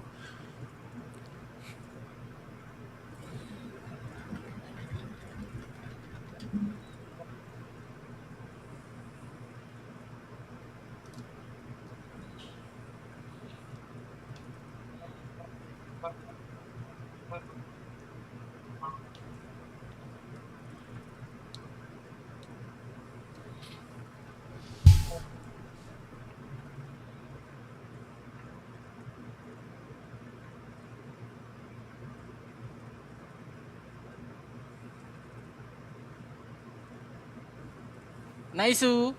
Oke. Yes, hello. Nampaknya kita masih belum tersambung ya teman-teman untuk interviewnya. Hello, can you guys hear me? AOTC DQC sudah dipastikan posisi pertama ya di semi-final grup A teman-teman. Congratulations AOTC DQC. Kita masih menunggu nih kira-kira. Oke, sudah tersambung kah? Halo teman-teman. dari halo. Naisu, AOT Seduk PC. Hi guys, can you hear me? Nah, teman-teman ya yang sudah nggak sabar nanti untuk semifinal grup B ya. Masih ada 8 player lagi tentunya yang berjuang untuk merebutkan 4 tiket sisa menuju grand final tentunya. Betul sekali. Yang kalian tunggu-tunggu ada Cinta MCGG dari tadi. Mana nih dia. Cinta MCGG? Mana cinta, Salah mana satu perwakilan dari Indonesia juga. Betul, Dan nanti juga ada player EVOS, mau Ground FXL tentunya. Yang dimana dia berhasil mendapatkan posisi pertama ya di MCT Invitational. Betul. Little Hope. Itu kayaknya diingat sampai kapan ya? Wah, sampai kapanpun akan terus diingat ya tentunya. Oke, masih menunggu untuk tersambungnya. Ya. Sang winner kita. Wah, ini gameplay bagus banget sih dari keren banget sih. Ini harus diwaspadai bagi player-player Indonesia. Halo. Halo. Halo Naisu, halo AOT Seduki sih. Halo.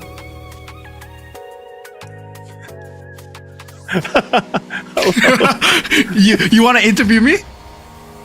I think there was a bit of an issue there. But hello, Mo, can you hear me? Oh yes, I can hear you. Yes, I just won the group stages. Yeah, it's me, Shadow QT. Not Shadow Mo. QC, Shadow QT. Yeah, that's me. Yeah. Okay. But- wait. I think we're gonna look at the match overview for now. Definitely, it was great, and I know Shadow QC ended up in 6th for this one. It would have been great to go ahead and hear some of insights because he really did dominate the beginning of the rounds here. Round 1, 2, and 3, he got first place finish, but this one going over to Gideon, man. Gideon ending out on top, sends CT also very, very close.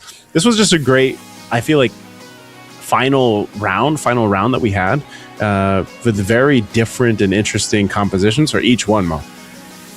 Yeah, I mean, there is so much variety when it comes down to pro games because it's not going to be like your competitive games, right? Everybody's going for the same thing.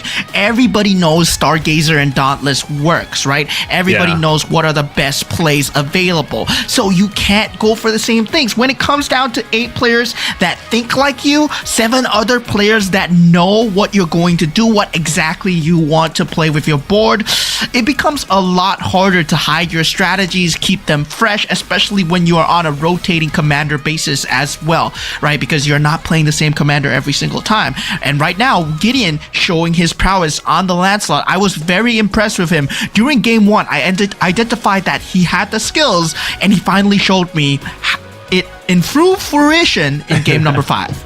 He did. It was interesting too, man, that we only had 1 gold card for the go-go cards come up, and it was the final game that we saw that come through. So just makes me wonder. Again, we saw a lot of the, I feel like, meta commanders come through. There were some non-meta-ish commanders. Hopefully we get to see some more variety in our second group later on through the stream. And there you go. That's our standings for Group A, guys, right there.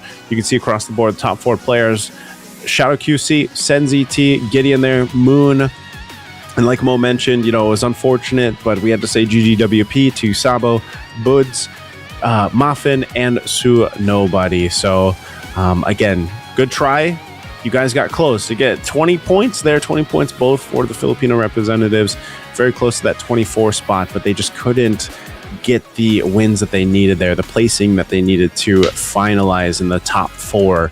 So, I think off these top 4, man, obviously, if you guys tune into the grand finals tomorrow, definitely keep your eye on Shadow QC. He looks to be on a different level, I would say, in terms of when he brought his A game from round 1, 2, 3. He was just something. He was doing something different. His strategies that he implemented with the different kind of synergies, because each one of those games was very different. It makes me wonder what more Shadow QC has under his sleeve, and I think he'll show us in the grand finals tomorrow. Yeah, but at the same time, right? has he shown everything? I don't think so, Mo. Has he shown everything? Because there were people that showed everything during the MRS, right? Season 4, season 3, and Floxy, our grand champion for Go 1, he kept everything hidden. We didn't really identify Floxy as a champion until it came to the grand finals itself, where Floxy was like coming up with new fresh strategies, coming up with new fresh counters. And yeah, that was a breath of fresh air coming in from Floxy, especially from the EECA region, because that was a region that we totally did not expect to win Go 1. And speaking of Floxy, of course, stay tuned for Group B, where he will be playing in. So I think if you've been following along for some time, especially if you got to tune in for Go 1, then there's going to be a lot of eyes on once we get to Group B, man. Because like you mentioned, and you never know, he probably either shows us here in the qualifying round how he's adapted to the new season, but just because of what he showed us in Go 1, I wouldn't be surprised if he doesn't reveal all his cards here just in the semifinals, because there's a pretty good chance that he makes it to the finals tomorrow. But even so, you never know, because I think just the way the nature of the changing metas, the changing seasons, you really could be surprised. We could be surprised here. So hope you guys have enjoyed Group A. Again, that was our first 8 players. We still have 8 more players. We have Group B after this. We are going to be taking a short break, a very short break. So hold on tight. It's me and Isu. That's Mo. We'll be back after the break.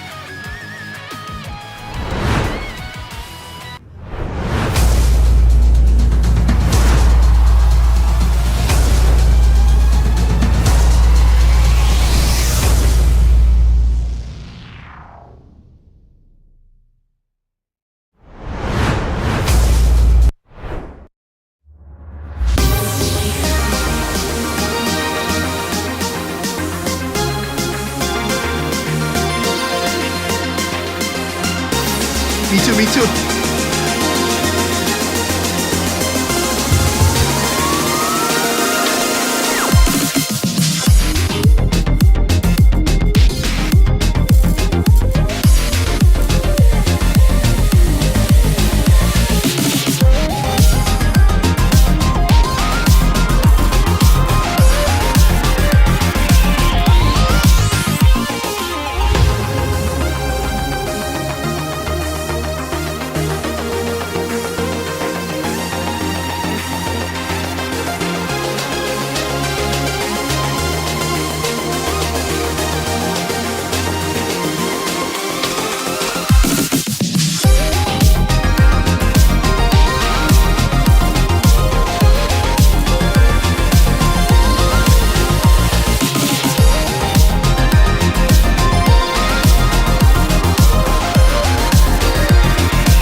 drained.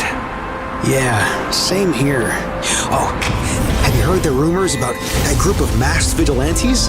Of course, the ones fighting evil and upholding justice every night. Some say their power gives off a bright flash, but no one knows who they are behind those masks. Ah, a light in the darkness. Sure sounds like justice. Well, I hope they're the real deal. Yeah, the nights would feel a lot safer.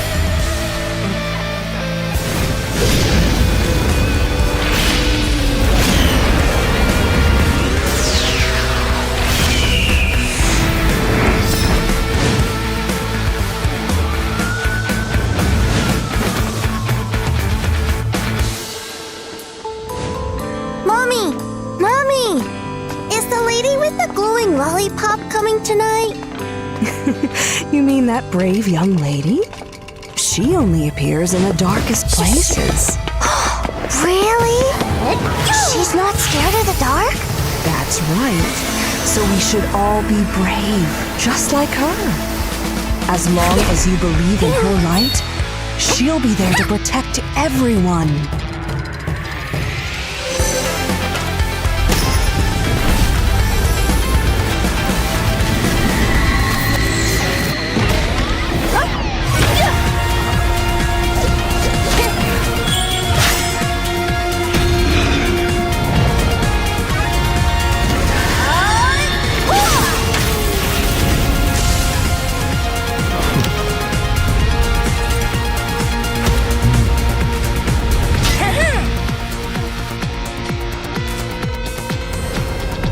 A new crisis is brewing. Once more, the masked guardians must unite.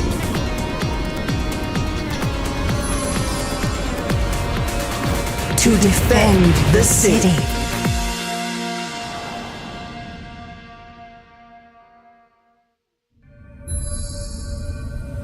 And she will return.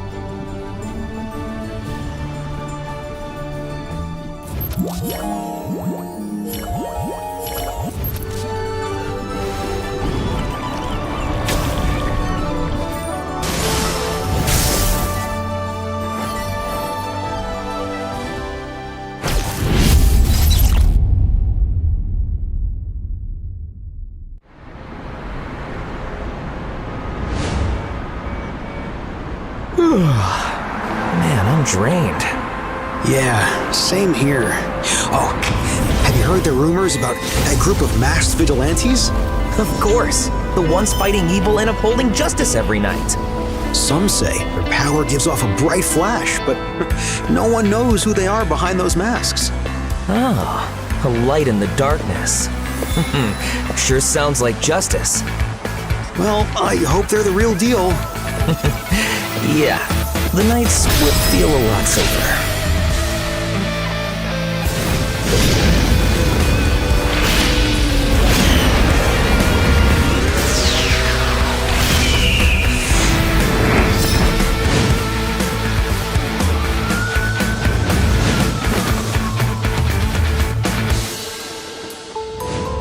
Mommy! Mommy! Is the lady with the glowing lollipop coming tonight? You mean that brave young lady? She only appears in the darkest places. Really? She's not scared of the dark? That's right. So we should all be brave, just like her. As long as you believe in her light, she'll be there to protect everyone.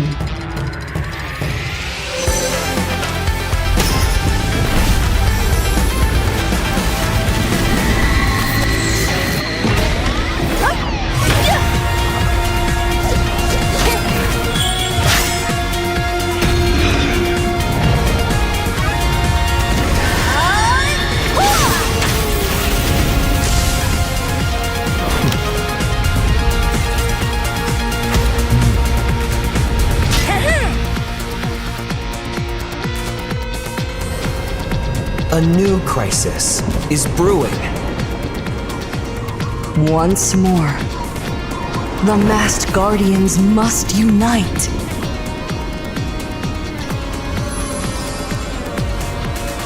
To defend the city.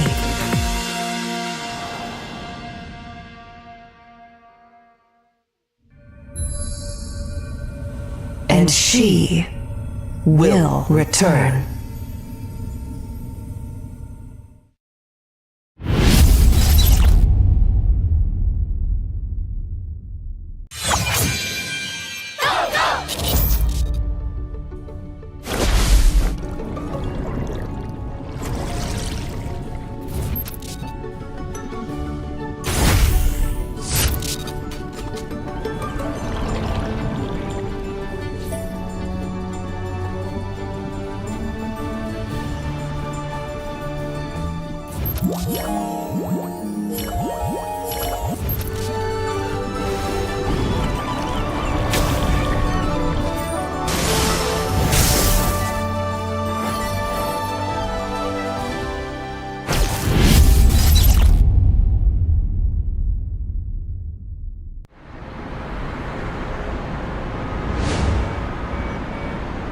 Man, I'm drained. Yeah, same here. Oh, have you heard the rumors about that group of masked vigilantes? Of course, the ones fighting evil and upholding justice every night. Some say their power gives off a bright flash, but no one knows who they are behind those masks. Ah, a light in the darkness. Sure sounds like justice. Well, I hope they're the real deal. Yeah, the nights would feel a lot safer.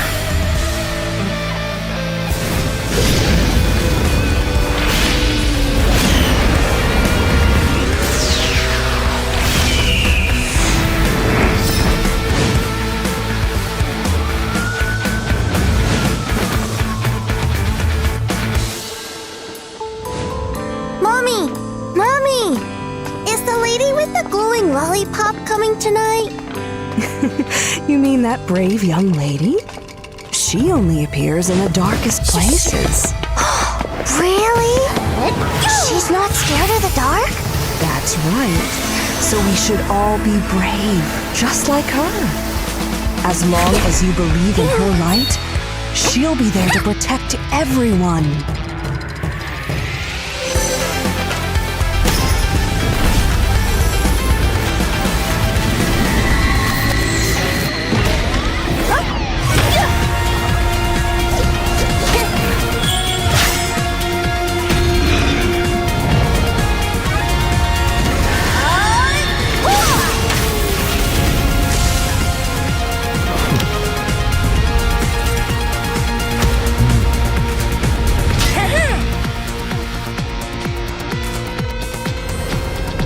A new crisis is brewing.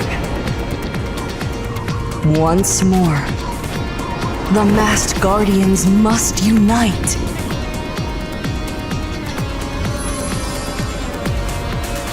To defend the city.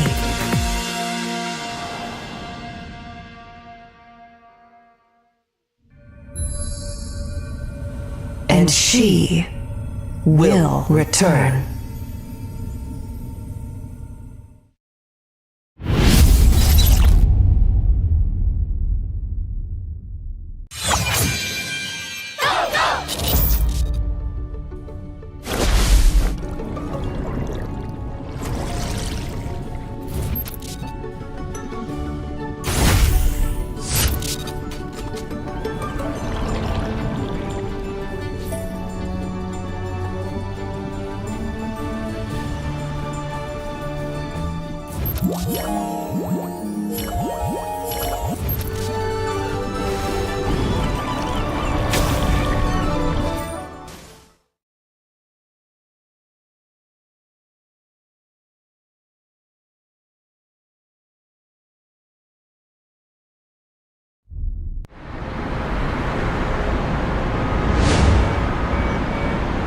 Man, I'm drained.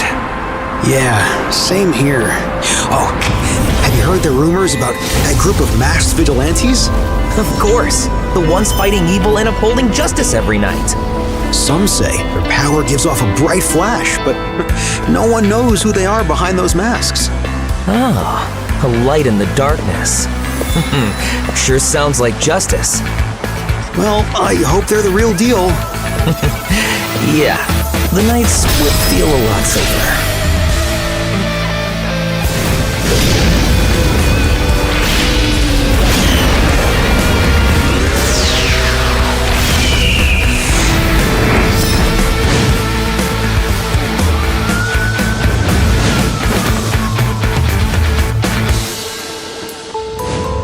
Mommy! Mommy! Is the lady with the glowing lollipop coming tonight? You mean that brave young lady? She only appears in the darkest places. Really? She's not scared of the dark? That's right. So we should all be brave, just like her. As long as you believe in her light, she'll be there to protect everyone.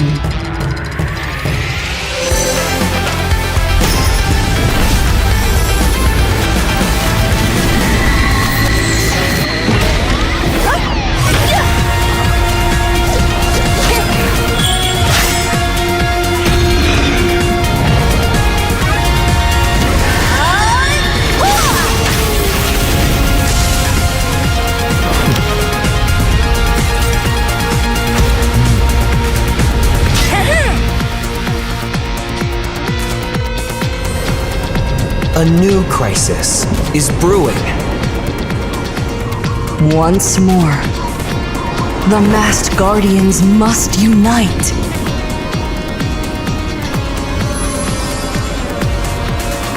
To defend the city.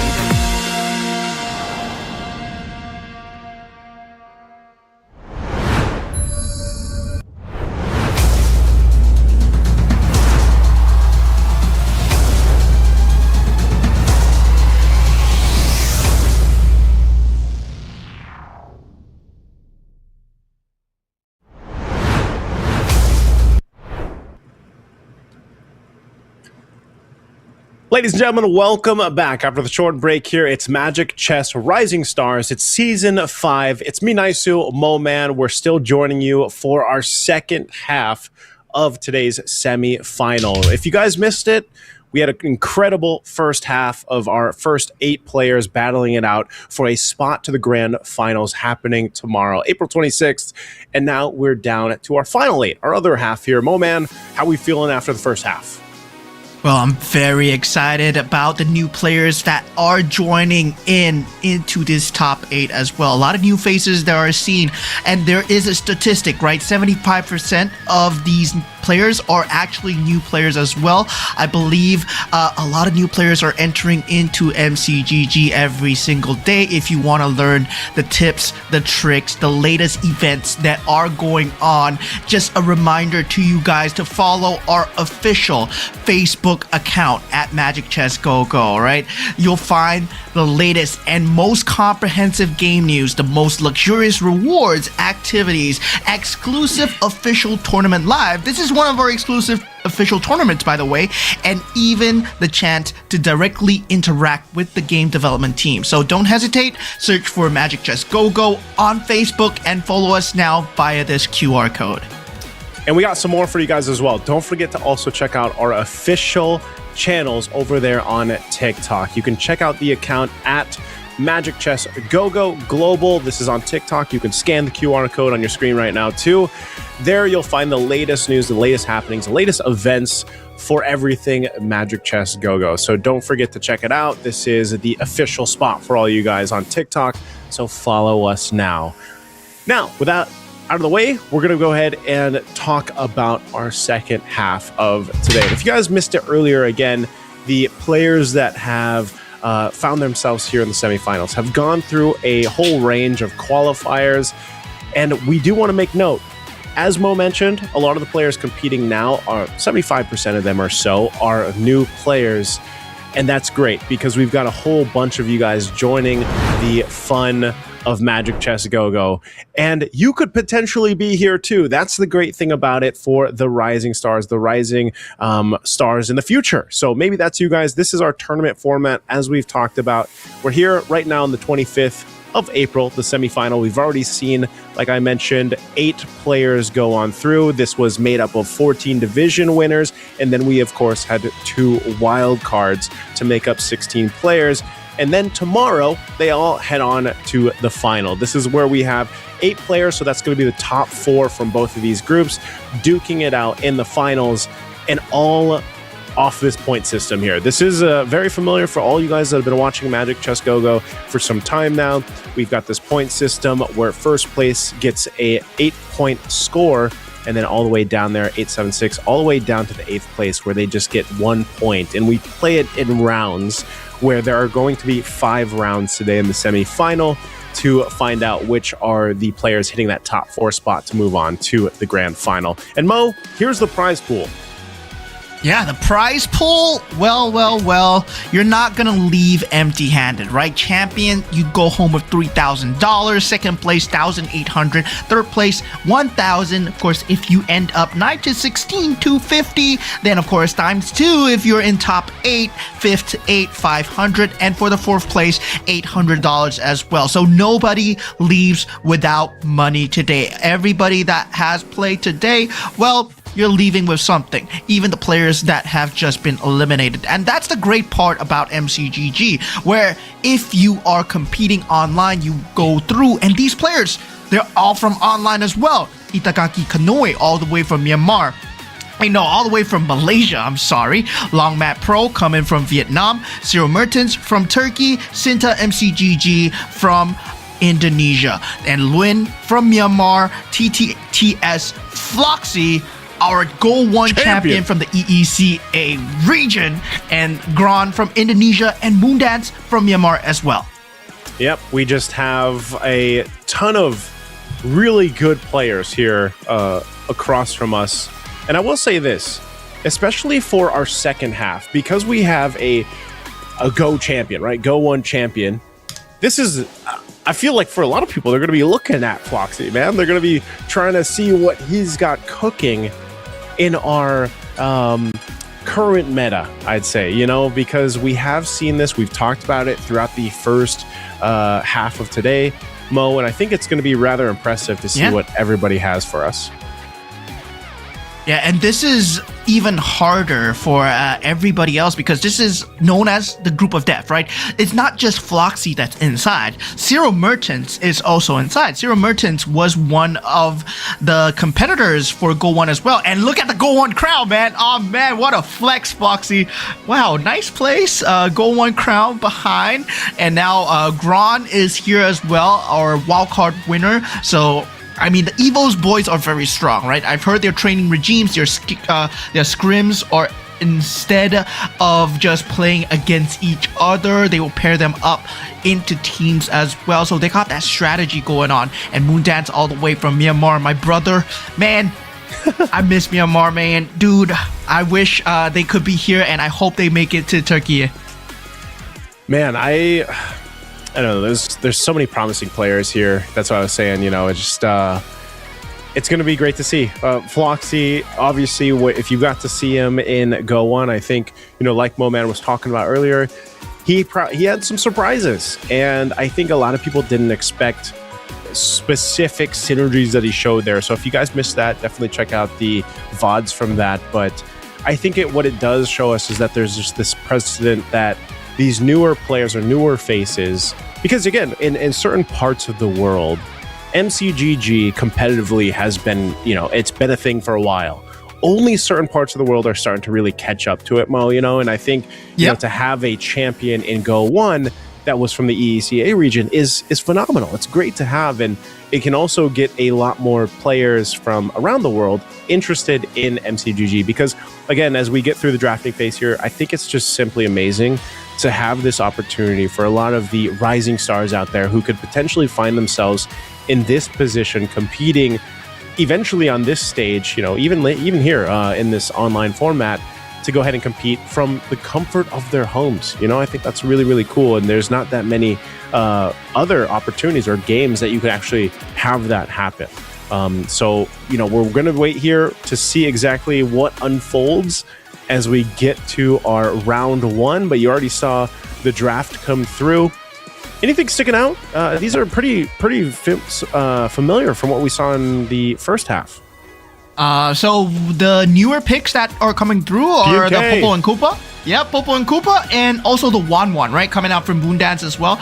So that's going to be extra added damage. And but for PNK, well, with the traps, well, you're playing a very dangerous game. You're hoping that your opponents are good and good enough for you to trap and copy their units as well. All right. So we're going to jump in. We'll keep you guys up to pace on this one. Expect, you know, depending on how things play out in the early game, we have seen a whole lot of Neo-Beast synergies, Heart Bond synergies, be the move for a lot of our players in the early phase. As you can see, Neo-Beast, I believe, by a couple at least so far. We'll see what cards are going to be picked up as well. And of course, like early synergies. So a lot of the first cards are being picked up just as they are with their commanders, except you've got the Ling for Floxy on his Lancelot, Kagura for Kagura. Yeah. What else do we have here? Anything else? Yeah, the Angela for the Angela. Of course, the Karina power. Yeah, a lot of similar things here. But there is some variations from what we saw previously. Yes, there are a lot of different variations. This is going to be a very different group, right? And outlook of the game is very different as well. I mean, when you have different regions coming in, for the first time ever, we have the Myanmar region coming in, and the Philippines region is not present here. So with the Myanmar region, they don't really like to go for gambles as well. They like to go for this kind of early game damage or in terms of late game sustainability. So if we learn anything from Go 1, where Jerry and I believe Willow Sue were the Burmese representatives, they like to go for these kind of economy builds as well, very similar to how was that Shadow QC was playing. Shadow QC, but, yep. Yep, Floxy, on the other hand, he's a total wild card. He likes to switches things up. He can play economy, he can play cheese playstyles, he can go into any build, and you won't even see it coming. Floxy and Zero Merchants are really wild cards here because I've seen them pull weird strategies where they will be like, yeah, for Weapon Master into 4 Marksman, and they're gonna make it work. That's what I'm saying about just, you know, the IQ of some of these players that have been playing Magic Chess Go-Go for a while now. It's sometimes it's at a really different level, and you know, if you're used to seeing certain things in the early game, well, you know, things can change that way because, again, for our viewers that might just be tuning in, again, with the format here and everything else, the commanders that are chosen right now, they have to change throughout each game. So that obviously plays a part into it, and you get to go ahead and see how they play with economy early on. We did see in the last half, the Minotaur, I feel like, was probably one of the more prevalent picks for commanders. You know, this time it's in the hands of Lungmat Pro, so you can also see he's got a bit of a synergy going up right now. Scavenger is usually there for that early game economy play as well. As we look at him, again, it's just you got the couple bit of defenders, bit of Heartbound to go ahead and help your early game, but you know, either way, when you talk about early game and economy and trying to get your pacing, we've seen that just completely flipped over if a game gets to the end game, you know, and that's what we're talking about, like pivots, those decisions that you can make on a fly, and some of the best players in this group in MCGG are here, so keep an eye out for all of that. Yeah, definitely. Going into the first carousel round, Lewin finds himself at extremely low HP, but 80 HP, still respectable, goes for the Claude's Theft device. Not really a lot of game-changing pieces. Hanabi, Yuzong might be a game-changing piece if you were going to pivot into it, but not a lot of these players want to force themselves into it. But Kanoi really knows what he wants, right? He picks up that Yuzong. This could be good and bad, right? Picking up a 4 cost in the first carousel is a double-edged sword because at the same time, you get a 4 cost, but you have to build around the 4 cost. So if you haven't been building around the 4 cost, or if you don't have the opportunity to build into that 2-star, you don't have the economy to do it, then it suddenly becomes much more taxing on your economy to get there. Yeah, we're taking a look at Ciro Mertens too, and I think, you know, he's someone that's not too worried about economy, at least for now. He's had a really good early game leading into the stage 2 now. Not only that, but again, just the Ruby in general. We've seen a whole lot of Ruby work pretty well for a lot of our players so far. This is tanky enough too that it's tough to deal with until you get the proper, you know, itemization to deal with or items that you need to kind of get through that tankiness here. So looks like Kanoe went ahead and won that against Cinta. So honestly, the only one right now for Lewin is, what is he going to end up doing? Because he went with Neo Beasts, and then he's got the Beyond the Clouds. He gets the 3 Scavenger built up. I think he's in a position where he's still got to go ahead and fish for what he wants to. And he did pick up that claw device in the first carousel. Yeah. He's still going for full eco here. Like, looking at the build, there's nothing to pivot towards, right? He picked up the Florin.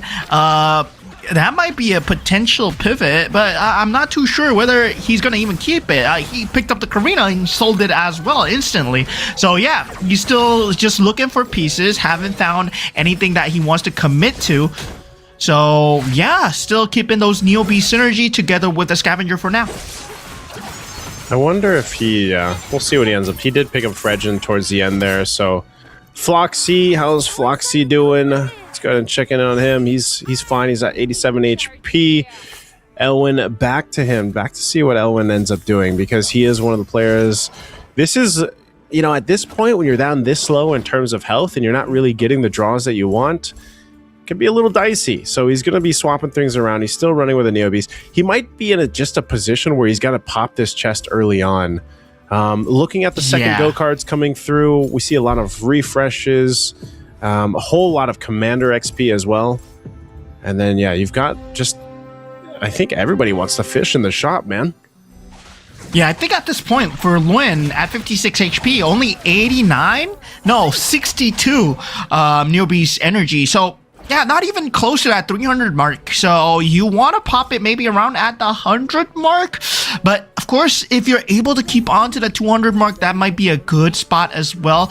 But he's unable to find a secondary synergy that really complements well. Okay, he did find the Luminex's Scavenger piece. So that is something that he might think about going towards Luminex's into the later stages of the game with the Florin. Hopefully, I guess, Luminex's KOF. That might be a certain pivot that he might go for, but Floxy's already building towards that KOF. If he builds towards that Lumi, it's going to be a very good endgame build as well. And we saw this before too with Gron, Mr. Weapon Master. We did see a lot of this, you know, and in this sense too, he's got a pretty beefed up Fredren, leading a lot of that charge here. So Gron in a pretty good position. Now over here, it's one of those things where when we get to that mid game, you see the Mia from Lung might be a problem. We have found out that a lot of teams can actually handle the Mia later on, but that happens later, you know, towards this end game. Now Floxy, back to Gron. What is he building for? Yeah. At this point, Floxy, well, I would say that he still has a very good economy because, you know, Lancelot, you don't really have to worry about economy. But at the same time, he already has that KOF into Exorcist, right? So he might try to go into something like a Luminex's, but knowing Floxy, he's very unpredictable. For all we know, he might build KOF into maybe Marksman because, Ciro and Floxy, they went against the grain for every single play. They never played the Guinevere. They never played the Bruiser strats. They were going against the grain. And I mean, Floxy was one of the first few that came up with the Luminexus and the Stargazer synergy during the Go 1. Yeah, where he destroyed most of the Bruiser synergies. Yeah, that was... Again, I don't know if we're ever going to get into a season or like a meta without Luminexus, but I wouldn't be mad about it.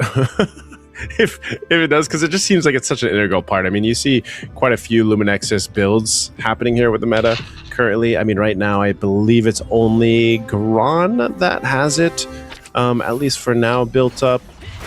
Let's see exactly how Gron handles this one. Again, man, that Fredrin is he's just deleting people. Okay, so the interesting thing now is that Lin has the Ling. So he found his 5-cost Neo Beast, but he's currently sitting at 22 HP on 228 energy. So does he pop it here? He is really at the threat of death going into the next carousel. He will be first. That is one key thing about going first. Does he go for the +1 cap here? Instantly does. So might be that the pivot is coming soon. Since now he's level 9, he has 10 units on that board as well. He's going to have the synergies, but looking at the energy, is it gonna be enough gold though? Hopefully it's enough, man. Lin, I hope this pivot on this PNK debut pick works out for you. Oh, okay. I know we're looking at Moondance right now though too, but Lin actually has good pickups. Moondance as well, in threat of being eliminated early on. You know, still got the Defender. He hasn't gotten the stacks he wants just yet on the Neo Beast chest. So that's one thing. I feel like, you know, that kind of synergy that we usually see from the players here, it's a bit of a risk. It's a risk and reward. You do get quite low, obviously, in terms of health, but you end up getting to turn things around if you get what you want from that chest. So he's going to lose this round too. Not much that he can do, even with that Edith there. But the pieces are there. Like, the pieces are in place. That Mia's still up. Actually, the Heartbound's doing pretty good, but this should be cleared out by the K.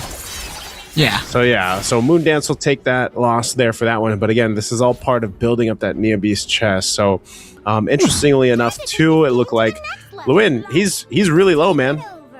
11 HP. Yeah, what's he gonna he has do to here? all in. Okay, he is. That's exactly what he's doing. Yeah, goes for the straight up pivot. Is he able to find the pieces that he needs? I think he's going for the Stargazer into Dauntless. Yeah, the 4-4 has been secured. The Scavenger is there. Heartbound together with the Luminexus. Yeah, that could work, but his front line is not that strong. His Barats and Glue are still pretty weak. Oh, and then he's up against Gron. So this is the play that he wanted to make. It's a bit of a risk, but it should actually clear out okay. Yep, he's going to be fine. So Lewin will exactly buy the time you need. Great pivot, as you mentioned, Mo. Does some damage over to Gron. That'll buy him some of that momentary time that he needs. So him and Moondance pretty low here. Obviously, Lungmat Pro still up top. We got a creep round coming up. We'll see how this ends up changing the course of things when some of these items and these last cards, the last go cards, are going to be picked up here. Over across the board, we've of course got the Defender badge here. What else? We got the refreshes for Syntha. Weapon Master badge, so still building up into that Weapon Mastery. Still some free shop refreshes. A mirror device for Moondance. Yeah. Let's see what the last card for Lewin is going to be. I mean, the interesting thing is the Luminexus and the Weapon Master badge, right? Weapon Master for Zero Mertens, well, you do get the 4 Weapon Masters, but where are you going to put it on? So, for Luen, he picks up Magic Immersion with Equipment Restore. So, he's fully committing into the Stargazer. Hopefully, no one else steals it from him. That's probably his train of thought right now. But at the same time, right, we talked about the Zero Mertens having that Weapon Master. I'm not too sure whether he's gonna place it on he does. Yes, yeah. I expected this, right? He puts it on the Beatrix, so he might be going for a Glory League into Weapon Master, and hopefully he can pivot into that Marksman as well. So yeah, he's going for his signature, right? Weapon Master and Marksman out of nowhere. Weapon Master, Marksman, and then meanwhile over here for Lewin, because Lewin is at threat here. He got a couple 2-stars locked in between the Florin and the Farsa. Farsa's pretty much kitted out in terms of items. interesting setup here, but should be enough to still buy him enough time to get another round here because of the Barretts as well. Like we've seen previously in the previous group, that Barretts, that Farsa combo, this works out really well. And then, like we mentioned, you know, having the ability to have some of that burst of mana early on because of that Magic Immersion card that he picked up, plus that Stargazer synergy, you know, you get to kind of unleash early on, and having a Farsa to be able to go ahead and do that is a lot of early game damage, plus, you know, the hybrid defense that's knocked out there. So good plays, honestly, across the board by all our players for this round 1. We'll see if it's enough to continue to stand. What does he look to 3-star here? He does pick up now 2-star Esmeralda. What is he playing for? Is it, and like we've seen, the 2-star Rafaela too could be enough damage output if he decides to go there. Yeah, the 2-star Ruby might be an option as well that he can go for, but he really needs to beef up his front line. So yeah, he does have the Esmeralda now hoping to get even more 2-stars because he has the synergy. That 4/4 synergy is really strong, and picks up an Iori Yagami just to spite Floxy, right? Because Floxy at this point, he has a 2-star Iori Yagami, and he's not letting him get the 3-star. Yeah, again, a great round here for Lewin. As rough of a start as it was, he played the cards correctly. Lungmat Pro will go ahead and get a win there. Still sitting at top, so doing well. First knockout, though, is Moondance as he bows out of our first game here. Our first round 1. Moondance will be the first one to be knocked out. Yeah, Moondance getting knocked out first here. Not looking too good for the Burmese representatives, as Lwin is also next to get knocked out, but he gets a 2-star Rafaela, right? Rafaela and a 2-star Ruby as well. Okay. We're looking good here, Lwin. We're cooking here. But what are the rest cooking, right? Zero Mertens right now with that 6-weapon master. He, instead of going for the marksman build, he has opted out for the Ling instead. So hopefully he gets a 2-star Ling, but at this point, even if he doesn't get it, I don't think it's gonna be a very big deal. I don't think he's gonna have a problem hitting top 4. Yeah, let's see. The win's still solid, man. I mean, this was such a good play. Good timing on his end too. So that'll go ahead and keep him solidified. Could potentially get himself to the top 4 with that. Now Itadaki looks like he's going to be able to deal with this, but the Mia, the 3-star, no, 2-star Mia, but then having that Kufra there, this is the combination that we see a lot of times. So we're jumping into a carousel. This one could provide some good. We got 2 capacities on here, actually. I'm not sure. Other than that, you've got the BOD. We'll see if anyone prioritizes the Blade of Despair here. Couple capacities, maybe some defense. Yep, there he goes. Lungmat Pro will go ahead and grab that. Again, he's the healthiest right now of everyone. So go the defensive route. I mean, that Kufra is going to be extremely good at peeling as well. But Lwin, at this point, right, he secures that Luminexus and Dauntless into Stargazer synergy as well. So excuse me, he got the Stargazer badge. Same. So he got the 6 Stargazer, and yeah, that's gonna be pretty insane because 6 Stargazer, you recover 6 mana per second, and Stargazers recover 16 mana per second. So you're gonna just be blasting spells left and right. Yeah, we'll see this right now. This is gonna be punches left and right with the Bruiser combo plus that Luminexus. And I believe, yeah, I think he just got the 2-star Itadori. You're going to have to deal with this Ling, but it's a good enough damage potential throughput that you can actually win this. Look at that shield, too. Just a decisive win there coming through for Itadaki. Now looking at Lungmat.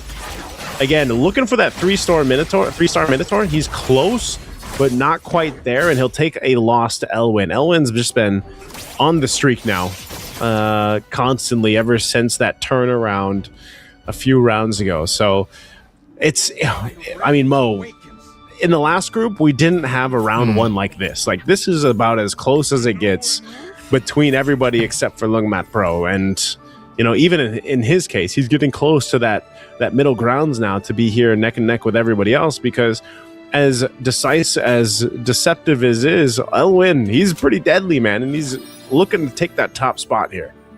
Yeah, but Floxy is going to be someone to watch too, right? We know that the toy mischief is something that you need to watch out for, especially if you can get the KOF going. So with the party rockets and the KOF synergy, if you can get the magic penetration, the items needed to burst through Luen before the fight even starts, then yeah, maybe he has a chance. But now Luen looking like he's going to be the top dog here. But looking at Zero Mertens, his build is not working out well for him. Weapon Master not pulling through here as he gets Weapon taken out by Master. Luen. We've had so much Weapon Master today. Yeah, man. Weapon Master, man. Why? Weapon Master. Yeah, we've had so much Weapon Master today. You know, we've said it multiple times. It's still a synergy that can work. It just needs the right timing and then, of course, the right itemization. So we'll see here. Zero Mertens is knocked out. So we got him and Moon Dance here. We're down to our 6 players.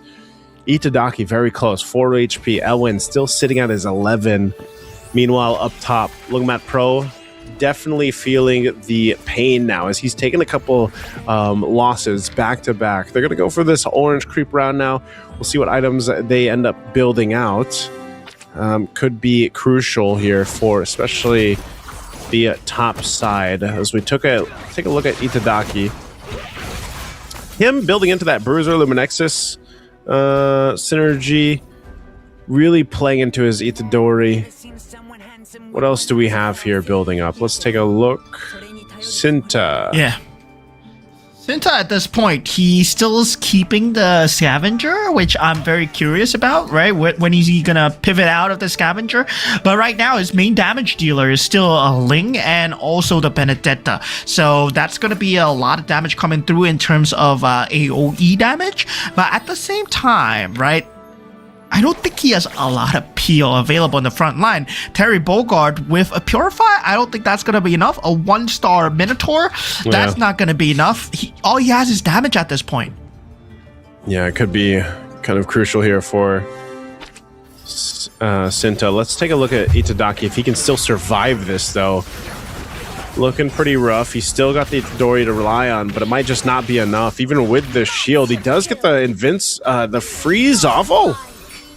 Very, very close there. So Itadaki, Konoe will make it happen, man. He stays alive. What an effect, by the way. Yeah, what a nice skin, by the way. What a nice skin. Yeah. That's 2 eliminated in that 1 round, by the way. Yeah, and surprisingly, Floxy gets taken out. Couldn't find the combo in time, but looking at Luen getting taken out too. Oh my god. Luen, he had the builds. But it wasn't enough. It wasn't enough. That's what I was saying. You know, that orange creep round, man. Sometimes you see how much of a power shift it is just after that one. And it was really neck and neck for a lot of the players here. And even this, very crucial. Itadaki's done well to go ahead and maintain his bit of a lead, especially with the Iori Yagami build. Now that he's also got the Valentina there. But meanwhile, for Sinta, can he actually is he going for the Roger play? Like, if he's able to go ahead and stay alive in this and get the 3-star Roger, we've seen that before. So he's going to go for it. Him up against Itadaki. Can he take out Itadaki here? Sinta definitely trying with a Ling. We've seen this before. It goes in. Should get the Tempest of Blades off, but it's going to be a Ling to the Itadori matchup. And the kick is too good as Itadaki will win the round. So Sinta brought down to 13. Lungmat Pro also 13. Yeah, I mean the Cho, the Iori, just dealing too much with the kicks, the Way of the Dragon, going crazy, right? I mean, this is one of the strongest parts of having that Bruiser build, having that lockdown with the Way of the Dragon. That's why the Guinevere was such a great powerhouse when combined together with Iori, right?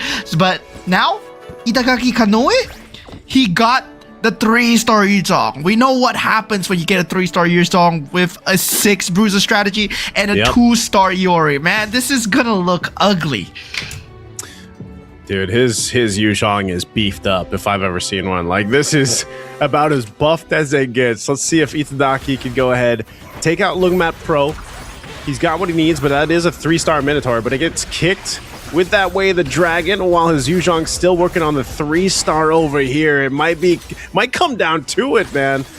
Ooh. Again, even with the Exorcist, the Kufra has just taken so much time. The shielding there for the Yuzhong. He's still got to get through this, though, but that Mia now has free fire on the backside. Yuzhong taking it off, but it'll be enough as Itadaki will make it happen. There's no way. There's a 3-star Yuzhong with a Kagura's umbrella, Luminex's emblem, lowering your defense. This is a monster unit, man.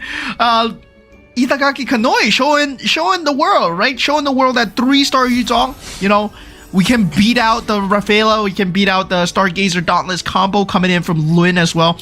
And Lin, I mean, his rolldowns were pretty unlucky, but at the same time, his gamble paid off, right? Top 4, but now Longmat Pro playing slow and steady, playing with that Mia, Kufra, and also that Minotaur. Will it be enough to withstand the Kagura? I don't think so, man. The Kagura shield together with the Yuzhong? Nah, man. Yeah, Kagura shield, what is that, 60% or 60% of their max HP. He actually just switched things out too. Itadaki went with the 6 now. He's triggered the 6 Luminexus. So we'll see how this plays out against Lugamat Pro. The beefed up me in the back line on that 3-star with the Yuzhong pumping out the damage. Iori Yagami too. I mean, there's just so much resetting happening here with the Way of the Dragons. Mia still unleashing. Again, you have to watch for the shield. There's the shield, and that's going to be it. Itadaki Kanoi makes it happen in game 1.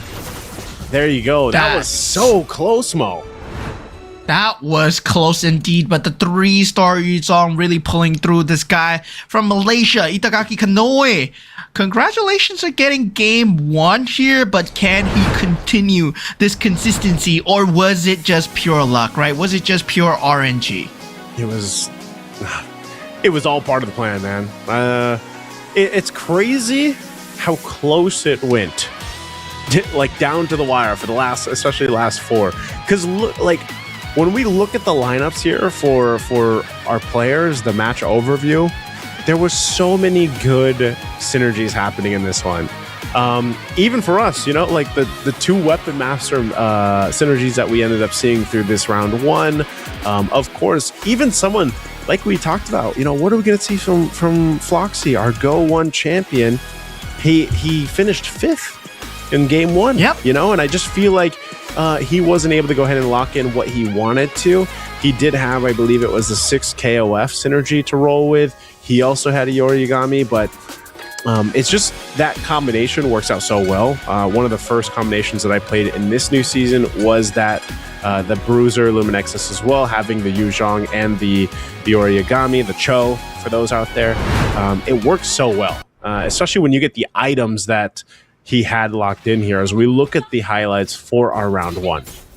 Yeah, and there's a very different nuance about this game as well, right? If you take a look at the minor details in this game, not everybody was going for the same build. There were no 2 identical players going for the same build. It seems like all these players are at a higher plane in terms of thinking, in terms of chess piece, in terms of, you know, supply control. They know that there are a certain amount of supply in that chess piece, and everybody went for a different build. There were no overlaps in terms of 3 stars at all. Of course, there was Iori coming out from 2 of the players, but that's a 5 cost, right? When we get to the 5 cost, well, when you're committed, you're committed. But we see a lot of the players trying to pivot out as early as possible. And Kanoi with that 3-star Kagura into Yuzhong, man. That's just crazy defense, crazy damage. That's why you said that in our first half when you saw the Kaguras come through. You know, it's really playing into that long game, that defensive strategy. Like, how many times do we see that umbrella come into play? You know, that shield is just so much. Even if you have itemization to kind of help with that, it just sometimes it comes down to the wire. And in those last like couple of rounds, that's literally what we saw, where it was if it wasn't a Kagura commander, you would have lost. You know, so it's one of those. But again, for our viewers out there, that Kagura will not be able to be used by Itadaki again. So, he played that card in his first round. I'm sure we'll see the Kagura picked up elsewhere, obviously, as it's one of the current meta heroes, one of the current meta commanders that we're seeing currently. So that one was still relatively close, though. I mean, at that point, you really couldn't see who was going to win it until I would say the last stage of it, because once, we even had a point where I think 2 players were knocked out right away together. So that's just how close neck and neck it was. And this is, I don't know, we'll have to see. Maybe I can make the statement after one more round, though. Like, this seems like a very closely competitive group compared to our first group. Like, this one feels like it's got the heavy hitters in it, man. Yeah, this is I feel that this is like the group of death here. If you take a look at all the synergies that they were playing, none of it were really kind of overlapping against each other, right? Lin only played into Rafaela when Moondance Rafaela's got taken out back into the pool when he got eliminated. And meanwhile, for Zero Merchants, he was building a unique build with the Ling as the carrier for that Weapon Master. He was trying something new. This is something that I didn't really see before, but it's a fresh take on the meta as well, because Ling together with a Weapon Master giving him hybrid lifesteal, that's actually kind of smart, because with the iframes as well, and with the amount that he's not dying, if he managed to get a Winter Crown, that is going to be a very hard Ling to kill. But looking at Itagaki Kanoi, the champions lineup, right? You were talking about this Luminexus into Bruiser. Well, this is the end game here, right? Luminex is, on theory, highest damage. Bruiser, on theory as well, right? You're able to hit twice at a 50% rate. That's going to be crazy. But the fact of the matter is that 3-star Yuzong is that hard carry with that Kagura umbrella. It's so funny because remember when Yuzong used to actually go in Black Dragon form? and not use the blast that he has now, So, like, that's what I'm saying. That's why, if you guys haven't taken the time to like get into Magic Chess Go-Go, it's really fun to see it develop over the seasons, over the metas, even the nature of the heroes themselves on the board kind of change the way that they work. So it's always fun to see that kind of unfold, I would say. And yeah, we have yet to see, I guess you mentioned this, the only thing we haven't seen much of, Mo, would be the Hayabusa play, like the move for the Hayabusa. We saw it once, maybe, I think, in the first half, one time, and it wasn't memorable, So, and even for the Leslie, like, we haven't seen a Leslie pop off yet either. Like, there's been a couple 2-star Leslies come through, but really, I feel like at least from what we're seeing from our players today, that mid-game shift right now, where you maybe focus a little bit on the 4 cost, maybe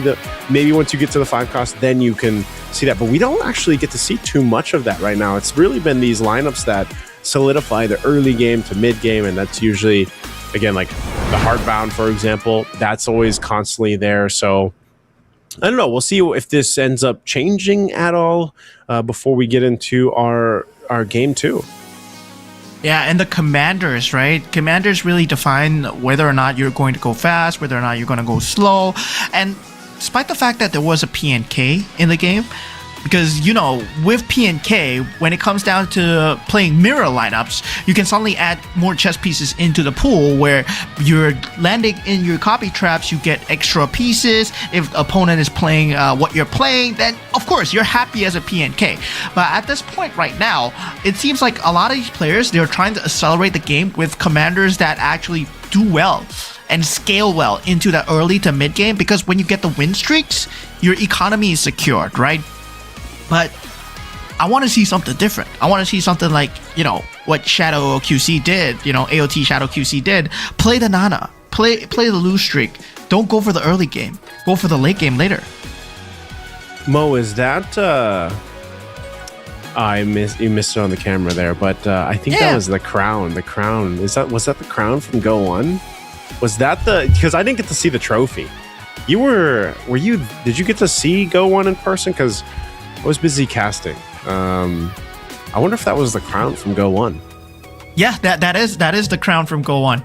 Oh. So yeah, Floxy has the crown from Go 1 in the back, on the shelf right there at the top. So yeah, he's going for Let's go the for crown. a second. Well, I Crown guess number 2. eventually, right? So, right now, obviously, the players are getting set up here for round 2. We'll see what the move is going to be. I wish there's a. I don't know if we have a counter someday for all the heroes that are picked up or the commanders that are picked up. I know we have this like during our drafting phase, but it'd be really interesting to see from like, for example, qualifiers up to the tournament itself, like how many commanders are picked up. But I know that the seasons and the metas do shift, so that can change the commanders to an extent too. But I also think, again, for our more new or newish players, our new viewers out there, again, I would recommend you guys just pick a commander you really like, that you and maybe enjoy playing in MLBB or just like the aesthetic of, and just play that commander. You know, meta commanders are definitely a thing, but you can. I'm always going to be a proponent for non-meta, Mo. Yeah, I'm a proponent for non-meta myself, brother. My favorite commander is Harley, the most non-meta character around. I don't think I'm they're gonna gonna have to pick give it, him a try after you tell me that and your reason. I'm gonna have to go give Harley a try. Actually, I think he's one of the newest commanders I unlocked. Yeah, go ahead. I mean, currently right now, Ruby seems to be, the top tier meta in terms of competitive and ranked, because not for a professional, because Ruby works very well on paper, right? The cloak, the scythe, it provides way more than what the Karina blades provide, and plus you get provided 2 units, and you have the perfect 2 units to use the cloak and scythe now, which is the Kufra and the Mia with the heart bond synergy. Ooh. Okay. Let's see what ends up happening here. Those are our selections for round 2 across the board. I don't know. I think even to an extent, it's nothing too different from what we saw so far. I'm still waiting for that non-meta commander to pop out, but so far, let's look at the early state of the game once we get the first go cards coming through after we get the first initial items too. Again, a whole lot of this is early Heartbound, Scavenger, of course. Let's see what cards are picked up if everybody just ended up going with their commander cards. You can see early synergies being built up too. Again, one of the Neo Beast chests. Usually we see 1 or 2 of those in the early game. Here we go. Cards are being picked up. Yeah, I mean, talking about non-meta commanders, yeah, there's one right there, right? Shinta is playing the Diggy. Not very commonly seen, not very popular in terms of pro gameplay, in terms of competitive gameplay as well. I believe it's one of the lowest pick commanders when it comes down to those ranked games, especially in the higher elos as well. But once in a while, we're gonna have people who just love the commander. And really, the commander really dictates the pace of the game. Yes, it has a certain say. It has certain aspects of whether they are good in fighting, they are good in gaining economy, they're good in sustaining or defense. But at the same time, what strategies that you make, whatever pieces that you pick up really dictates the gameplay. So the commander is not the end-all be-all of your game style, whether or not it's a commander limitation. That's only when it comes to min-maxing, right? So I believe you can win with any commander. So Shinta, I believe in you. I think you're going to win with Diggy, man. Yeah, we as proponents of non-meta commanders and heroes, please. But off to a good start, I would say, for the Ruby, of course, because that is, you have I would say there are certain commanders that obviously give you a bit of an early advantage, but depending on your RNG to an extent, and then the synergy you pan out with, that's where we're talking about that you get to see it develop over the game. And that's what they've been showing us already throughout the day. So this time around, let's keep an eye on what Floxy ends up doing. Again, the Go 1 champion, finishing middle of the pack in round 1. We'll see if he takes game 2 any differently. Meanwhile, for Grand, still rolling with this. He should win this round all good because he's got that early 2-star. Oh, dead? Hold on. Okay, yeah, it takes care of them. Yeah, he's good to go. This is so irritating to deal with, right? Sinta, he got the super early Kufra into Mia as well. So, yeah, you see the potential there. If he managed to get the 2-star Kufra and Mia, that's going to be very irritating to deal with because the Mia is going to be consistently able to dish out the damage. And this is why this is so prevalent in the meta for right now.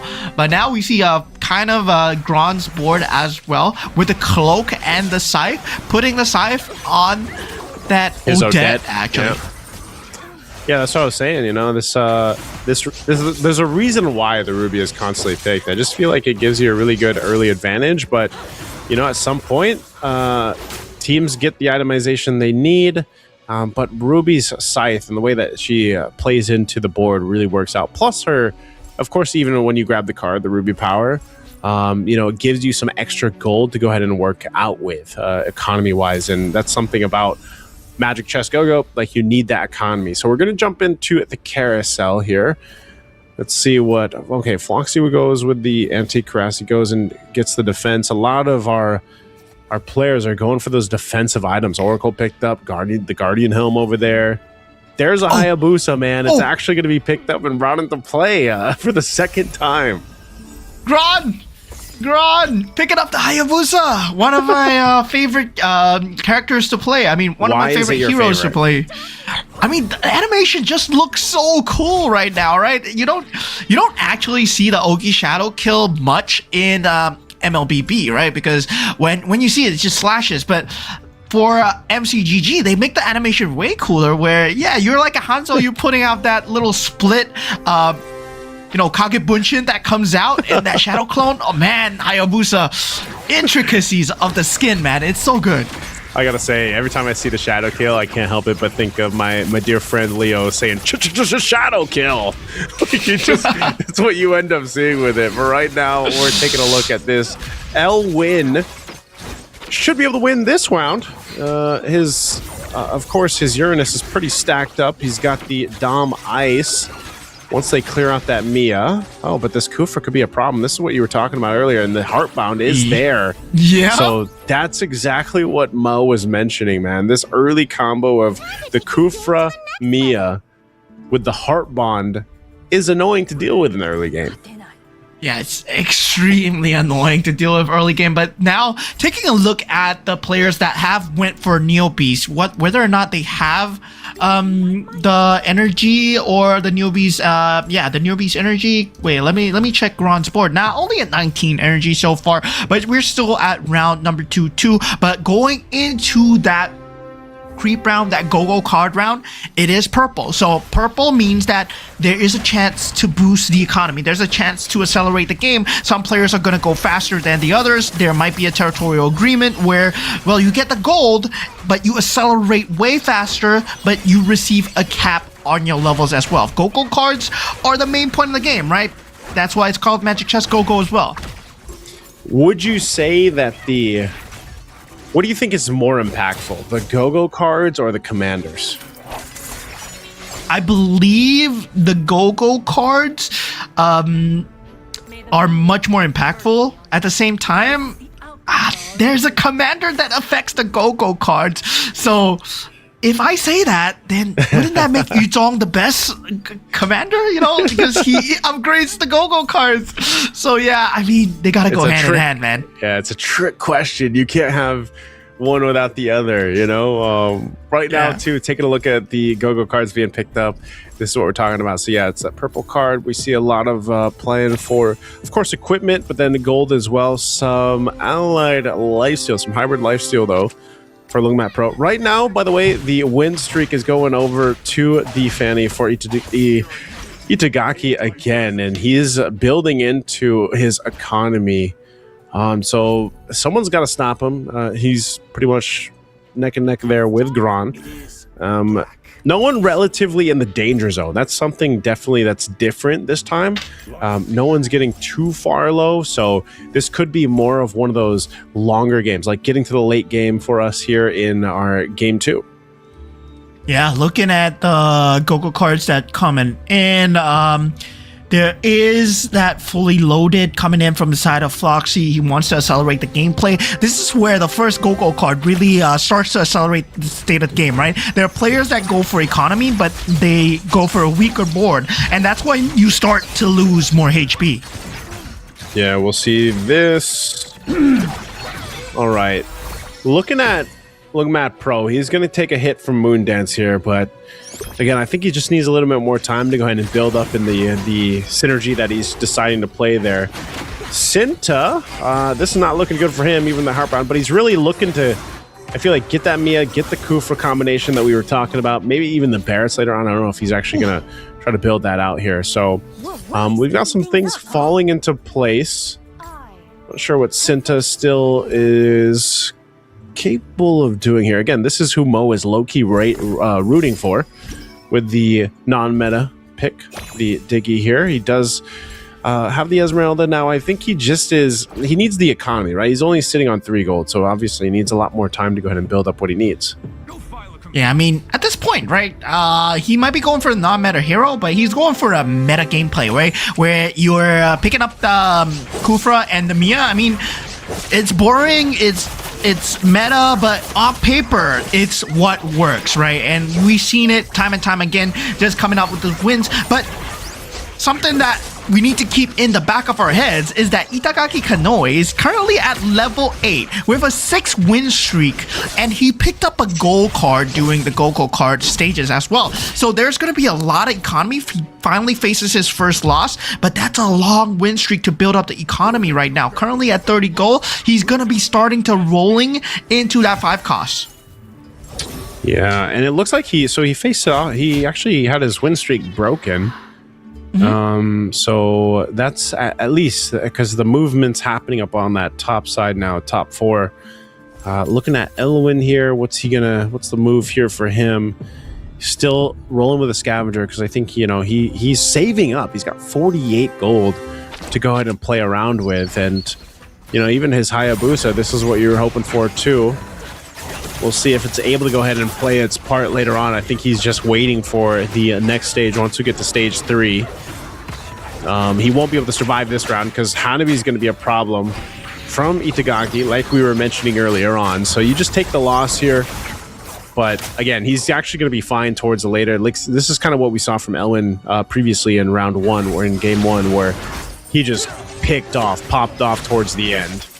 If we get a glimpse here of Gron, he gets a win over Zero.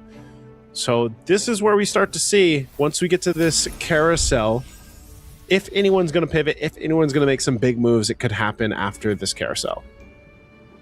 Yeah, I mean, at this point, Luen does get the +1 capacity. Cinta going for that, wait, who's that if I'm not wrong? That's Cinta a 5 cost, right? 5 costs, yeah. Yep, so there is that Claude's Death Device. Moondance with the Heart Bond synergy. I mean, is he gonna pivot into that 6 Heart Bond right now? I don't really like a 6 Heart Bond, but if he picked does, up on Lancelot, by the way. That's what that was, Lancelot. Oh yeah, Lancelot. Yeah, Lancelot. So yeah, more in towards that synergy of trying to get that damage through to the back lines, but right now there's no one playing backline damage still. Gron still keeping that 4 Neo Beast. That's something that he has not cashed out from yet. Still at 213 energy, but he's very healthy, right? 87 HP as of this stage. All right, let's see what Elwin does here. Still building in the Stargazer here. I don't know. Yeah, he just needs time to get his 2 stars, I would say, but because this is going to be the problem, obviously the Fredrin, like we've seen for a lot of the compositions that are rolling that Moondance has. So Elwin's play is now to start to star up. See if that happens along map Pro. Going against this should be fun against Zero. So a bit of a trade across the board right now too. Oh, little Lancelot. That's what we were talking about. So Cinta picked up the Lancelot, and you notice he stacked them up with the items, right? Sea Halberd.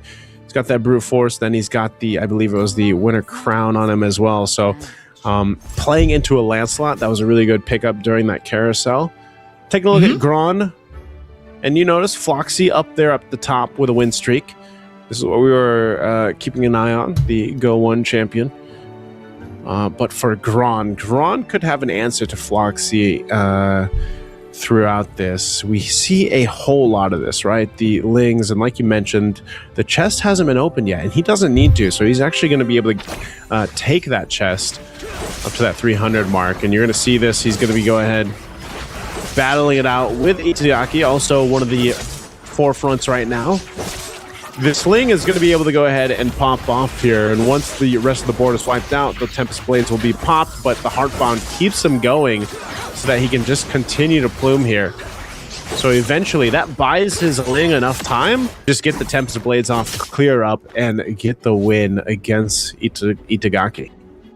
And Floxy's going for a very safe play here, right? I mean, as we said before, Floxy, until like maybe the grand finals, he's not going to show a lot of the strategies, and he's going for the cookie cutter build right now. He's going for the 3-star mid, 3-star Kofra, 3-star Mia as much as possible, with these enhanced items as well. So now with the enhanced Oracle that he got, well, he's really just trying to save up. Yeah. Also, before this creep round, Garan went ahead and opened up his Neo Beast chest. That's what we were looking to potentially see if he went with. I think he opened it. So there he is. We go for this creep round. This is where we see the change here. Oh, no, so he's still building chest. And then over here for Floxy, this I don't know, man. It's like you said, it might be a little boring, but it just works so good, right? The Kufra Mia combo, especially when you have this kind of itemization, it just works out great. So he had the blessing activated over for this Kufra that he went, switches the course over to him, and will build up. He's so close to the 3-star Mia. Does go for the 2-star Uranus, so that front line with these 3 alone are so good to protect your Mia. Not to mention that Oracle kind of helps your front line last a little bit longer. And all this is enhanced, by the way. Now we'll see this. As lowest health right now, 15 HP. Can he actually survive this against Synta? Yeah, so right now, Synta, with that build, he's kind of facing it, and a bit of a cap, right? Because he went for the soul, the Heartbound as well. So right now, Floxy is holding onto a lot of the Heartbound pieces, but that Lancelot actually able to pull through. That was a great carousel for him. Going into the Lancelot, just pulling off of that Mia, now putting all the eggs into the Lancelot basket. Now Luen being the first person to get eliminated. He wasn't doing too hot all game as well. As 1-1, you want to secure the early game win streak, but instead the win streak went to the hands of Itagaki Kanoe.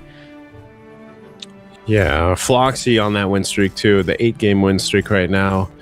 See if someone has an answer for him. We've got Zero checking things out, see what's available here across the board. He's potentially the next one at risk. He's playing the Toy Mischief. We've seen this quite a bit, man. Toy Mischief, Stargazer. You got Beyond the Clouds. You know, he's buffing up his Cyclops to go ahead and utilize the Cloud, but also just having the Party Rockets. We'll see if this is enough damage to deal to Synta. His Cyclops can make it happen with the damage. Supported by the Farsa, but it's quite tanky.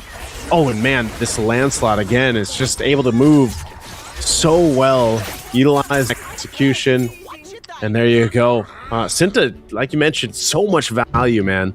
And Zero, he'll have to bow out of game 2 as he's the second player knocked out. Yeah, I mean, for Zero Mertens, that has got to hurt, right? Getting bottom 2 games in a row. Meanwhile, for Luen, he did place top 3 in the previous game. So that'll put him at, I believe, 6 points. So not too bad. But at the same time, Itagaki Kanoe looking to pull ahead. Currently at 8 points. Of course, he was our winner during game 1. So now we do see the board coming in from Synta right now. It is still that heart bond into the 6 Glory League, and the Glory League buff coming on the Minotaur as well. That 2-star Lancelot, man, is gonna be a very good carry in terms of just having that heart bond buff. But in terms of late game, when we go into that bronze build, right, 6 Swiftblade, I don't think it's gonna be enough. Yeah, you can see it moving, the way it moves around the map right now. It's actually it's enough for now. That's the main thing. Also having a Roger there to kind of deal with the distraction, but even Benedetta, like that plays a role in allowing that Lancelot to move that way. So Carousel, we're jumping into it. We still have 6 players. We'll see what the move is going to be here. Capacities are up, 2 of them. Sinta will take 1 of them. Lungmat Pro grabbed the other. Itagaki actually going with the defender here. Foxy getting a little more defense with the Guardian Helm. And then, okay, so good pickups. Nothing, I would say nothing too crazy, but enough to go ahead and set things in pace, I'd say, towards now where this is kind of like the danger zone, right? You've got a 6 heart bond going up for Sinta. That's what he's playing around. Moon Dance. I don't know if Moon Dance is just going to try to shift things over. He doesn't have much gold to work with. This could be a bit desperate for what he's going for. He's, I don't think he's got many options here, Mo. Yeah, I mean, at this point, he doesn't have a lot of options at all. I mean, 5 out of 7 units. And yeah, Floxy's just putting the wound into an even worse place, showing him heart bond synergy. Yeah, he does have the 6 heart bond synergy, but where's the damage coming from? There's no damage. Yeah, there's no damage. You're just going to be over flooded here by Floxy. So Moon Dance going to be bowing out of this one. 3rd player eliminated here in game 2. Anyone else follows suit. Still very close here, but yeah, Sinta will do some damage. Sinta, man, we're talking about a turnaround and for the Diggy, right, bro? Like for the Diggy. Yeah, Sinta's making it happen. Hopefully he can get into top 4 with the Diggy here. Of course, he is going with that Heart Bond build as well. He has that 6 Heart Bond, but in terms of damage, he does have that Lancelot in ready. Meanwhile, Floxy, it's more all hands on deck, trying to look for that 3-star Mia, still unable to get it because a lot of the players this time, they are clashing, right? We have a Mia, we have Minotaur as well. Mia playing with Mia and having that marksman force synergy. Well, it's gonna be good, but you need the 3-star. We'll see if they make it happen here. Taking a look at Lungmat Pro. Quite low in terms of HP. Can he survive? It always Mia. The heart bond's gonna be procced, but it's just too much. I think he's gonna get overloaded and not protected enough. Still firing off though. Again, the heart bond's gonna be there, but still the Minotaur and the rest of the DPS coming out from Sinta is just too much. Even with this, still thrown up, Sinta will take out Lungmat Pro as our 4th player will be knocked out here. So we're down to 4. Gonna go into a creep round, see what items are picked up. Gron has good economy in place. Sinta's been on a win streak though. 5-game win streak so far. 5-round win streak. Level 9, Floxy obviously still trying to build up. We'll see what this, what items are presented from here, because always around this, that orange creep round, could be some big items that change the course of the game. Sinta's been pretty dominant just by the fact that he's been able to go ahead and build out his game plan with the Lancelot. Now he just needs to beef up the rest of his lineup if he wants to, depending on the approach he takes. Yeah, this is truly the group of death, right? You can see that everyone, when they go for the Mia, when they go for the Kufra as well, they're being very smart about it. They're just holding the pieces, making sure that, yeah, your opponent is not getting the piece that they need. Meanwhile, the smart players like Gron and Kanoya as well, they went for a separate direction, right? Gron, we saw him early game with the Neo Beast. He decided to pivot out of it. He went into Heartbond first and realized how many people were in Heartbond, ditched the idea. Right now, he's sitting at 62 HP, but he went into Swiftblade and Exorcist as well. Now, taking a look at Sinta's board, and no, this is actually Floxy's board. He's 1 away from getting that 3-star Mia, and he can't find it. He wants it, man. He'll eventually get there, I'm sure. We'll see if he's able to go ahead and win this round against Sinta. Sinta been pretty dominant again with a 5-game win streak. So far, so good. But that Lancelot again is just hitting the right marks. Proccing the heart bond. And I don't think it's going to be able to deal with the Lancelot, honestly. It's just, it's so tanky in itself. And then even with that invulnerability with the Winter Crown, so Cinta will get another win under his belt here. Yeah, at this point, Cinta doing extremely well. But Floxy pulls out the 3-star Mia. Yes, this heart bond is going to pay dividends. But is it enough, right? I mean, the enhanced golden staff? I love that item. I believe it is. Together, I mean, I hope that he can get that +2 marksman synergy for the Mia, but I doubt it at this stage. Yeah, we'll see if this ends up being enough. We've talked about the synergy between the Kufra and the Mia, especially now that they're both 3-star. If he's actually able to go ahead and now get some wins here to keep himself from being eliminated. See what ends up happening. Floxy versus Gran. Gran has been pretty dominant. Even so, the Mia is going to be unleashing in the back, but the Ling could be a problem. Does get a couple kills through. Still pumping out that damage, but even with the Edith on the other side, the Mia heart bond procced, not going to be enough, and Floxy will get knocked out of game 2, finishing in that 4th place. We're down to 3.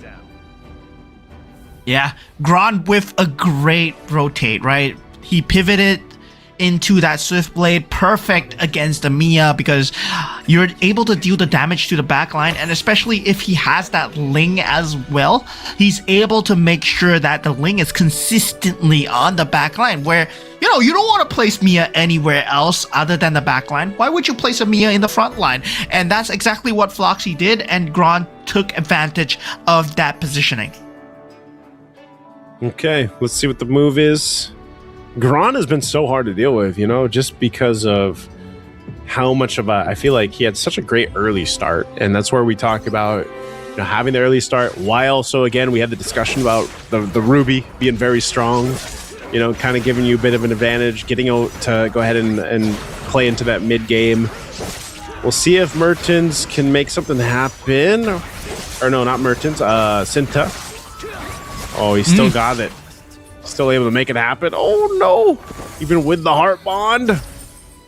A little bit of time, little invulnerability, but Cinta still unstoppable, man. 8-game win streak.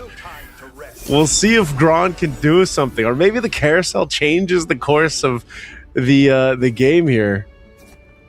Yeah, Cinta with the crazy rotate, right? The crazy pivot into the Lancelot during the carousel round. He found his footing with the Glory League as well. So yeah, very good play. But with that 6 heart bond, is something that makes gives Gran a super hard time, right? Because you gain 50% hybrid attack, and bonded heroes, they gain extra 60%. So it's like 110% on whoever that Cinta chooses to bond, which is currently almost all his units. Yeah.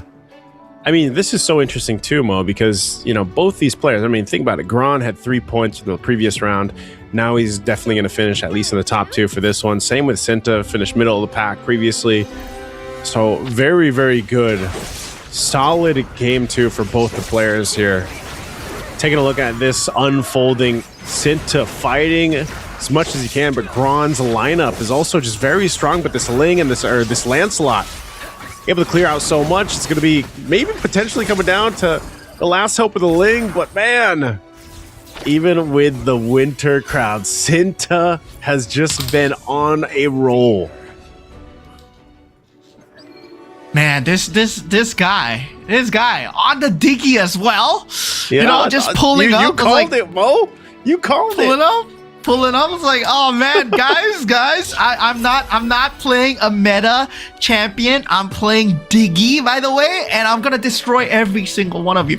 Go one champion playing the most meta build, right? Playing the Heartbond Mia into Defender, into Minotaur, Kanoe playing his best, and having that 8-win streak early. Despite the fact that all that happened, Cinta still manages to find the weirdest build that I've ever seen. The Lancelot, 6 Heartbond into 6 Glory build, 6 Glory League, and 2 Marksman just for the attack speed. That is crazy work. This is not even in your gallery, by the way. You're not gonna find this build anywhere. Cinta just came up with it on the fly.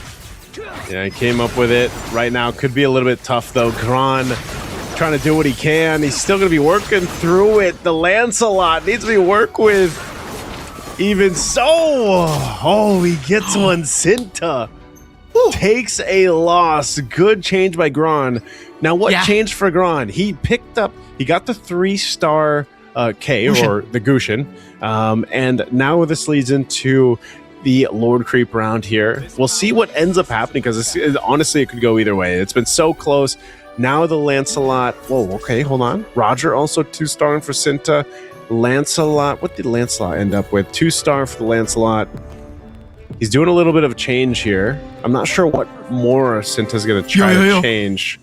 Cinta's going for it. Cinta might be the first person to try to go for a 3-star 5-cost here. If he gets it, he wins, right? He's all inning right now. He's not going for Roger, guys. He's going for the 5-cost. He's going for the Lancelot 21 gold right now. Taking a look at the board. Can he get it?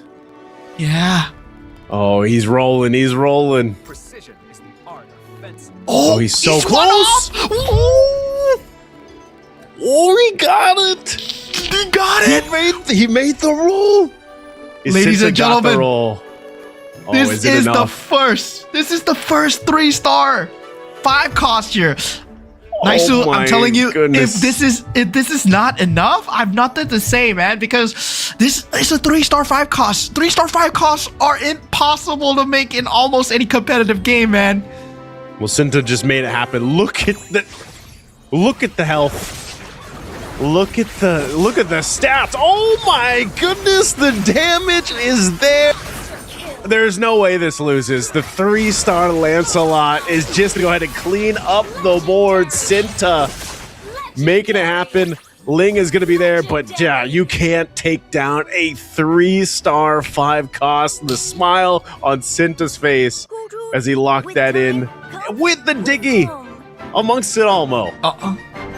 What a statement, man. What a statement by Cinta. Coming out with that Diggy, pulling out that 3-star Lancelot. Man, it's just... Cinta's playing a different game, man. Cinta's playing a different game. But, of course, we see this all the time in the semifinals, where a lot of players, they show a lot of themselves in the semifinals, but when it comes to the grand finals, they might fall a bit short, because some players, they've been holding back strats, right? Floxy hasn't showed too much of his hand yet. Zero Merchant, well, not doing too hot. Meanwhile, the Burmese players as well, they haven't been doing too hot in this region. It looks like Indonesia coming out on top of Group B so far. It's not going to be often, even in your own games, that you get to see a 3-star 5-cost hero, man. And you saw, like, as soon as it started, you just saw all the big numbers, all the big numbers everywhere. Incredible work, honestly, to be able to get to that point, because you got to remember, it started with Cinta, like, just picking up the Lancelot in the carousel, like the early carousel round, and it just changed the course of the game. Yeah, I mean, at that point, right, Gron was probably thinking, like, why is there boss music playing? Why is there a boss music playing? Oh my god. Then when he went into the battlefield, he saw the Lancelot, and he was like, at that point, I believe you can sell every other unit and leave the Lancelot there, and it's gonna be able to decimate the entire board. That's how crazy a 3-star 5-cost is. Because the last time I saw this, it was only during Go 1 rehearsals, where someone managed to get a 3-star 5-cost Sun, and then they destroyed the entire board. And now, for the first time ever, man, I didn't believe. Oh man, we saw this live, dude. We saw this live. This is amazing. Blessed. We've been blessed by the RNG gods to see a 3-star 5-cost. Dude, ladies and gentlemen, welcome to history in the making. This is probably the first 3-star 5-cost that you'll see in a very long time. And Cinta MCGG has done it here today. Look at those. Of course, he might not go on to win. He might not go on to win, but still, it's kind of a feat, man. I was gonna say that the smile alone basically says, just how good that feels to be able to lock that in, because like you mentioned, Mo, he went all in for it. At the end there, he was like, you know what? Might as well just make this attempt. Ends up going for the 3-star. And that makes me wonder, like, what if you just cleared the board? Like, because I think his base attack was like 1,000 or something, or maybe that was with the items, but he was already basically beefed up as a whole board.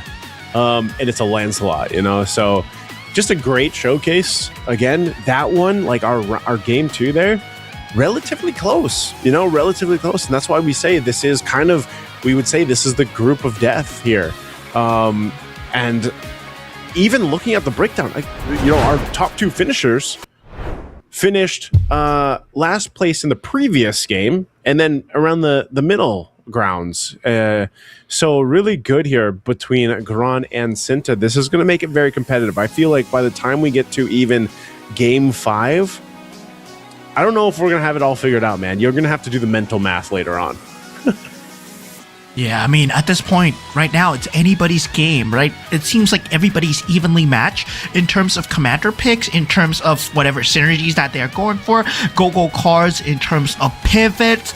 It seems so evenly matched. But Group A might look like, oh yeah, we can identify like stronger players here and there, and some that are, clearly not performing as well. And yeah, Shadow QC was performing way better. But if Shadow QC were in this Group B, might be a totally different story here. So yeah, there's really a lot of luck going into these championships, right? Where you're able to play against the likes of Cinta MCGG. But of course, nobody leaves empty-handed here. So whoever gets eliminated, they still get $250 as well. Yeah, definitely a lot still up to grabs for our players out there competing. And again, if you guys ever wanted to go ahead and get a chance to try to do this, you guys can compete in the qualifiers in your own homes. So if you're just joining us and maybe the stream's popping up on your stream for the first time, you're like, whoa, what is this? Magic Chess Go-Go Rising Stars has a season 5. Where have I been for the past seasons? Well, now you guys know, all right? And we're so glad to be able to bring you guys the English stream as well. Again, wherever you guys are watching us, please don't forget to like and follow the official pages so that you guys can keep up to date. Because a lot of the information, a lot of the news out there, especially for a lot of the developing news for Magic Chess Go-Go, comes out through those official global channels. So make sure you guys pay attention to that.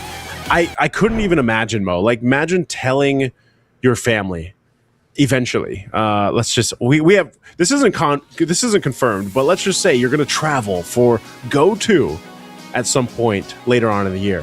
Like, imagine telling your family, like, hey, I'm going to go travel to this part of the world for Go 2, for Magic Chess. Yeah.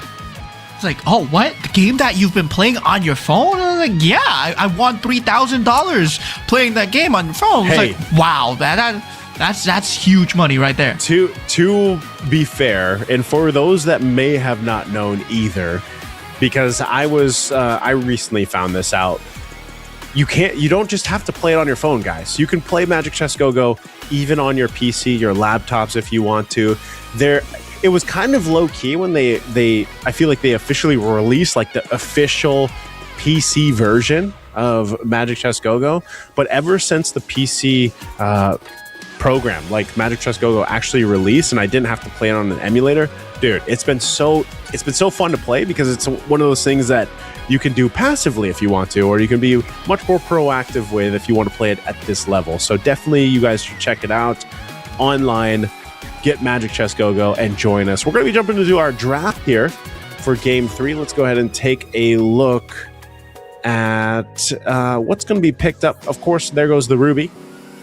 So Ruby already. Yeah. Oh, a Dairoth. So we haven't seen the Dairoth yet. This is interesting. Picking up the Dairoth? Okay. Zero Mertens, his gambling strategies has come up once again, right? He's known as the top tier gambler when he was playing in Go 1, right? Because he would go for all these like super gambling strategies. And yeah, right now, he picked up the Dairoth.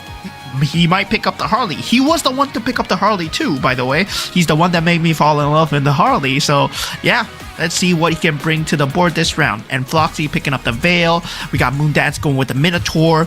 I believe there's still the Mia available for Sinta if he wants to go for the Mia. There's still a lot of options available. Oh, he's going for the Gushin for the extra crystals and the extra economy as well. Okay. I'm glad to see some changes, of course, here through at least I would say more so like one commander is different each round from what we saw earlier today. I think the Dairoth is going to be interesting just because, again, just like we saw the Diggy, for example, we can see how that ends up playing out here. Also on top of that, because for the Dairoth, how does he work? That's the Abyssal Devour is what he ends up getting. Yep. So he can actually eat one of his heroes. Yep. You eat and you return a higher cost. So it's like gambling, right? You want to see what's the next cost you get. It's gacha. Yeah, it's basically gacha. All right. Jumping into it. Game 3. Semifinals for Group B.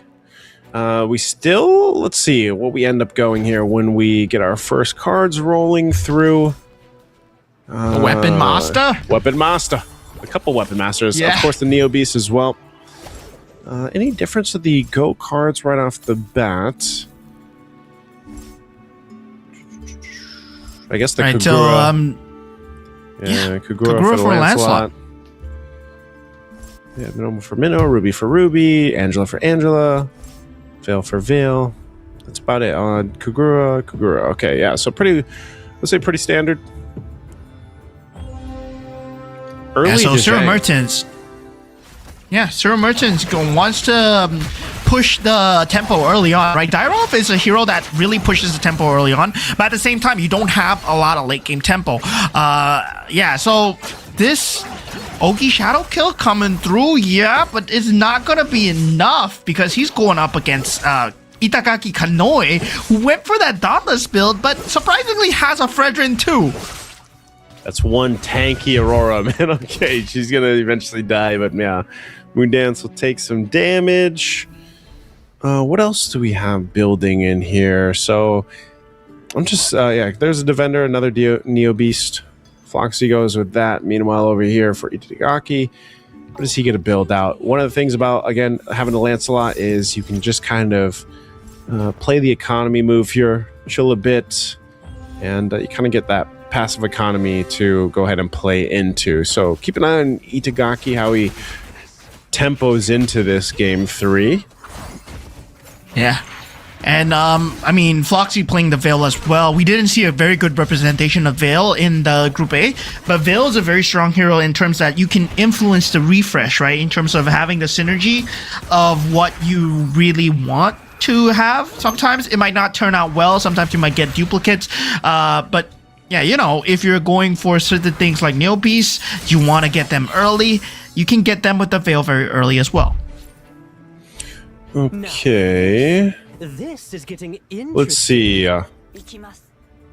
This one's. It's always hard to say with this group because of just the different styles we've seen so far. If you had to say, Mo, I don't know if it's too early to say, but who would your top 3 be in this group? Who would your top 3? I know we usually have a top 4 go through, but who would your top 3 be? Yeah, so my top 3, so far it's gonna be okay. I gotta put Floxy up there. I gotta put Sinta up there, and I'm gonna put from Group A. Actually, I'm gonna put Shadow QC up there. Oh, so you're gonna put Shadow QC? Okay. Yeah. All right. I think I would have to. Yeah, I'll have to put. So for champions, I would have to definitely put, after what we saw earlier with Shadow QC, got to put Shadow QC out there. I don't know if the chat, you guys want to go ahead and tell us as well who you think your champions are going to be. Let's say top 3. I know championship is tomorrow, and obviously out of these 8 players, we still have to see what 4 qualify going on. But you guys can let us know who you think is going to be this champion for Season 5 of our Rising Stars.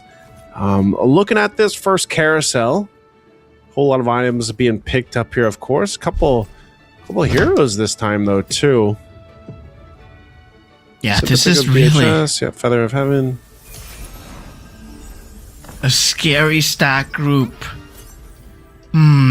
Top 3. What's it gonna be? Is there going to be a chance for them to take out the scavengers here? A lot of people are going for the economy, trying to build up into that mid stages of the game, but I'm not too sure whether or not this is a very good move, right? Given the fact that there's a Lancelot and a Dyroff in the pool, I see that Dyroff already has a Rafaela and a Ling. It's just That's crazy. very early, yeah. Very early on, but Cinta, on the other hand, very common. Again, it's this combination that we're used to seeing right now.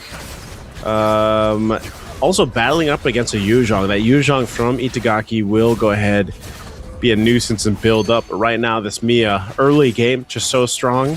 Not sure it's going to be strong enough to deal with this, though, just because, like, look at the pressure that this lineup that Itagaki has early on. I mean, imagine stage 2, round 1. He's got the Yuzhong, I was going to say the Paquito, but the Terry Bogard. He's got the Terry Bogard Yes, here. sir. And then the early Cyclops already with the rockets here.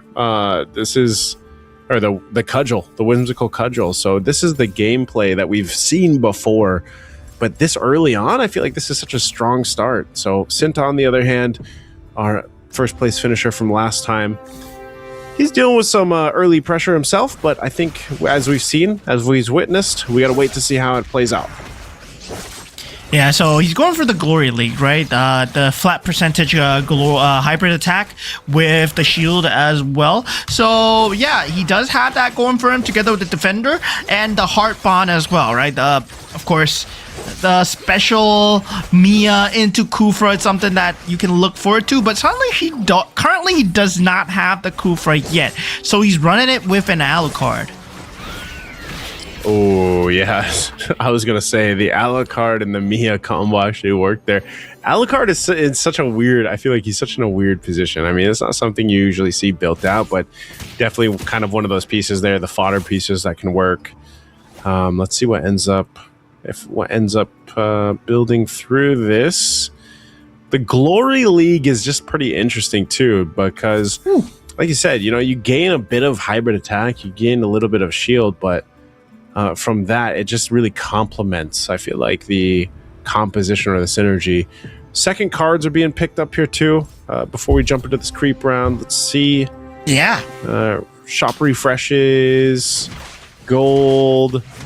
It's a whole lot of shop refreshes, man. And they're really going to be looking for these heroes they want to build out. Yeah, so what's interesting right now about the build is that Floxy's at a 5 Loon streak, but at the same time, he's going for Neo Beasts and Scavengers. The two most Loon streak heroes, right? With economy, with the chest, they provide nothing on the board, but they provide everything else later. Currently on 60 HP, he's gambling a lot of his HP, using his HP as a resource to try and trade it for the gold as much as possible. But looking at Itagaki and also Zero, they have access to the 5 stars first. Meanwhile, Floxy still looking for a pivot piece to go into. Yeah, we'll see what he ends up doing. The chest with the Neo Beast chest is always, I feel like it's such a fun little mechanic, you know, because you clearly have to lose. Like that's the strategy, which feels a little weird, especially for newer players that are getting into Magic Chess going on. They're like, wait, what do you mean I have to lose? But that's just kind of how the chess works, and then eventually you're able to go ahead and pivot. It's just really up to you. How far do you want to take that? But yeah. I feel like what we've seen from a lot of these professional players is, you know, it doesn't really matter. Like, even if they're sitting at 10 HP, like, they're still confident in being able to go ahead and stay within even potentially the top 4 finish with 10 HP, like we've seen previously. You know, Elwin's been someone that's been able to do that too, but you know, now that he's got the Ruby for this game 3, I think he'll be able to set himself up at least in a comfortable position leading towards that mid game, late game, like we've seen from most of the Rubies. But for Lungmat Pro also, he's been very highly competitive. You know, right now he doesn't have too much built out other than the Weapon Master, but he's got 6 out of 6 already. I'm just, we've seen this before, Mo. Like, we've seen this many times. The Fredrin is going to be your main guy just duking out all this damage. But where does it go from there? I mean, at that point, right, you want to build the heart bond, you want to try and get the Weapon Master crystal, and then make a pivot, right? Preferably to something like a marksman, preferably to something like a Yuzong as well. That's what we saw from the previous groups as well, where the Yuzong Weapon Master was proving to be too much to handle. And also at the same time, right, Zero Merchants and Sinta MCGG, they're facing a clash in terms of lineup where they both want to go for that Stargazer, but the Dauntless has been picked up by the hands of Luin and Floxy as well. So Dauntless Stargazer doesn't look like an option because there are a lot of pickups there. So Weapon Master might actually be a good call here from Longmat Pro, and he's identified it perfectly. Yeah, we'll see what he ends up doing. Again, just a lot of the stuff that you're seeing here, this early game pressure and some of the synergies that our players are going for just is going to take some time to build up into. And so you obviously have this power spike momentum for, you know, a player like Lungmat Pro with what he's rolled out. Now Moondance, on the other hand, still playing into that Mia. It's 2-star now. As of the Golden Staff, see how they're in DHS. So the damage output's going to be actually really good. Oh, so close. Barely surviving against Sinta, but will come through with Moondance. It's still fishing for that 3-star Mia that we're used to seeing. So Carousel number 2, let's head on into it. Capacity 1's going to be taken by Floxy. Again, Floxy, the plan here was to go ahead and get pretty low, build up the Neo Beast chest. We'll see if he starts to turn it around after this, now that he's going to have Capacity, the 9. And last pick over there for the Feather. I'm worried about Floxy, man. He's at 24 HP with 266 in terms of just having that Neo Beast energy, right? So he's not going to pop it yet, but at the same time, if he doesn't pop it, he might lose. Yeah, how many I don't know if I saw, how many stacks does he have right now? It's 266, so maybe after this round? Yeah. I would assume after this round he has to, like, he's got no choice. He's got to go ahead and pop that. We'll see what he ends up doing. Because, yeah, I mean, he's been playing the economy, the long game. Well, this is the time to do it. Because he's just going to lose this against Sinta. And then that chest usually is the one to go ahead and change things quite a bit. And that's why you see this often, guys. If you've been tuning in today, you can see, yep, hits that 300 mark. Okay. You see a lot of Neo Beast early on. So he's got 8 HP. Now, what does he do? Oh, he gets a Lancelot. Yep. Foxy pops got the it. Lancelot. Got the Lancelot. He's gonna pop it. He's gotta pop it right now, right? There's no way he keeps it under 8 HP under threat. Yeah, eventually he does pop it. He has the Hayabusa in the shop. He can go for Exorcist. Yes, he does. Okay, that's great. Yuzong as well. So the Exorcists are showing themselves, right? Oh. So he might be going for Ruby. Yes, sir. Yep, he's got the 2-star Ruby. He's switching things through. He's got the 4 Exorcist. Oh man, he's got the 2-star Hayabusa too. He doesn't have that great of items, but he's got a good pivot and plenty of gold now. 37 gold. So him up against Zero. Let's see what he ends up doing here. The Ruby tanky enough. Does he have enough damage through it? But he should actually. It's going to be fine. So he'll come through. Yep. That's what we've been talking about this Neo Beast playing dangerously low in terms of health. But once you unlock that chest and then, you know, get what you need to, this is what happens. Yeah, so that was a perfectly calculated play by Floxy. Getting his HP low while building up the economy at the same time. He's currently at level 8. He found the rubies that he need, and now currently he's sitting on, I believe that's a 2-star ruby and also a 2-star Hayabusa as well. So now he has a 2-star Lancelot. Yeah, so that's going to be a very scary board to deal with. I mean, if he gets a 3-star Lancelot, that's going to be even crazier, right? Yeah. Not again, right? Yeah, you remember when you said you don't see it often? Well, imagine seeing it back to back. Oh, man. And the last go cards on this creep round are going to be picked up too. So Floxy was able to go ahead and get a 2-star 4 gold heroes off his card. What do you pick up? Yeah, reinforcements plus. You got the free refreshes here. He's got the capacity. He's going for potentially a 3-star Hayabusa if he can get it. Swapping things around. Yep, he's got the 6 out of 10 Exorcist plus the Defender here, so he's actually in a really good position. Is he selling the Heartbond around? Is he going for it? Oh, he's okay. He's just going to go ahead and bring in Terry Bogard. Yeah, he needs the Defender synergy because he wants to make sure that the burst damage does not go through too hard, right? If it does and takes out the Ruby, his main bulk of damage will be gone. Despite the fact that Ruby is a brawler, you want to keep her in the front line. Yeah, you still need a lot of defense with offensive items. That's what makes the Ruby so difficult as a 5-cost unit. Yeah, not only that, but it's also a really good answer to this Mia here in the corner. Having the Hayabusa there, the Ruby is going to be dealt with, but yeah, this Mia just unleashed in the back. Can the Lancelot get here, pop off that Phantom Execution with that Thorn Rose? But man, the Heart Bond still playing in with the Exorcist. Oh no, it might not be enough. Even with the winner crown, Floxy gonna be eliminated alongside Zero. Yeah, that's crazy, man. That was Moondance just having the greatest game of the, cookie cutter meta. Never goes wrong. Pick Minotaur, play Mia, play Kufra, and then play the defenders, right? 6 defenders, 2 Heartbond. That's what you need. And this is what we've been seeing, right? This is the Guinevere of this meta, right? If you pick Guinevere, you pick Brawlers, you pick the Bruisers, in the previous season, that's what is going to win. And yeah, despite the fact that Floxy came with a cool strat, meta is still meta. Yep, meta is the name of the game, especially at this level. We look at Gron here. Gron, about mid-pack right now. I'm not sure if he's able to withstand what Cinta actually brought to this time.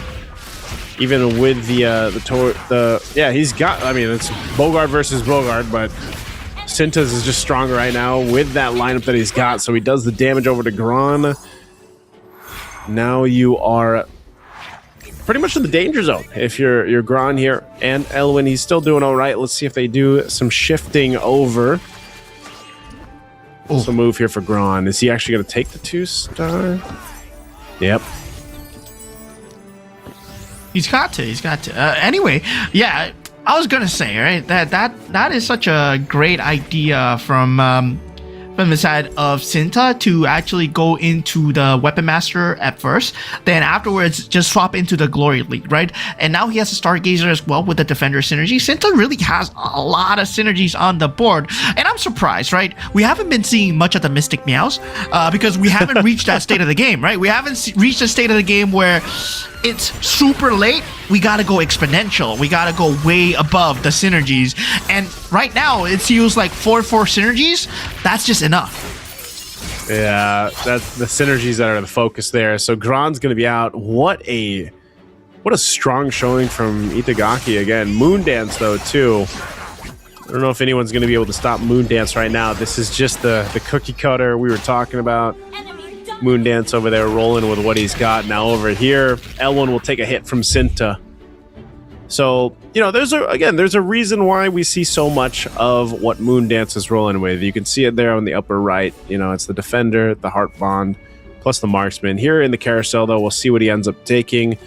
Elwin will go grab Stargazer. You got Weapon Master for Salung Mat Pro, Capacity for Cinta, Moondance. Not sure if there's... What's he going to use here? Okay, the Claw device. Might as well go ahead and get some items for his already beefy, strong lineup. Yeah, at this point, very, very beefy, very, very strong, but the damage is still a bit lacking, right? That's something that's coming out that I think Lin should be worried about. Yeah, he has a very strong Ruby. Yes, he has that Farsa in the backline, but where's the damage, right? Are you just relying on the Esmeralda to get the damage through? I hope that's not the case, man. Well, right now, it could be the Rafaela, man. He's putting the Scythe over here. He's got the 2-star, even the Holy Crystal. Right. This is... You wanted damage, Mo? Yes, sir. Elwin's going to show you some damage. Let's see if he's got enough to deal with the Mirror of Itagaki here. is Raphael takes quite a bit of damage, but with the Winter Crown, it's still going to be up. Does kill 3, but just not enough because guess who else has a Raphaela? But with a beat up, powered up Kyo Kusanagi. 2-star there. Yeah. So unfortunate. Yeah, and for the side of Itagaki Kanoe as well, right? Going into that main synergy with the Kyo Kusanagi, very clutch because not a lot of people are going for the magic damage at the point. So he can actually hoard all the magic damage items. So remember when I said everyone goes for physical damage items because that's the end cap right now? Yeah. Feels like in the pro games, it's smarter to go for the magic items because you know that there's no one going to contest you for it, right? They won't actually jump for it in the carousel. You can take your time to grab it. And meanwhile, with Itagaki Kanoe, he went for the mage build with the Stargazer. So yeah, there's not really anyone else that has a magic build here. Yeah, it's also just interesting the way it works with the KOF synergy, right? So you get a lot of that extra damage for the KOFs and the extra HP as well for the captains here. So let's take a look at what Cinta is going to have to deal against Moondance. Again, that Mia in the back is usually what we're focused on here. His Roger will be able to go for it. So this might be able to solve Moondance as Cinta definitely has the damage, procs the Heart Bond. Mia's back up, but he's got plenty of heroes still up. So, again, another Heart Bond. This should just be an easy one. Go ahead and clear out for Cinta. And yet another Heart Bond. There you go. Moondance taking another hit. So, he was pretty much on a win streak. But now, after back-to-back losses, this is the change of some of the itemization, but of course, the synergy progression for our top 4 players here. Terry Bogart hitting that level 2 for Itagaki, but this creep round, we'll see what ends up changing. I'm not sure if Cinta wants to change too much. Again, with the Defender, the Glory League combo, we've seen this before, the Weapon Master, just itemization now at this point, and then potentially getting some 3-stars here. Yeah, the potential is high to get the 3-stars here as well, but Itagaki Kanoe, right, has a very strong scaling lineup towards that end game. He still has room to make with the Scavengers to actually remove out, maybe get that 6 Luminexes as well. Meanwhile, for Cinta MCGG, I'm seeing a cap in the build, right, where he has all the board space already taken up. He has the Defenders in, he has the Glory League in, he has the Weapon Master in, but he doesn't have the damage scaling in. So yeah, depending on his itemizations, I'm just hoping that he does have the items to pull through.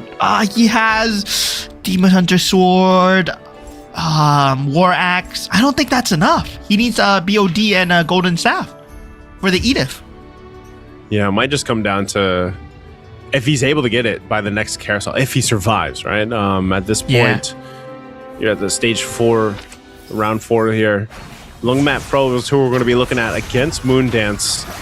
He played into the fact that, yes, he's got this Aulis. We've seen this before with the Toy Mischief. Is it enough to pump out the damage? He's actually going to be able to deal with this Kufra, but the Mia, he's got to deal with the Mia. Unfortunately, he can't get there. Even with the rockets, they're shooting off, but it's just not enough damage. So close to getting rid of the Mia. So unfortunate, Lungmat Pro will be sitting at 2 HP, taking a brunt of that damage off of that. So I'm not sure if he's got 32 gold. He's already got the 3-star Aulis, so I'm not sure what else he wants to go with here.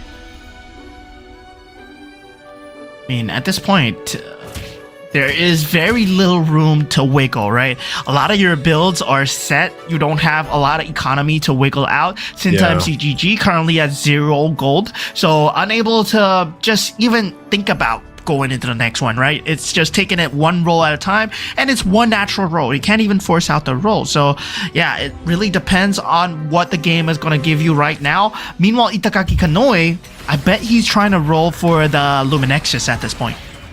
Yeah, he's already got the 4. He's up against Moondance. I feel like he's got a good ways to get to the back line, but the Mia, again, still just going to be the problem, especially just how tanky this Minotaur is. So with those Heart Bonds, it should be able to clear out, even with a Kyo Sanagi. Ooh. Yeah, just not enough. So tanky. Heart Bond just keeping the Mia up. So Good attempt there, but Itagaki gonna bow out of this one. We're down to 3 with Lungmat Pro actually holding on with 2 HP. See what he ends up shifting around. I'm surprised the scaling wasn't enough. On paper, Itagaki Kanoi, he wins the Mia Minotaur combo every single time. I think he just made an error in placement. He made a few errors in terms of just putting the K on the back line where he's trying to access the Mia instead of trying to kill the Kufa first. If you kill the Kufa first, maybe you would have gotten it. There's a slight error in placement right there. But I mean, great showing from Itagaki Kanoi. He's been doing great so far. Moondance has a very hard build to go through. Yeah, again, you got to think about it this way, Mo. Like, Moondance sitting at the bottom right now in terms of points. If he can get the first place finish here, that's going to be massive for Moondance. And off to a good start, I'd say, for this one. Lungmat Pro, though, tough. He's going to have to bow out. So we are down to 2. Moondance and Cinta. We'll see if Moondance can get that first place finish here. That'll definitely put him up here towards the middle of the pack. If he does solidify the 8 points, he'll be sitting at 12, just under Cinta. Or no, sorry, just under Gran. Put him in closer in the top 4. Again, it's a carousel. Cinta's going to go ahead and grab the Ruby. Moondance, what's he going to go for here? Bruiser Synergy. Right, Bruiser Synergy. Man, Cinta, again, imagine he pulls this off, just like he did in the previous game. Game 2. First place finish there. Now, there's something... Can he actually do this? He's got a solid lineup around the Defender, the Glory League. Doesn't really have any 3 stars, just no economy left to really do much, so he's kind of just going for it. We'll see if it works against Moondance. Yeah, we'll have to see, right? Moondance, believe at this point, he is still not much changing his build. He still has the Defender, still has the Heart Bond. Right now, putting the Bruiser on the Mia. Okay, that's interesting, right? Extra chance to hit twice. 10% extra chance to hit twice. That might mean quite a bit of extra damage here. Extra 10% damage is still damage. Good damage there. Benedetta hitting that back line, though. Already used mana like the final blow. Meanwhile, they're still trying to deal with this mid portion of the chessboard, but right now, just the Mia has the free reign on the members of Cinta. This might be easy one for Moondance to pick up, as the Mia is unstoppable. So true and steady. The combination we've seen time and time again will win Game 3 here for Moondance with the Minotaur Commander. We are teaching the competitors, we're teaching the viewers the wrong thing, right? I don't want you guys to see this, right? I don't want my games to be littered with Minotaurs and Mias and more They Minotaurs. already are. They already are, Mo. Yeah, that's the problem right there. So it is strong. It's what makes it meta, right? When you have the Kufra and the Mia together, it just works so well together with the Heart Bond combo because they just both don't die and they just consistently deal so much damage. And when you combine that with the Defender synergy, having that Minotaur in the front line, well, there's added CC, added defense, added peel. That Mia is just going to go ham. Yeah, it's one of those things where, I don't know, you can see the same thing in metas across games, right? And you have one of those cases where it's such a power play because you can set it up from early on, you know, and depending on your draw, depending on how things start for you, it really sets you up for the late game here. And that's what we saw from Moondance. The way that he was able to actually maintain quite a bit of a win streak, but then even when he faced a couple losses, he was still able to get the level 3s where he needed to. So really good adjustments. Standard meta, what we have seen, Mo, that, you know, some of these synergies, some of the things we haven't seen can actually still beat that. It's just, unfortunately, in this Game 3, no one could continue the chance to take out Moondance before I got to this point, I'd say, because, yeah, it's just so deadly, especially when you had the items that he had, too. And you pair it up with having the Minotaur who can enhance those items. That's why we see the Minotaur pop up so much, for the other players throughout this. So Moondance won't get to pick the Minotaur for the next one. Yeah, I mean, at this point, it's more like who's gonna get the Minotaur next, right? Like there's been so much Minotaurs in the entire day as well. And the same thing happened in Group A, by the way. First game of the day, the winner was a Minotaur Mia, Minotaur Defender synergy together with the Kufra as well. So that's something that it might have worked, right? And we saw a lot of blunders with the opponents as well. They went with the greedier setups. Some still kept scavengers despite the fact that there was a Minotaur going crazy in the background, getting all these kill streaks. It could have been prevented. But at the same time, you never thought that the scaling would have become a problem.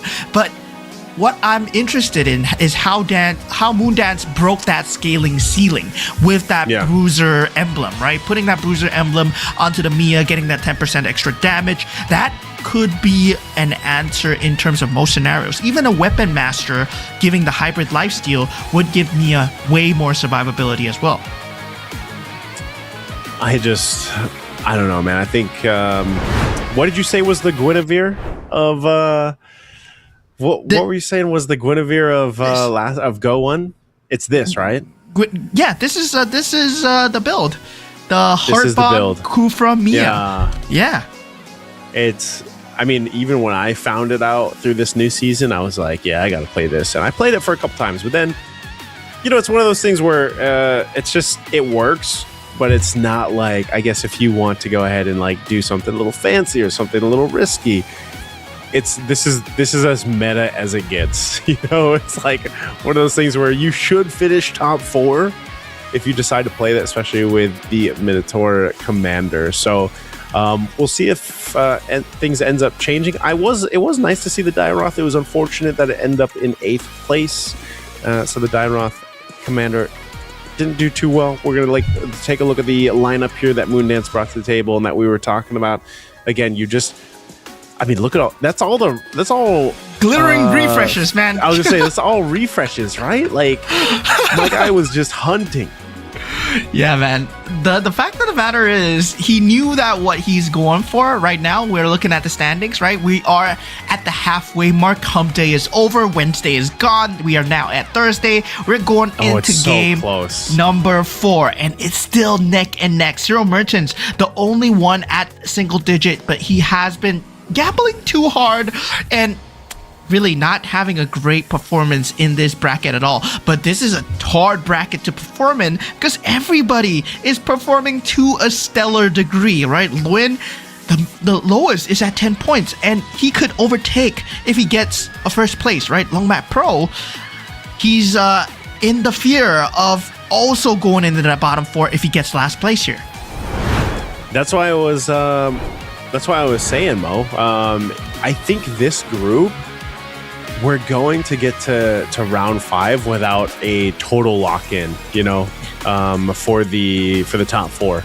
Because again, for those that might just be joining us, the top 4 out of these 8 players will be joining our other 4 players from earlier today in the grand final tomorrow. So, gonna be interesting because I think this one is so neck and neck. That's why we're calling it the group of death here. We'll see if Zero Merchants here, as you see him on screen, can get things together. He's in high spirits. If he's able to go ahead and get a win here, 1905. He's pointing out. I wonder what. Maybe that's his. What do you think that is, Mo? Is that his birthday? I'm not too sure. Like 19th of May. Birthday, 1905. Nah, not birth year, sir. Not birth year.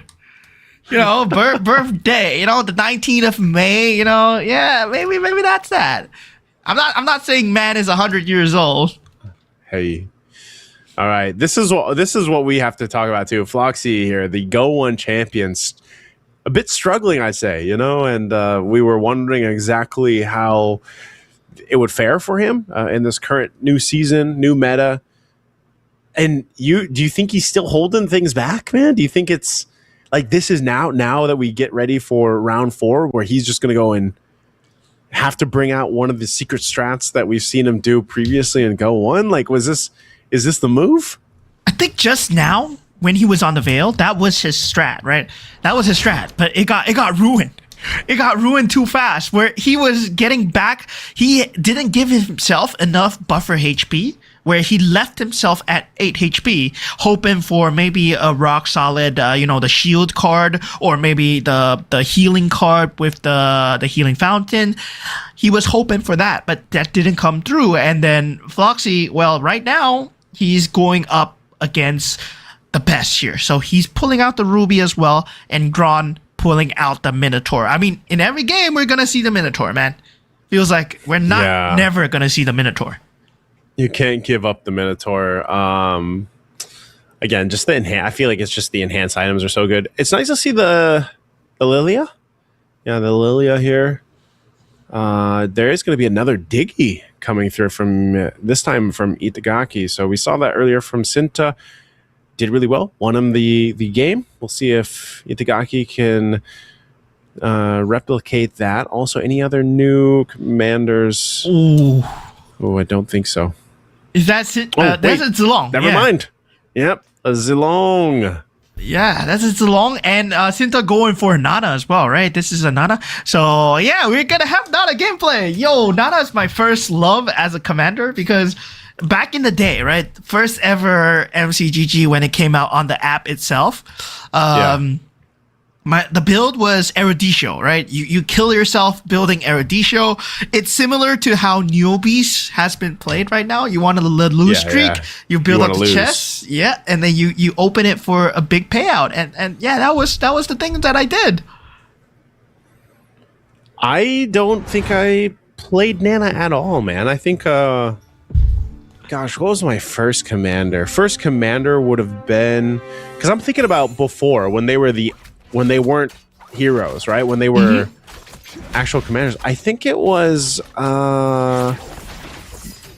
Lancelot's, what's his name? Remy, I think it was Remy. I think that was my first commander.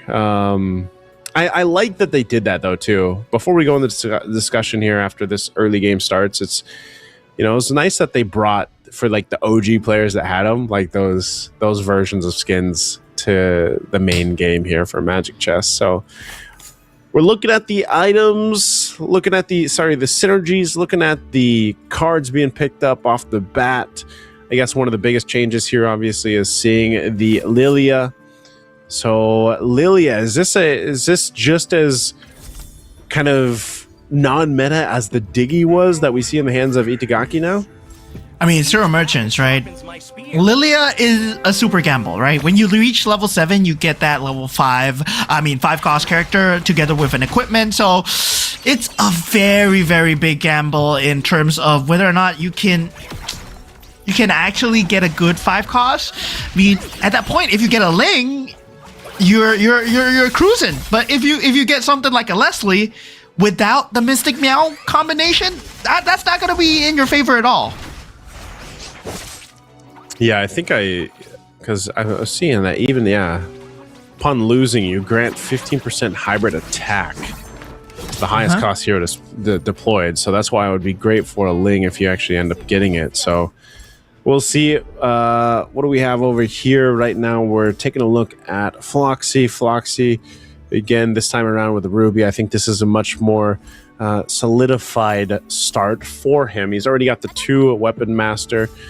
Checking things out, going to go with the 2 Stargazer as well with the Heart Bond. So he's rolling with that. He's already got the Odette with the...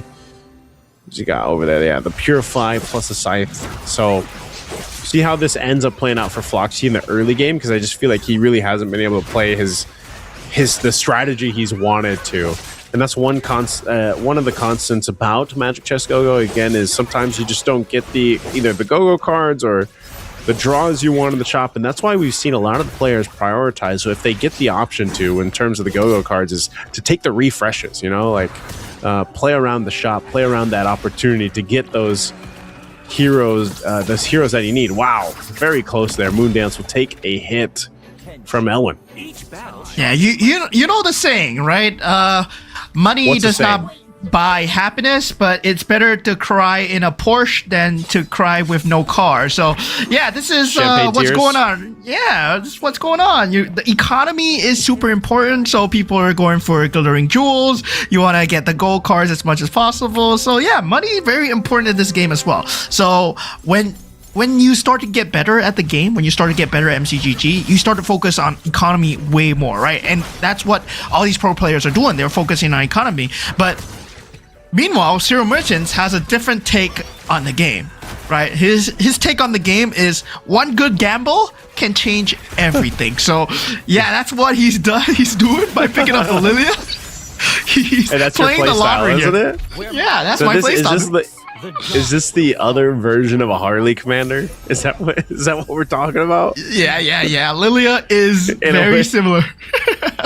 Because I know Harley, he plays around the shop, you mentioned, right? So Yeah. you have that. So first carousel, we've got a lot of the items being prioritize. Obviously, this is usually what we see, but this is a little bit more offensive, though. Even Grand going with the Demon Hunter Sword and being by Moondance.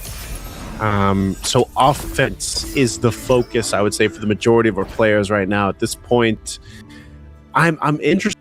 What I do see, Elwin's building into the soul vessels. We haven't seen too many focus on soul vessels or even getting that 2-star, 3-star Dejang. We'll see if he actually ends up building around this.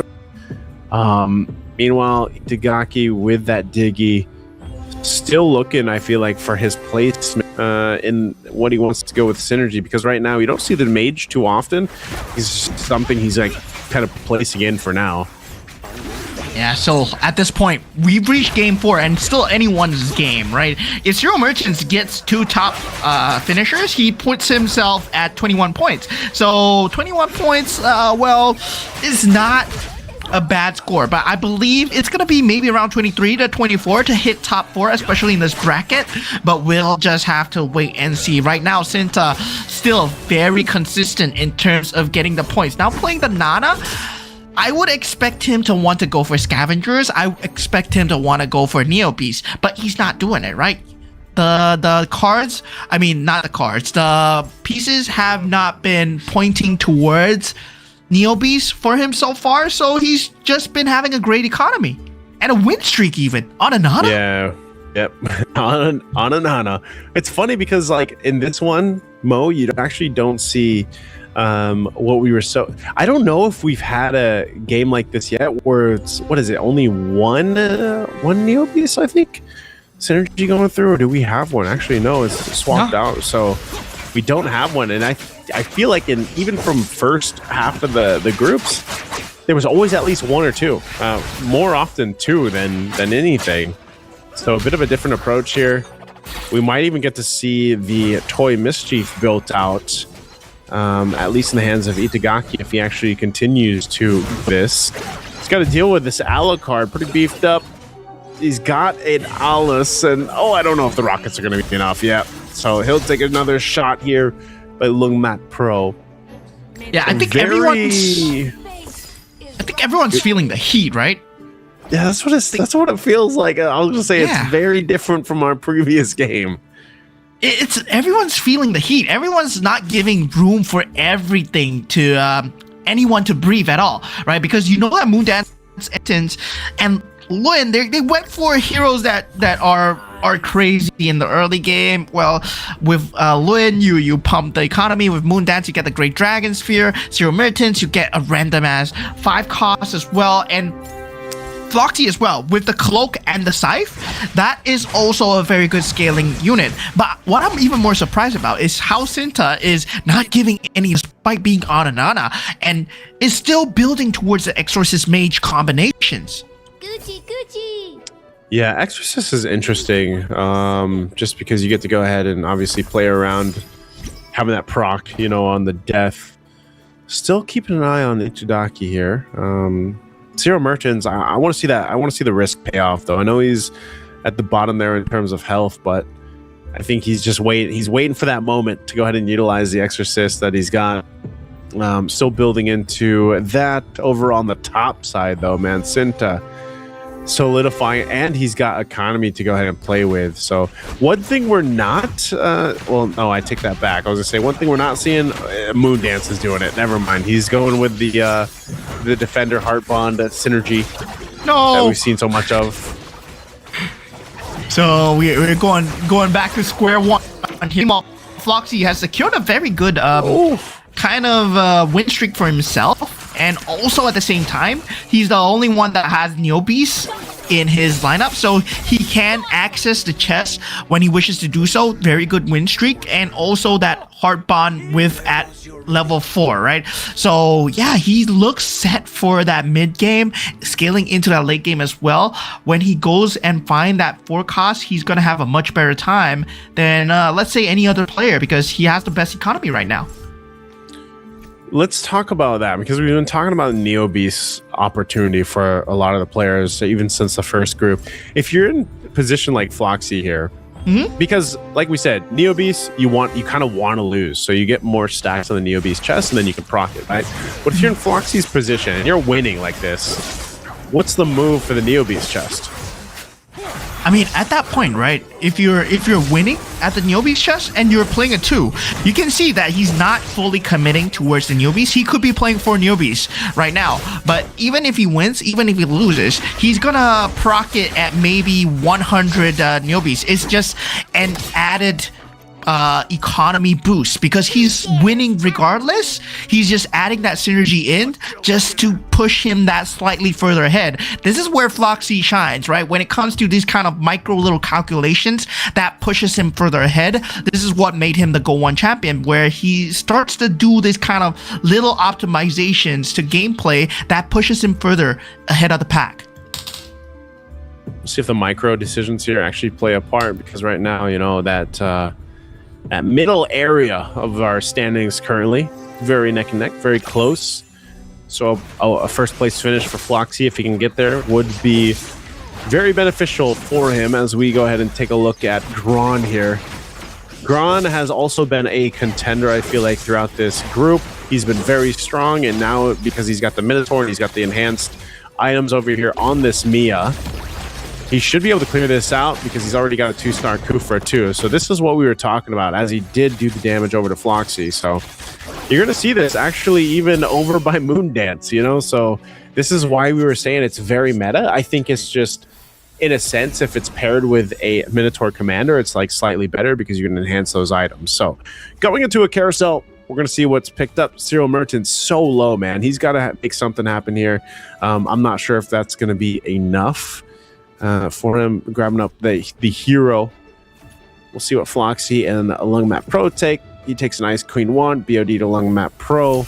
Senta picked up the KOF synergy. So now that we enter the stage 3, we'll see what shifts happen here. Note too that Gron, what is he sitting at? Yeah, he's only at level 6. So Gron level 6. Yeah, I mean, he's holding on to that economy. Cyril went for the all-in play because he got the Rafaela as the 5 costs, and he went for another 5 costs, and now he's able to get a 2-star Rafaela, but does not have any Stargazer synergy, right? So mana-wise is going to be a huge issue. You're not going to be able to deal that much damage per second. So yeah, he's slightly at a disadvantage. This is Gron, especially with this Mia. Okay, well, yeah, this is... So the idea is there. It's just, as you're seeing, it might not have been enough time. Even with a 2-star Rafaela, like we've been talking about, you know, it can be quite deadly, but if you don't have I would say the support to make that work, even though he's got some decent items on the Rafaela, but, you know, you just want to be able to go ahead and proc what he needs. So he could potentially still be looking to take like to a 3-star, but he doesn't have enough economy for it either. So I'm not sure what Cyril Mertens will be able to do. Might just be a last-ditch effort. Yeah, at this point, Cyril Mertens at 4 HP, a bit tough to play. He went for Scavengers, which is really weird, right? Like, you don't really go for Scavengers on Lilia, but he did. And yeah, it just seems like he's just doing whatever, just trying to have fun at this point. But still, he has that 2-star Rafaela. Hopefully it does pull through for him. Sinta MCGG with the Scavengers Luminexus. Not going to be able to pull through against Floxy for now. The Scythe pulling to be a bit too strong. Yeah, and that's Cyril Mertens being knocked out too. First one in game 4. We say goodbye to him. Lungmat Pro, so pretty solid, of course, over here. Does some damage over to Moondance. So still building it. Looks like he's still going for that 3-star Aulis. We're going to be entering a creep round here. Itagaki quite low. Elwyn as well.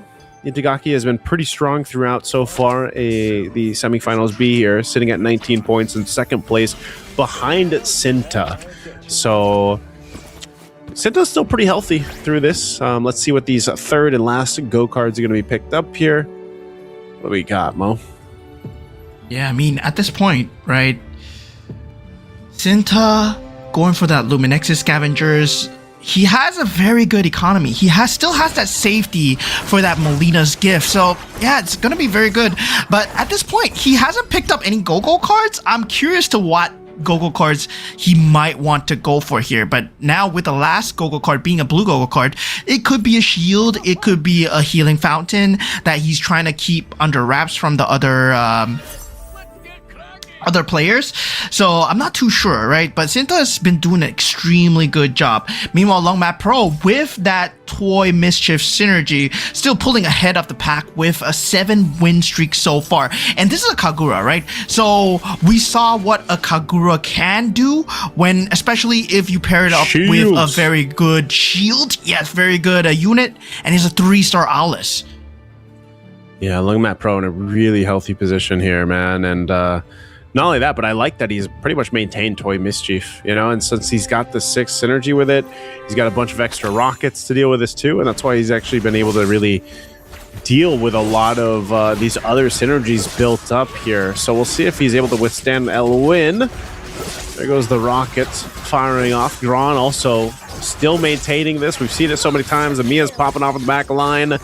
Should be able to get another kill here. Still has the hard bond and will be able to deal alongside with that Kufra, doing some damage to Sinta. Meanwhile, rest of the standings, some shifting going on here. Low health now for Itagaki and Elwyn. Potentially the next to get knocked out here as we get down into the crunch time of stage 3. Yeah, Luen falling very low into that 14 HP mark. Has that 6 KOF to start with. I still don't know why he's keeping the Scavengers at this point. He could be trying to rotate to another build, but at the same time, right? The Lumi and the KOF, maybe that's why. Yeah, his Hybrid Blessing, of course, is on the Karina. So yeah, he has no choice but to keep the Scavengers. He doesn't have the board space, only 10 out of 10 right now. He wants to maximize the Lumi, but right now, the KOF, hopefully the Kyo Kusanagi is enough with that Mage synergy. Could be slightly improved on the itemization, but that Winter Crown is going to come in very clutch here. Okay, let's see. This is a dicey one for Elwyn specifically. Is he able to go ahead and survive this against Floxy? It looks like he should be able to. Yep, comes on through. Really good usage here. This might be one of those moments again with Elwyn where we see him stay in the late game. Lungmat Pro is going to take some damage from Itagaki. So because of how things went in the last round, you have, once again, some momentum shifting here. But still sitting at the top, Gron on a Minotaur, man. It's like everybody just taking turns on the Minotaur. The Minotaur is going to most likely get you a top 4 placing. We'll see if that ends up changing or not. Yeah, but technically Luen's build is going to outscale if he can find more stars, right? If he can find more stars, it's going to outscale. But Gron, so far, he has the enhanced items. That's that's the thing that always worries me about the Minotaur. The Minotaur Mia is just proving to be crazy in this scene right now, especially in the pro games. And Floxy, as expected, took out the Neo Beast. Right now, he's searching for a separate way out. He's going for the Dauntless Stargazer, already has the Exorcist and also the Lumi combo. But looking at, of course, Luen right now, he's getting the damage through. This is the full build, right? Coming in as KOF Luminexus. But yeah, still very close. Oh, this one's also really close. Elwin is going to pull this off. No, I don't know if he can. Oh, man, Itagaki will go ahead and bring Elwin to 2 HP, man. Sitting at 2 HP, we'll hop into the carousel. This is the one where we usually see a big shift. 2 capacities obviously open here. Elwin's going to go for the Luminexus, building out that synergy. Itagaki will go for the Toy Mischief again. He's been building this out, so he's going to get closer to some more of those procs here. What is Gron going to go ahead and take? I don't know if there's much for him to take, and he's going to go with the Benedetta. So, all right, let's see what ends up happening in this phase. Now that stage 4, you know, you got to this point, you still got 7 players on the board. Quite impressive on that one. I think Gron's still one of the big problems. Again, just such a meta lineup that he's running with. We'll see if anyone's got the answer for that. 2-star Edith for Cinta being locked in. Meanwhile, for Elwin, could be his last round here. I'm not sure if he actually picked up what he needed to survive this round. Still really playing into his Kyo Kusanagi, which he got to the 2-star now. He is pretty kitted out as well. He's going to swap him over to the other side, and with the Luminexus, we'll see if he's able to go ahead and deal with Gron. Again, the meta lineup. The Kufra, the Mia in that back line. His Kusanagi actually can do quite a bit of damage, and that's right on the Mia. Proccing the Heart Bond. It might have just been enough. Another one with a Fireball. Can they clear it out? Oh, no. It might be a little bit too much. Oh, survives it. Great job there from Elwin, coming out clutch, having the Winter Crown, man. Yeah, the scaling coming through, man. The scaling coming through. It's a 6-6 right now. It's 6 KOF, 6 Luminexus. Luen has the full synergy right now. Can he keep up the tempo, right? He needs to keep up the tempo, gets a lucky roll, hopefully get some stars going, because in terms of scaling, their other members are also scaling as well, right? Lungmat Pro going for the KOF as well. No, actually he's going for the Toy Mischief, my mistake. The KOF coming only for Cinta with a Valentina. So that's going to be very interesting. He also has that 6-4, but Luen achieved that 6-6. That's so much damage coming through with that KOF. Yeah, let's see if he's still able to go ahead and survive here. This time we're taking a look at Moondance as he's sitting at 4 HP. Shooting off for what he can down on that long lane. But man, I don't know if the Mia... Can he survive this? He's still got to get through a Raphael and the Edith. It might be a little bit too much, and that's going to be it for Moondance as he goes out alongside Elwin. So 3 players being taken care of as Gron takes a hit too. So a good shift here up on top for the top players right now as we go into the Orange Creep round. See what ends up happening here. So far, I would say for Lungmat Pro, he's been running this, man. The Toy Mischief. I like this because this is a little bit different than what we've seen for the previous games, Mo. You know, Toy Mischief being at 6. You know, we've seen the 3-star Alice do quite a bit before, but I feel like this is just, and it's working out for him. It's a mix of the items that he has, even on the Fredrin. But you know, I don't know if he's gonna get. Maybe he gets better items off of this creep round. Gron as well.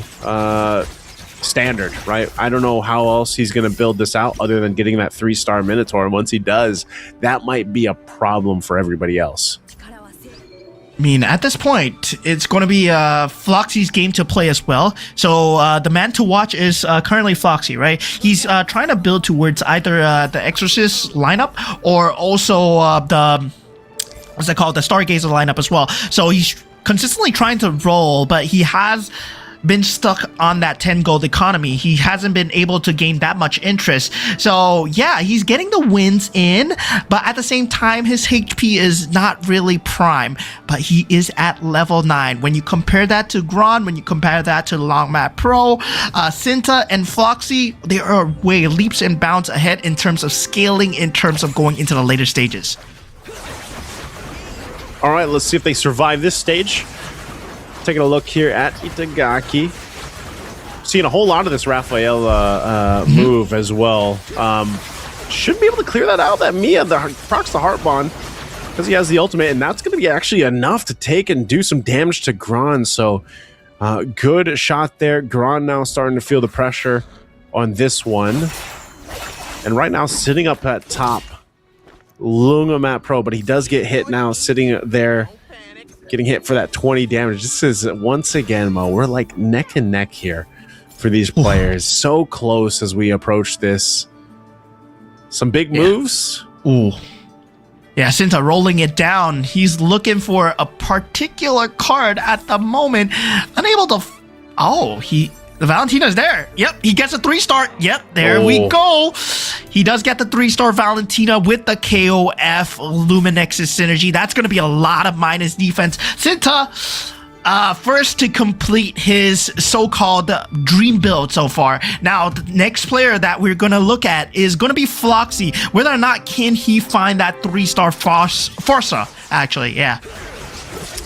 Man, a 3-star Farsa would be great, but even then, look at this, the damage output with a Valentina, man. 3-star, but it's a Ling. Or it's not, wait, yeah, it is the Ling, man. The Ling just does so much, especially with the Toy Mischief items from Itagaki. So, very close. Once again, everybody getting very low on HP. Cinta sitting at 8 now at this point. And this is, this is what we look forward to when we get to this late game. We have this many players still up. Could be anyone's game. Floxy has definitely made this one work for him in his favor. See if he actually maintains that first place for now. Sitting at 7 overall at 11 points. Big win if he is able to go ahead and get it. Did I see that correctly? Okay. So Longmat Pro, he's going for the Ling toy combo, right? Get the toy mischief on the Ling, yeah. All right. That's what won him the previous one. I was like, dang, the Ling with the toy. But no, that's Itagaki Kanoe that won. But Itagaki, yeah. Yeah, Longmat Pro is trying to go for it, but he cannot go for it because they're going for the same build. They're going for the similar builds. Oh man, the Valentina, look at this. I think this Valentina and the Raft's just going to be fine enough. Yep.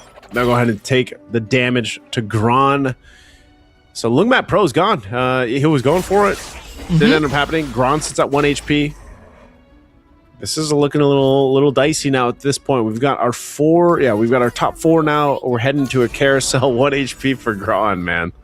Yeah, this is gonna be tough, right? Gron, at this point, we hyped this enough, right? This is not supposed to win, by the way. Minotaur Mia, Minotaur Defender synergy together with the Heart Bond synergy with the Kufra. It's a very solid synergy to get you into top 4, but it should not be winning games, especially not on the professional level. But when you high roll, you just high roll, and they have proven time and time again that, yeah, if you consistently can high roll, get the Bruiser emblem on the Mia, if you can get the correct items on the Mia and the 3-star Kufra, the 3-star Minotaur, you consistently can win as well, because it's just such an easy build up, right? You go into that level 7, you want all those 3-star 3 costs. It's not 4 costs, it's not 5 costs. So it's not going to be that low of a percentage as well. Now, looking at Floxy's build, has that 6 Stargazer. I don't think it's enough to go against the Ling toy combo. Yeah, might not be. Interesting. I mean, this is just overloading on all those missiles, too, that you see shot out here. Still going for it, though. Itagaki is actually going to be able to pull this through. Yep. Gron bowing out of this one. We're down to 3. Yeah, right now Itagaki has the dream build so far, right? Getting that Ling 2-star Ling, by the way. 2-star Ling with the Toy Mischief at 6 synergy, able to put it down. If he gets maybe a 3-star Cyclops or a 2-star Uranus, that's going to be a min-max that he can add on to the rest of the build. The Beyond the Clouds, the combo as well with the rocks and the extra damage that's given. And now the 3-star Farsa coming out from the side of Floxy. I hope that this is enough. We're about to find out if it's enough, Mo. I hope so, man. See here. Itagaki. He's got that Ling just locked in, though, too. You know, this is going to be so close. You got Lings jumping all over the map here on both sides. Oh, but he's got the missiles. It's kind of... Is this unfair? Oh, yeah, he comes through. Gonna win the reset. Sinta's going to take the hit. Sinta's out. We're down. No, he's got 1 HP. So we're down to Itagaki and Sinta. Yeah, and Floxy was not... didn't have enough, right? At 3-star Farsa, yeah, despite the fact that you got a 6 Stargazer build, the cap coming in from this build is way higher. The damage cap is just insane. There's an exponential damage cap that's coming through. And of course, with the Toy Mischief items as well, your Ling splits into 2. So yeah, there's gonna be 2 Lings running around in the battlefield. That's something that you gotta worry about. Now, given the Lord round, can Sinta change anything here? Oh, I don't know. See what items they picked up. Maybe the items end up helping this, but Itagaki. Let's see here. So we want Sinta got the 2-star Terry. But this Valentina, what are they switching over? Okay, little blessing shift over. Obviously, still running with the KOF here, and then for Itagaki. He's got the... What is this? He's got a whole lot, actually. Between the Toy Mischief, having a Cyclops, plus the Rafaela. And also the defensiveness now with the Edith. Having the Oracle, plus the Winter Crown. That might be enough, plus the Primal Wrath. To keep him in. Let's see if Itagaki stays in, gets the win here. He's going to be duking out. A whole lot of Ling once again. But the Valentina just unleashing in the backside. Oh my goodness. Ling, though, coming through. Sinta will be knocked out, getting the 2nd place finish. And there you go. Congratulations, man. Itagaki making this work. A Diggy again getting 1st place, Mo. Gucci. Getting the 1st place. Oh man, I'm so happy every time a non-meta hero manages to get the 1st place here. Now Itagaki Kanoe, the man on the Diggy. I'm just so happy that it's not a Minotaur once again, because yeah, it has been that cookie cutter build. I remember in Go 1, I was like, yeah, no more Guinevere's, please, no more Guinevere Bruiser 6 meta. And yeah, just keep coming for me. And right now, I believe in Game 5, we are going to have a Minotaur. There's always going to be a Minotaur, man. There's always going to be a Minotaur. And you know what? That's okay. That's okay. I think at this point, you just have to admit that Minotaur fits really well. The enhanced items are always nice, I would say. And it was just nice to go ahead and see that, again, we had another situation where it was very close, down to, I don't know, I'd say the last 5 players here, especially in this one. You know, and also with this, Floxy got himself up in the top 4. He got 3rd place finish. He really needed this, for example, to go ahead and solidify in. So good. I would say just a good battle overall as we look at the highlights here. Unfortunate for Zero Mertens, because I think this pretty much, you know, means that he doesn't have the hope to get to the top 4 to the grand final tomorrow. Really tough. But nonetheless, this is just a group of death for a reason. Yeah, I mean, at this point, right, there was a min-max that Itagaki did as well, right? Going for the Beyond the Clouds, going for the Stargazer behind everything, having the Stargazer emblem being placed on the Edith as well. That just gave Edith much more easier access to the Primal Wrath, where when he goes into the form, there's much more AoE damage being done, so the front line just gets cleared. But, of course, that was not even the full potential of the Ling, right? We saw the Ling splitting into two only at the end of the fight. So it could have been done way earlier if, he didn't even have that combo. So this combo is also very strong, the Ling and the Toy Mischief. Toy Mischief is so fun, man. I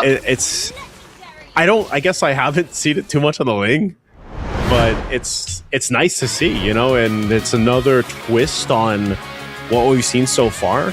I don't even think we've seen too many six synergy Toy Mischiefs. Usually it's like, we'd see the 4, and this time it ended up working out well, and I think that was a bit of a pivot towards the end where he had the 6 Mischief for a while, but then eventually when the Lings got brought up and then he had the right itemization, he went ahead and just made it work. And of course, that little bit of extra damage and then that you get from the Beyond the Clouds, but then the Stargazer, and this is why you've been talking about the Stargazer since we started today's broadcast, Mo. The Stargazer, it's such an important synergy, I feel like, to pair up with a lot of these, especially like the magic based.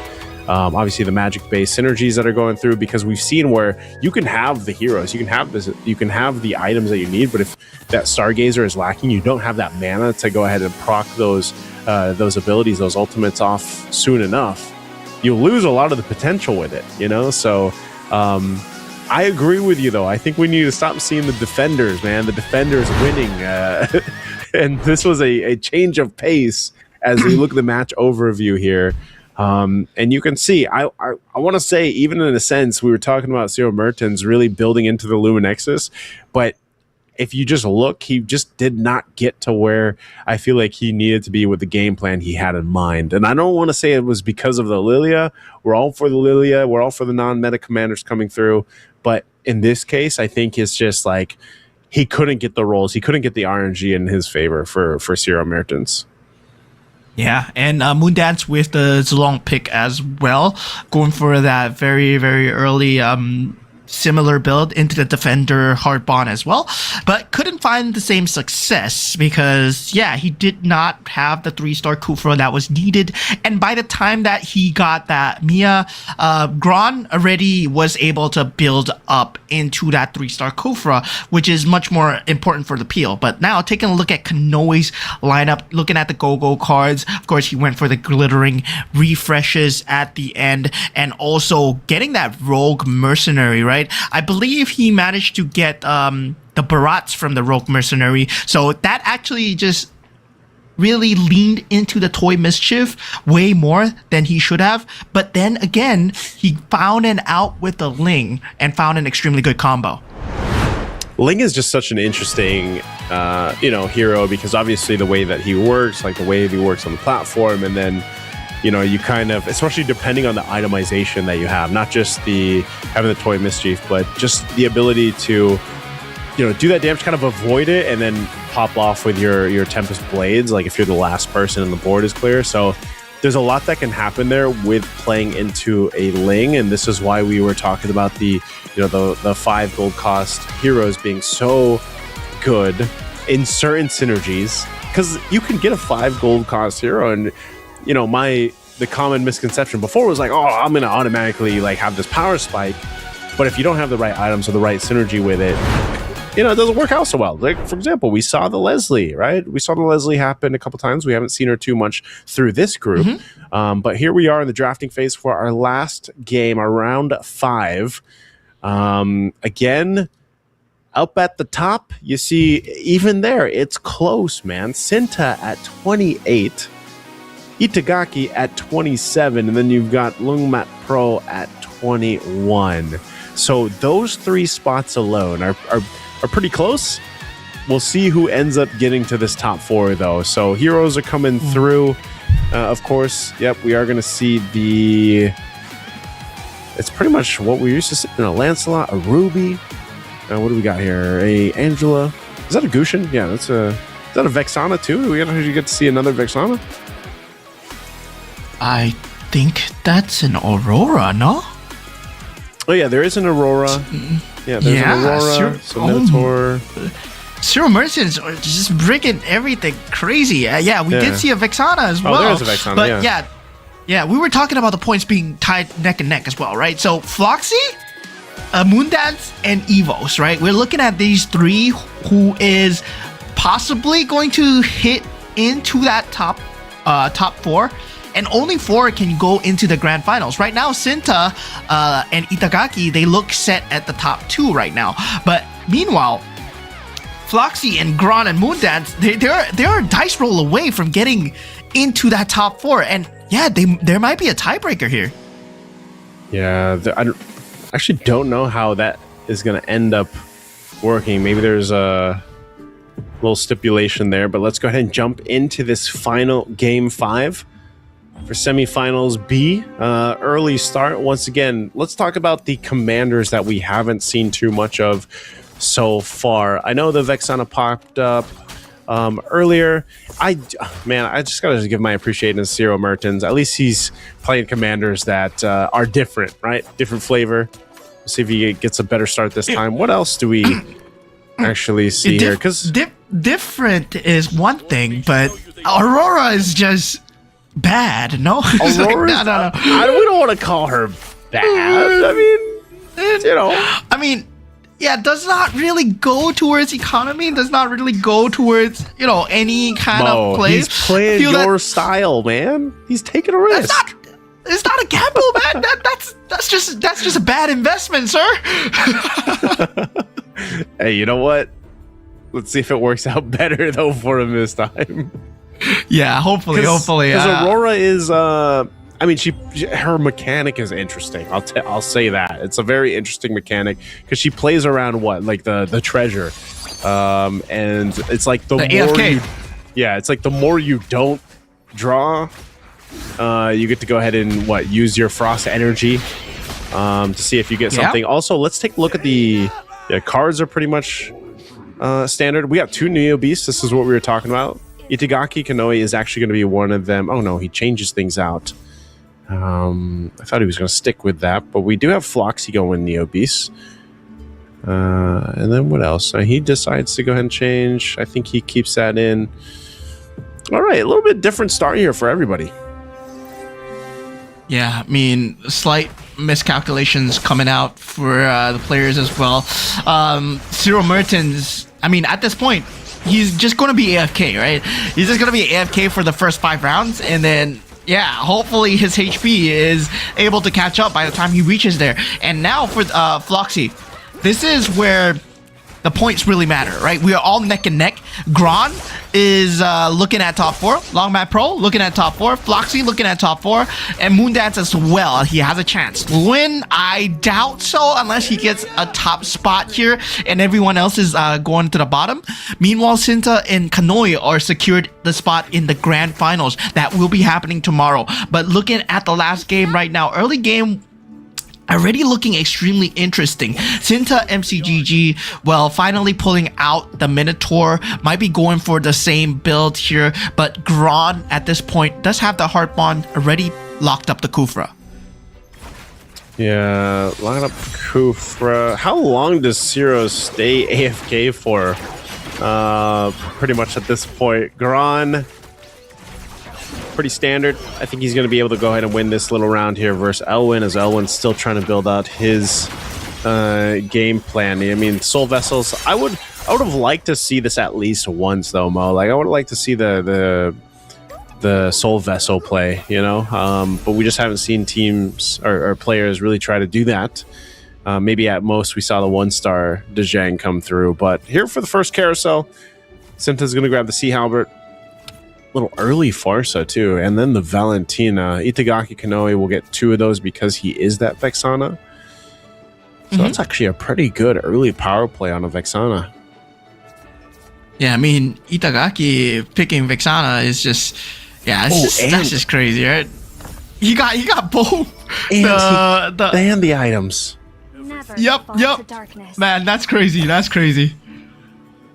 Vexana, man. Vexana could be the way, one of the ways to go here, because that got him the Valentina with a Holy Crystal and an Enchanted Talisman.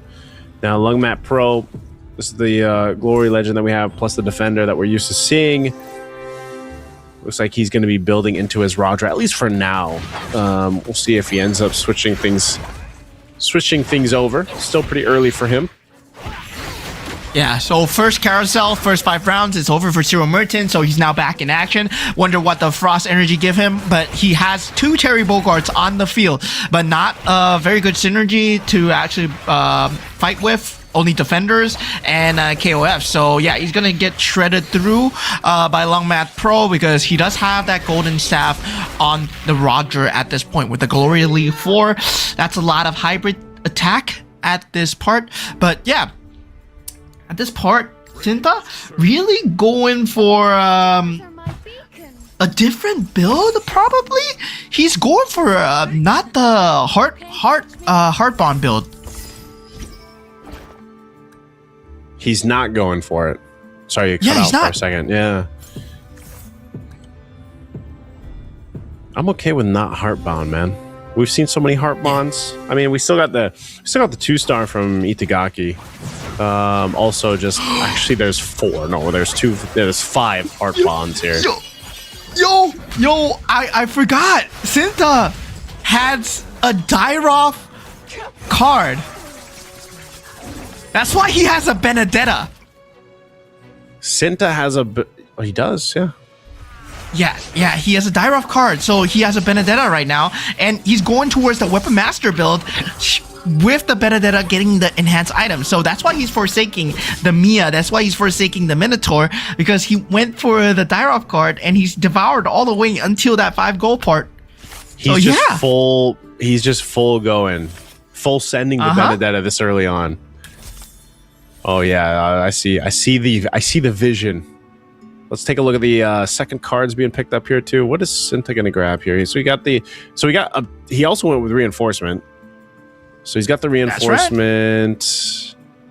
Right. What else do we have? Rising Festivities for Elwyn. Floxy went ahead and got the mirror device. Some refresh shop refreshes. Payday 7 gold over here. So still, play the economy. We'll see if that Benedetta is actually going to be a problem. We don't usually see it this early on. I guess that's the biggest factor here.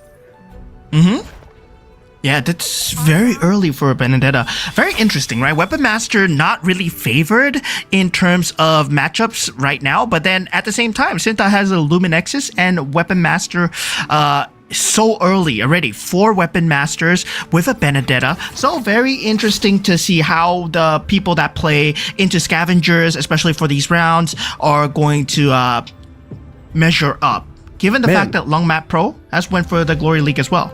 What is the play here, Cyril Mertens, man? His shop is still frozen. He did just pick up his card. What did he end up grabbing here?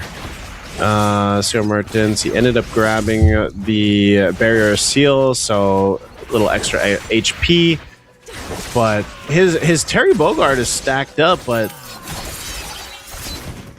what's the move? We haven't seen too much of the Aurora in action. He's got a whole lot of gold, man. Okay, he used it. He got the capacity. Leveled up. He's level 8. He's gonna continue staying. Is he gonna stay? I guess. Yeah. Is he gonna stay for? Yeah. I guess he's gonna keep it frosty. There's got to be a move here from Cyril Mertens. I don't know. We'll see if that ends up happening or not. Right now, he just really doesn't have much synergy or anything, KOF at all. As he's gonna face off Floxy, so this should be a pretty easy pickup for Floxy. This Floxy's still going what we're used to seeing with the Heart Bond Defender combo. Yeah, I mean, at this point, Heart Bond is like a staple that we're seeing right now. Right now, Longmat Pro, though, he has been going for a very different build on the Gushin. And meanwhile, Luen has been getting very good economy going for him in the first place. And yeah, he is also on a Guinevere, right? So Guinevere used to be, you could be gambly as well. You could get free rerolls, but now they have changed Guinevere slightly a bit. So you get equipment at the start, and also you get a chance of finding free heroes in the shop instead of getting free rerolls. risk is what I like to call it. Basically, at this point, it's risk. Let's take a look at Floxy.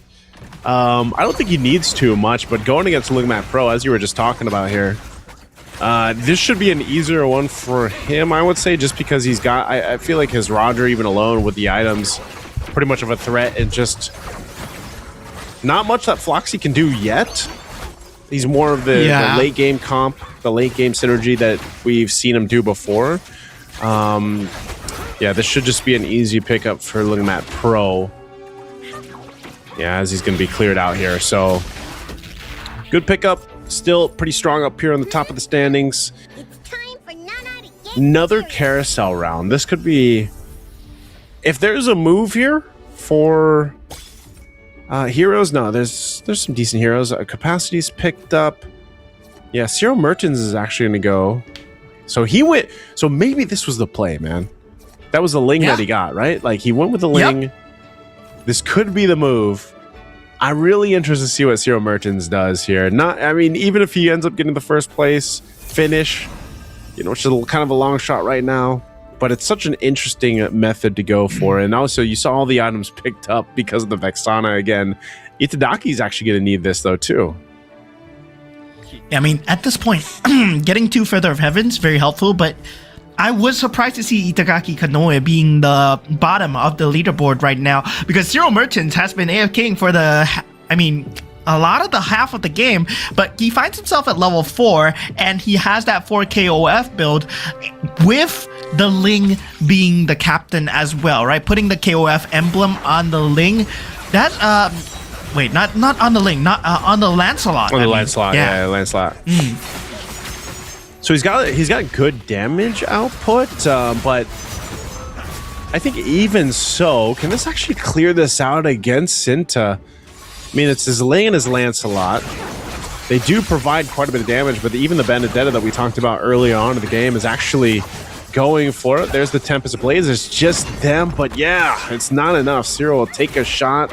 Meanwhile, Lugmat Pro, he goes and deals with Moondance as Moondance picks up one. So we have a bit of a change, I would say, after the last carousel. But it's still pretty early on. I mean, this is about towards the mid now up to this point. We might see some shifting happening. Let's see. What do we have Cinta? Yeah. Is Cinta actually going to change anything? I don't think he's going to do anything here. Yeah, I don't think he needs to do anything at the point. Currently, he does have the Benedetta. He wants to probably get a star up going. He wants to probably just continue the scavenger eco lead that he has, right? 73 HP is a very good HP lead to be sitting on. And at the same time, the creep round is incoming as well. So want to keep the scavenger eco going as much as possible, possibly get that level 9 as well. Now, the people that are actually struggling is Luen. And yeah, I mean, Vexana and Aurora being at the bottom is normal, but I didn't expect Gwyn to be this low as well. Yeah.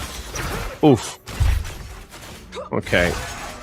So close that Roger almost making it happen, but Cinta will go ahead and do some damage over to Lugmat Pro. Yeah, this is one of those things, again, I think we're just going to see that happen, Mo, where, you know, the top 4 are neck and neck, and you know, we've seen this now with this group anyway. Some big star ups here. Valentina over for Itagaki. Lewin went with the Farsa.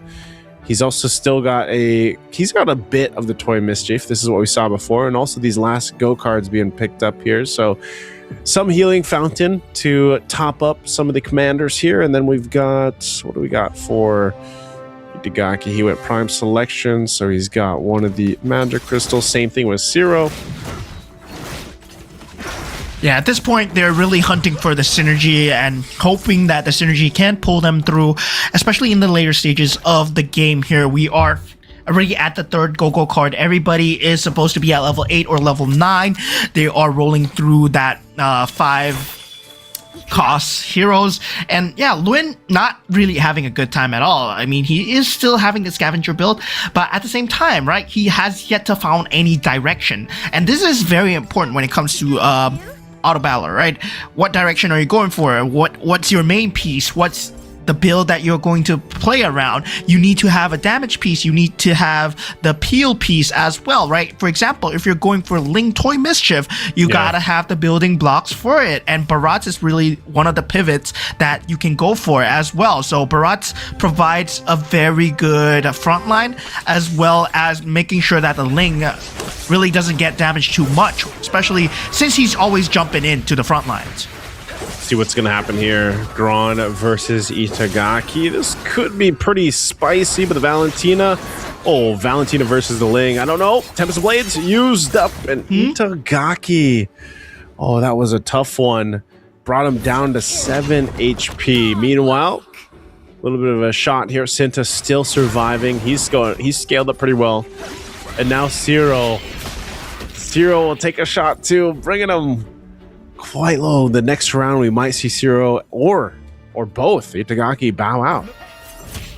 Yo, this is anyone's game at this point, man. There is a lot of builds that are good right now. I mean, looking at Gron, looking at Cinta, where they have the Weapon Master into Luminexus and also Luminexus into Swiftblade, right? But at the same time, Foxy, he's going for the Mystic Meow build. So yeah, it's an extremely late game build that we have yet to see work out so far today, but he's only at the 6 Mystic Meow synergy. So he wants to reach at least 9 or above to try and get the Mystic Claws from that Mystic Meow synergy as well. This is what you wanted all day, man. Maybe you'll actually see it, but Itagaki versus Cinta, potentially the last one for Itagaki. We'll see if he's able to withstand this. Relying on the Valentina, the 2-star. It does have quite a bit of damage, but like the final blow, Itagaki will get hit here. That's going to be sending him out. So he's only going to get 1 point in this round. He was sitting at 27 in second place. So Itagaki alongside Zero, both being knocked out here after that round. Again, congratulations. Well, not congratulations. GGWP to Zero Mertens, man. It was a tough one. I don't know what the ideal was with the Aurora, but I think he wanted to just have fun going out knowing that, you know, this was the best he could do. So unfortunately for him, getting knocked out, 2 players down. We're down to 6 here in our last round. Yeah, I mean, Cyril, I know him as a gambling player. He likes to go for all these gambles. He's always very positive when it comes to these kind of games. So yeah, okay, no hard feelings, here. But I mean, consolations on leaving so early, but of course, you're not leaving empty-handed. As I think, Elwin on the Guinevere, like you were mentioning earlier, Mo. Okay, I think you're back now, bro. Yes, sir. There you are. I'm back. Okay, I lost you I'm back. for a second there. You're mid-thought. I was mid-thought, and I was thinking like, oh, there's no way that Itagaki Kanoe gets not into top 4, because right now he is 28 points, right? There's nobody that can really jump over him and get top 4 at the same time, right? Unless Evos Gron gets 8. No, that gives him 26 as well. So 26, yeah, there's no way. Yeah, so he should be fine, top 4. Let's see this. We're jumping into a carousel here. We got 2 capacities again. So yeah, Floxy will go ahead and take one of those. Elwin goes for the Luminexus. Oh man, you got that Toy Mischief building up by Gron. A Moondance will take a capacity. Cinta for the Oracle, and Lumat Pro for the Dom Ice. All right. Get a little dicey for Floxy though too here. Again, the Go 1 champion trying to get the top 4 spot. We'll see if he's able to go ahead and maintain himself into this game, at least for now. What else do we have for Elwin? Elwin still building out. He's got a bit of a shield. He went ahead and grabbed the Rock Solid, the last Go card that he had for the 20 shield. So he's got that. He's still making a move here to play into that 3-star Farsa if he can get it.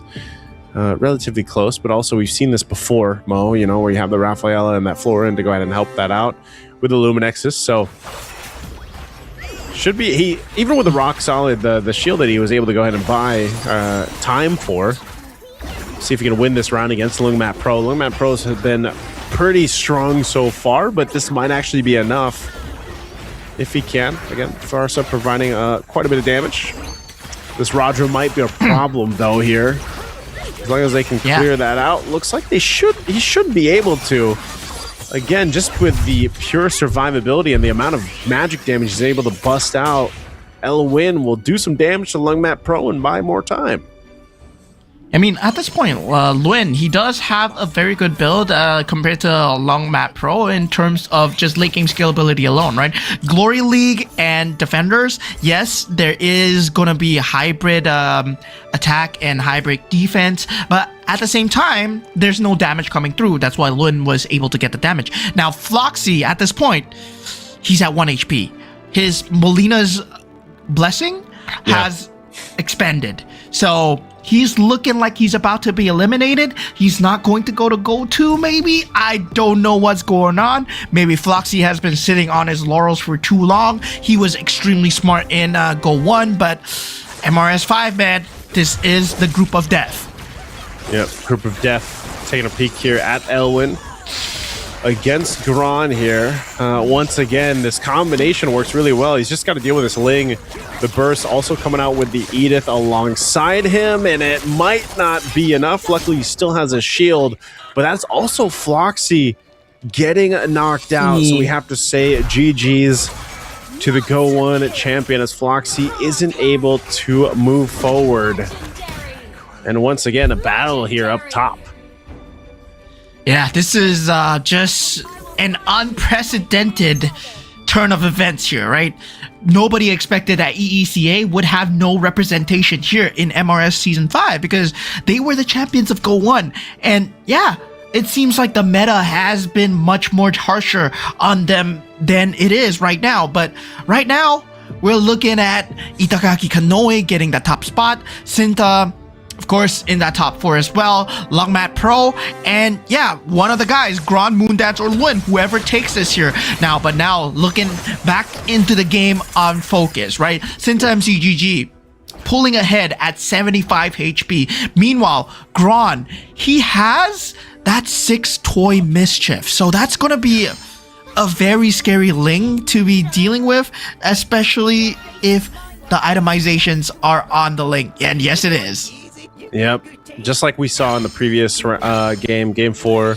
There's also a big pickup for Elwin, man. He's got a 3-star Cyclops, 3-star Barats, 3-star Farsa. That was a huge progression to the lineup, the synergy of Elwin. We'll see how he's able to do. Again, that Go card, able to go ahead and buy him a little more time. That rock solid Go card, the 20 shield, paying dividends right now. So we'll see. He's going to be up against Sinta here, I believe. Let's go ahead and see. This is his mirror, but yeah, you can see just how much damage he's actually able to pump out. Also having a 3-star Barretts with that much shield, that much HP is going to make an easy win there in that match. So Elwin in a really good threatening position for the rest of the players here.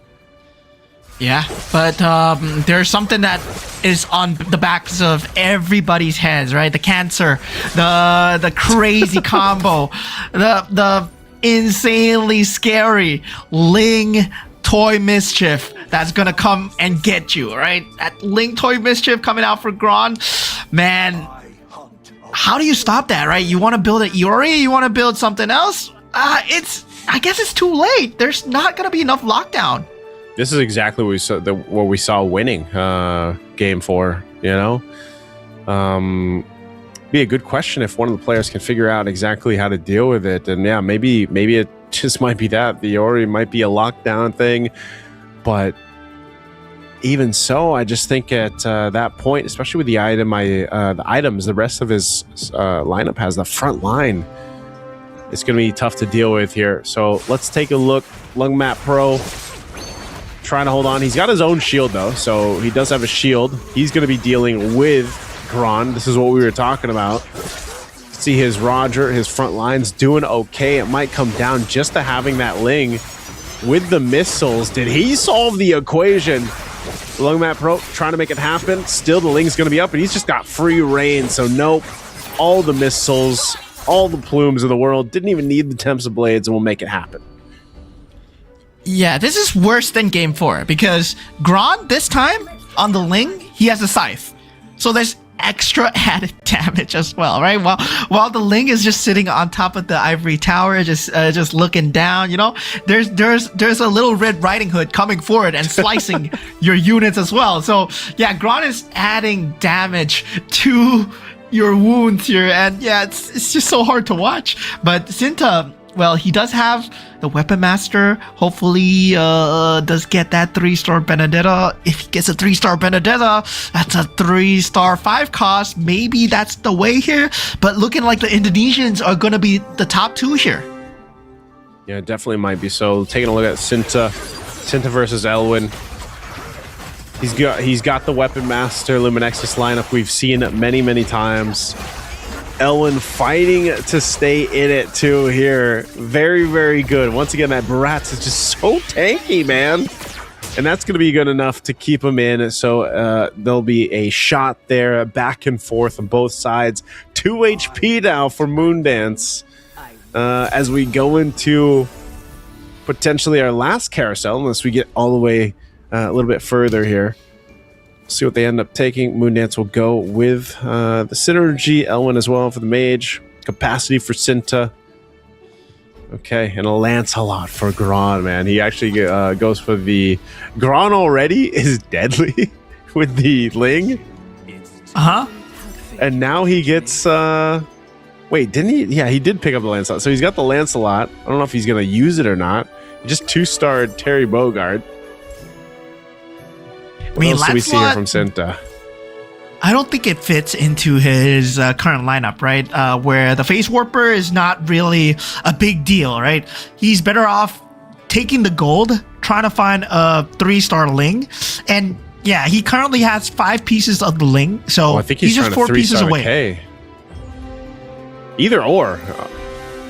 Even if he 3-stars the Ling, it's going to be another rare occasion where we see the 3 stars come through here. But oh man, Elwin once again doing so much damage. Barrett's is enough too, so that'll be a shot coming through to Gron. So some way somehow Elwin's done really good at just kind of figuring things out. Moondance is going to be knocked out here, so we're down to 3 for the last game. Yeah, so Moondance at 20 points right now. So, yeah, I think top 4 is pretty much set. It's going to be Cinta, Longmat Pro, the Gron, and Kanoi. Yeah, Kanoi. Yeah, because if Gron gets 6 points here, right? He's getting a minimum of 6 points here. 24. So he's 24 no matter what. So, yeah. He's up there. It's up there. It was good effort, Elwin. He can still go out with a bang. He can still win this. I mean, end at 20 points if he's able to. But let's see what ends up happening here. Watching him right now up against Cinta. He's actually he's so stacked with this lineup, man. This synergy, so solid. It took him a while to get to this point. Now rolling with 2 Cyclops there. 3 stars, the Barretts, the Farsa. I don't know if anyone's actually going to be able to beat that. Will be interesting to see if Gron or Cinta can figure something out here as we go into this Lord Creep round. Yeah, I mean, at this point, we are here at the Lord round. Now... Oh, he just took the Ling, too. Ever so close to the Ling, man. And Elwin just took one Ling.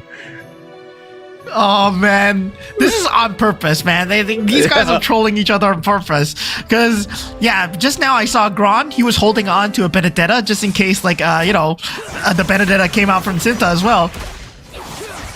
Yeah, that's all part of the strategy. Take what you can from your opponents. So that Lord Creep round's done.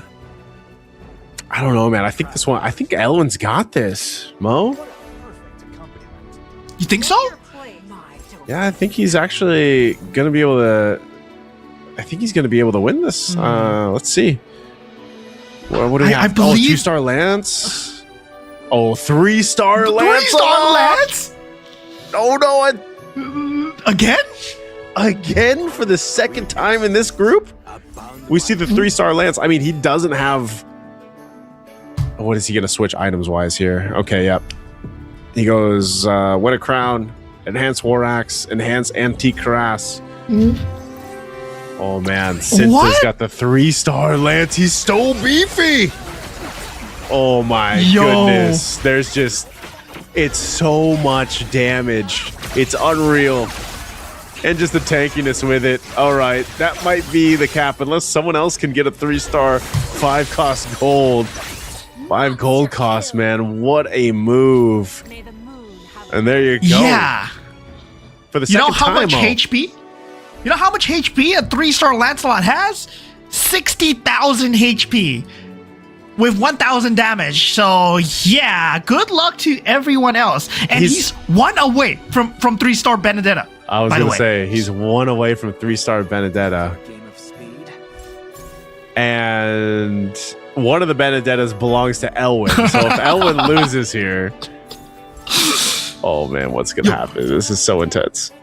Lin. He sold both. He sold both. Oh, he did sell both. But there's no gold for Cinta at this point. All right, Elwin off against the mirror here. Is he actually going to be able to survive through this? There's no way. No way, dude. This 3-star Lancelot's just way too much. It's too much.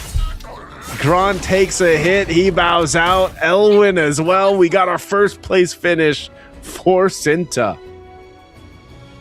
Man, oh man, 2 3-stars in 1 day, Cinta. Amazing. And those are 3-star 5 costs, by the way. It's so hard to see because there's only 9 5 costs in the entire game itself. So yeah, you got to get all 9. Oh my goodness. And just when we were talking about how rare it is to happen, a single guy makes it happen, Mo. Yeah. Man, I'm just speechless. I didn't expect to see 2 3-star 5 costs today, but of course we've had a lot of great games. Congratulations to Cinta for making it through to the grand finals. Of course, we will have the standings board really soon, but I believe we already have an idea of who's going to be in the top 4, right? Not Zero Mertens, Cinta. Cinta. Long Mat Pro. Long Mat Pro. Yep. Itagaki Kanoe. Yes. And also Gron. Yeah, I was going to say Gron, yeah. We should get confirmation on that. Let's go ahead and look at the highlights here through this game. Again, this group was the group of death for sure, man. It was so close towards... It was like always, stage 4, stage 5... when you got to see, 6, sometimes 7 of them still up. And then it was just kind of like this back and forth, and then a play for obviously what they were able to get during the carousel, but then the way that they were able to go ahead and get some of those major items, and even the strategy to take some of the heroes away from each other, to hold them from trying to delay them. These are all in-depth strategies by the pros that you guys will see here throughout the course of the tournament. Yo, Cinta look at that smile, man. That is a smile of a man who picked Minotaur to go against the meta. He didn't pick Minotaur for Minotaur. He picked Minotaur and he used a Dyrov card to get an early game Benedetta. And then he just developed the Benedetta in the Weapon Master route, and suddenly halfway he decided, oh yeah, Lancelot sounds good. I'm gonna get a 3-star Lancelot. And yeah, that's what won him the game. Just it's great to see the way that it developed though over the course of each round, because I feel like, again, we were like in group A, we had so much focus on Shadow QC because I just feel like he was really at a kind of a different level than the rest of the group. So this makes it really interesting to see how Shadow QC will fare against our major winner here specifically, just in the way that they both kind of went with different strategies from game to game. I mean, they made things work, and who knows, maybe it'll come down to an RNG thing, like Cinta or even Shadow QC. It comes down to RNG or luck in a sense. Maybe when we see multiple 3-star 5 gold cost heroes tomorrow, Mo, Hopefully you do, because I won't be around tomorrow. Hey, you'll be with us in spirit. I'll be with you guys in spirit. I'll be watching. But of course, hopefully by tomorrow, 3-star, 5 gold costs. Yes, I'd rather see more 3-star, 5 gold costs than the other thing, which is the Heartbond Mia and the Kufa, right? That is old news, right? You don't wanna have too much of the Guinevere into the what's that called? Guinevere into Bruiser meta. So yeah, I don't want to see too much of the normal meta. I want to see more players playing like Cinta, going like, yeah, I'm picking Minotaur, but I get a Dyrov card. Should I use it? Should I take the 50-50? Well, he has the space. He takes the 50-50, gets the style points, gets a 3-star Lancelot. I wonder if we'll get to actually see other 5 gold, because it was close. Like we almost saw the Benedetta. Like, it would have been cool to see another 5 gold cost 3-star hero. The Benedetta would be great, but I think you're right. Any of those that end up getting 3-starred because it's so difficult to get there, it's almost like an auto like checkmate. Basically, that's what it feels like. Like, this is chess. That's checkmate. Mm-hmm. Yeah, this is instant checkmate, man. 3-star 5 costs are just too strong at the moment. But of course, congratulations to the top 4. That makes it through as well. But I'm pretty sure there are the bottom 4 that we need to talk about that didn't make it through, right? Our consolations to the regions that didn't make it. Cyril Mertens, Turkey being one of them. Floxy, our Go 1 winner, being one of them as well. And of course, our 2 Burmese representatives, which is Win and Moondats. My heart goes out to you. I wish there was Burmese representation in Go 1 as much as Naisu wishes there were Philippines. Representation. Yeah. Hey, you know what? It's okay. I do say that, every single time that we get to witness this, because you got to remember, like, there's not too many broadcasts, especially English broadcasts, where we get to watch our professional players or even the hopefuls out there compete in magical chess, magic chess, man. And so every single time that we get to see it, nice to witness. And I just feel like, because we mentioned, 25% of these players competing were new players.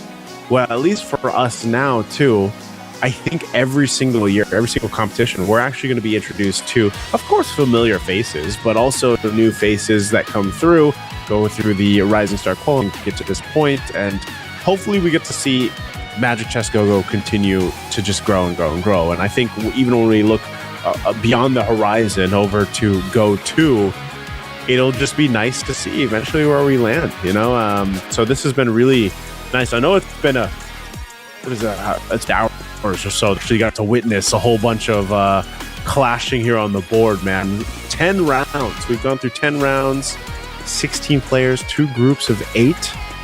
It's been great, oh man. Yeah, imagine 2 grown men talking about chess for 8 hours, and it's not even chess. It's chibi chess, right? With amazing skills, with cool boards. But yeah, I mean, this is like MLBB personified, right? You get to see alter egos, you get to see different characters come to life. Where else would you see a Rafaela just blasting down enemies, or in the previous season where a Belleric was just smashing into the enemy front line as well? I just realized that I believe I need to get a Minotaur. I need to start playing Minotaur. If there was anything that I took from this lesson, man, and looking at the match overview, I need to just spam Minotaur. Oh no, we lost Naisu, guys. We lost Naisu. What do you He's gonna be a Minotaur spammer. Why not? It seems to work. I've actually just locked him in my own game. No, other than that, Mo, I will say this for you. I will try the Harley, because I have not tried the Harley. I was hoping we'd actually get to see him. Maybe tomorrow there's a chance, because I believe the grand final will have even more rounds.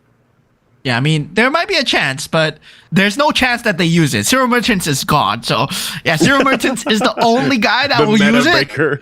Yeah, he's not even a meta breaker. He just hates the meta for some reason. Yeah, so for a Sinta MCGG, I mean, he's not a meta breaker, but he definitely went against the meta, right? Dyrov card, the lineup introduction. If you take a look at the lineup, yeah, the Benedetta was one of the key factors as well. But that 3-star Lancelot, we didn't even thought that he was going to be in contention for the top spot. We were looking at Luen. We were looking at the Toy Mischief into Ling, where it would have been the top spot. But suddenly, the 3-star Lancelot out of nowhere, man. 3-star Lancelot. I mean, 3 betas. It's whatever, because either way, like we mentioned, when you get a 3-star Lancelot, like we've seen twice, it's pretty much over at that point. Here's our standings for our Group B. You guys can see it right there. Sinta locking in that first spot from Indonesia there at 36 point, very strong showing. I mean, he almost got first place back in round 3 and round 4 as well. So just showing how strong Indonesia is, because even Gran, right? Evos Gran hitting up 4th spot finish, then Lungmat Pro there.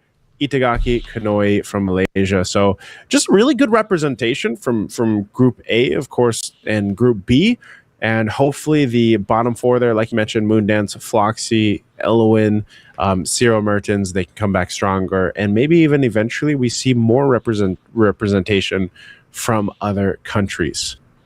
Yeah, I mean, this is a very different season where in MRS Season 4, we could see like the gaps in power, right? Between the SEA Games winners, such as Finn, the SEA Games runner-up, such as the Evos boys as well. But right now, in this semifinals B, it felt like everything was close. We had Floxy, our previous champion, not even making it because the power levels were so close between each other, and the newer players actually coming out on top and going into the top 4. What a great day. What a great day it's been, Mo. Any surprises I feel like that you got to witness here? I mean, other than the gold, other than 3-star twice, 5 gold cost. What do you mean? The day has been full of surprises, man. We saw Aurora, we saw Lilia, we saw Zero Merchants just going crazy, right? And that's really what makes him him, because he was the only guy that played Yuzong back in Season 4 as well. And yeah, that kind of inspired me to just try, newer builds, try newer commanders, something that is against the meta, because anything can work here in MCGG. We saw pretty much newer builds, right? We saw the Weapon Master going into the Toy Mischief, then finally getting the Link. Yeah, it's it makes me interesting to see what ends up happening tomorrow for our grand finals. I know, like I said, you're not going to be joining us tomorrow, but I hope you get a chance, Mo, to go ahead and peek in and see exactly what our grand finalists have for us to show, because I think there's a lot of interesting things still left on the table for us to see. And I don't know, at least for me, Mo, it's been great to cast with you for Magic Chess Go-Go here. Yes, sir. For Rising Star Season 5. You're not going to be joining me tomorrow. It's going to be Husky. But we'll give you a shout out if I ever get to see one of your favorite commanders get popped up here. So that's going to be it for us. I hope you guys enjoyed the stream. Whether you were watching over on Facebook, TikTok, wherever you were joining us. Again, it's me, Naisu. That's Mo Man. We will be back here for the grand finals tomorrow. So keep an eye out. Follow our social media. Hope you guys have good luck in your games. Pick Minotaur, win games, get 3 stars. We'll see you guys tomorrow for the grand finals. Until then, have a good night. Have a good day. Bye-bye.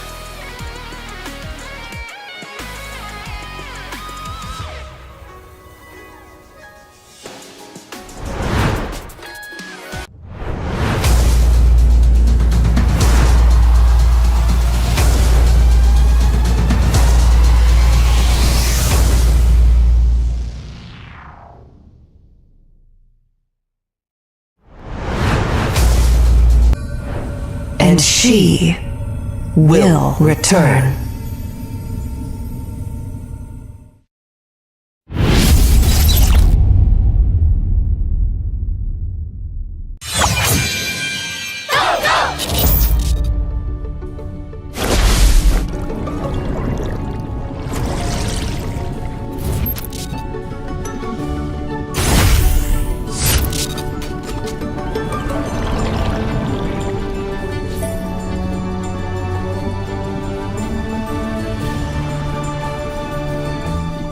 Man,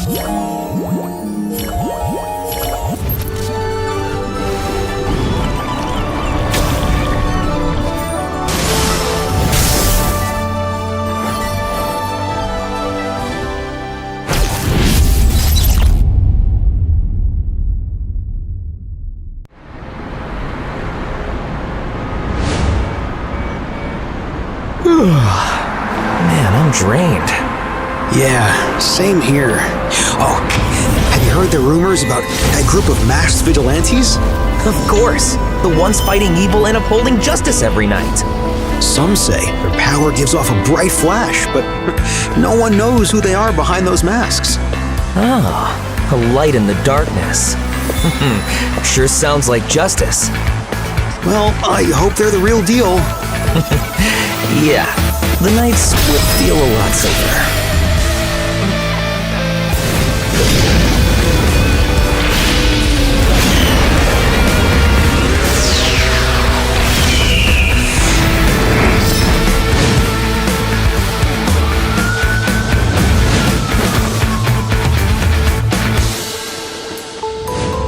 Mommy!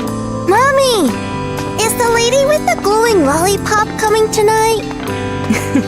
You mean that brave young lady? She only appears in the darkest places. Really? She's not scared of the dark? That's right. So we should all be brave, just like her. As long as you believe in her light, she'll be there to protect everyone.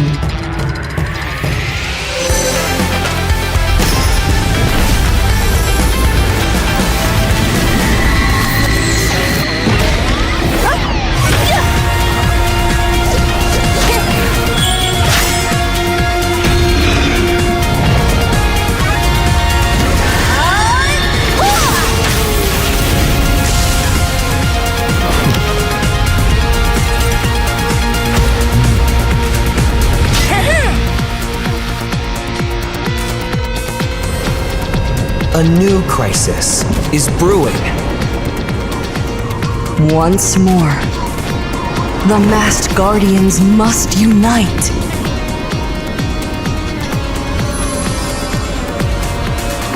To defend the city.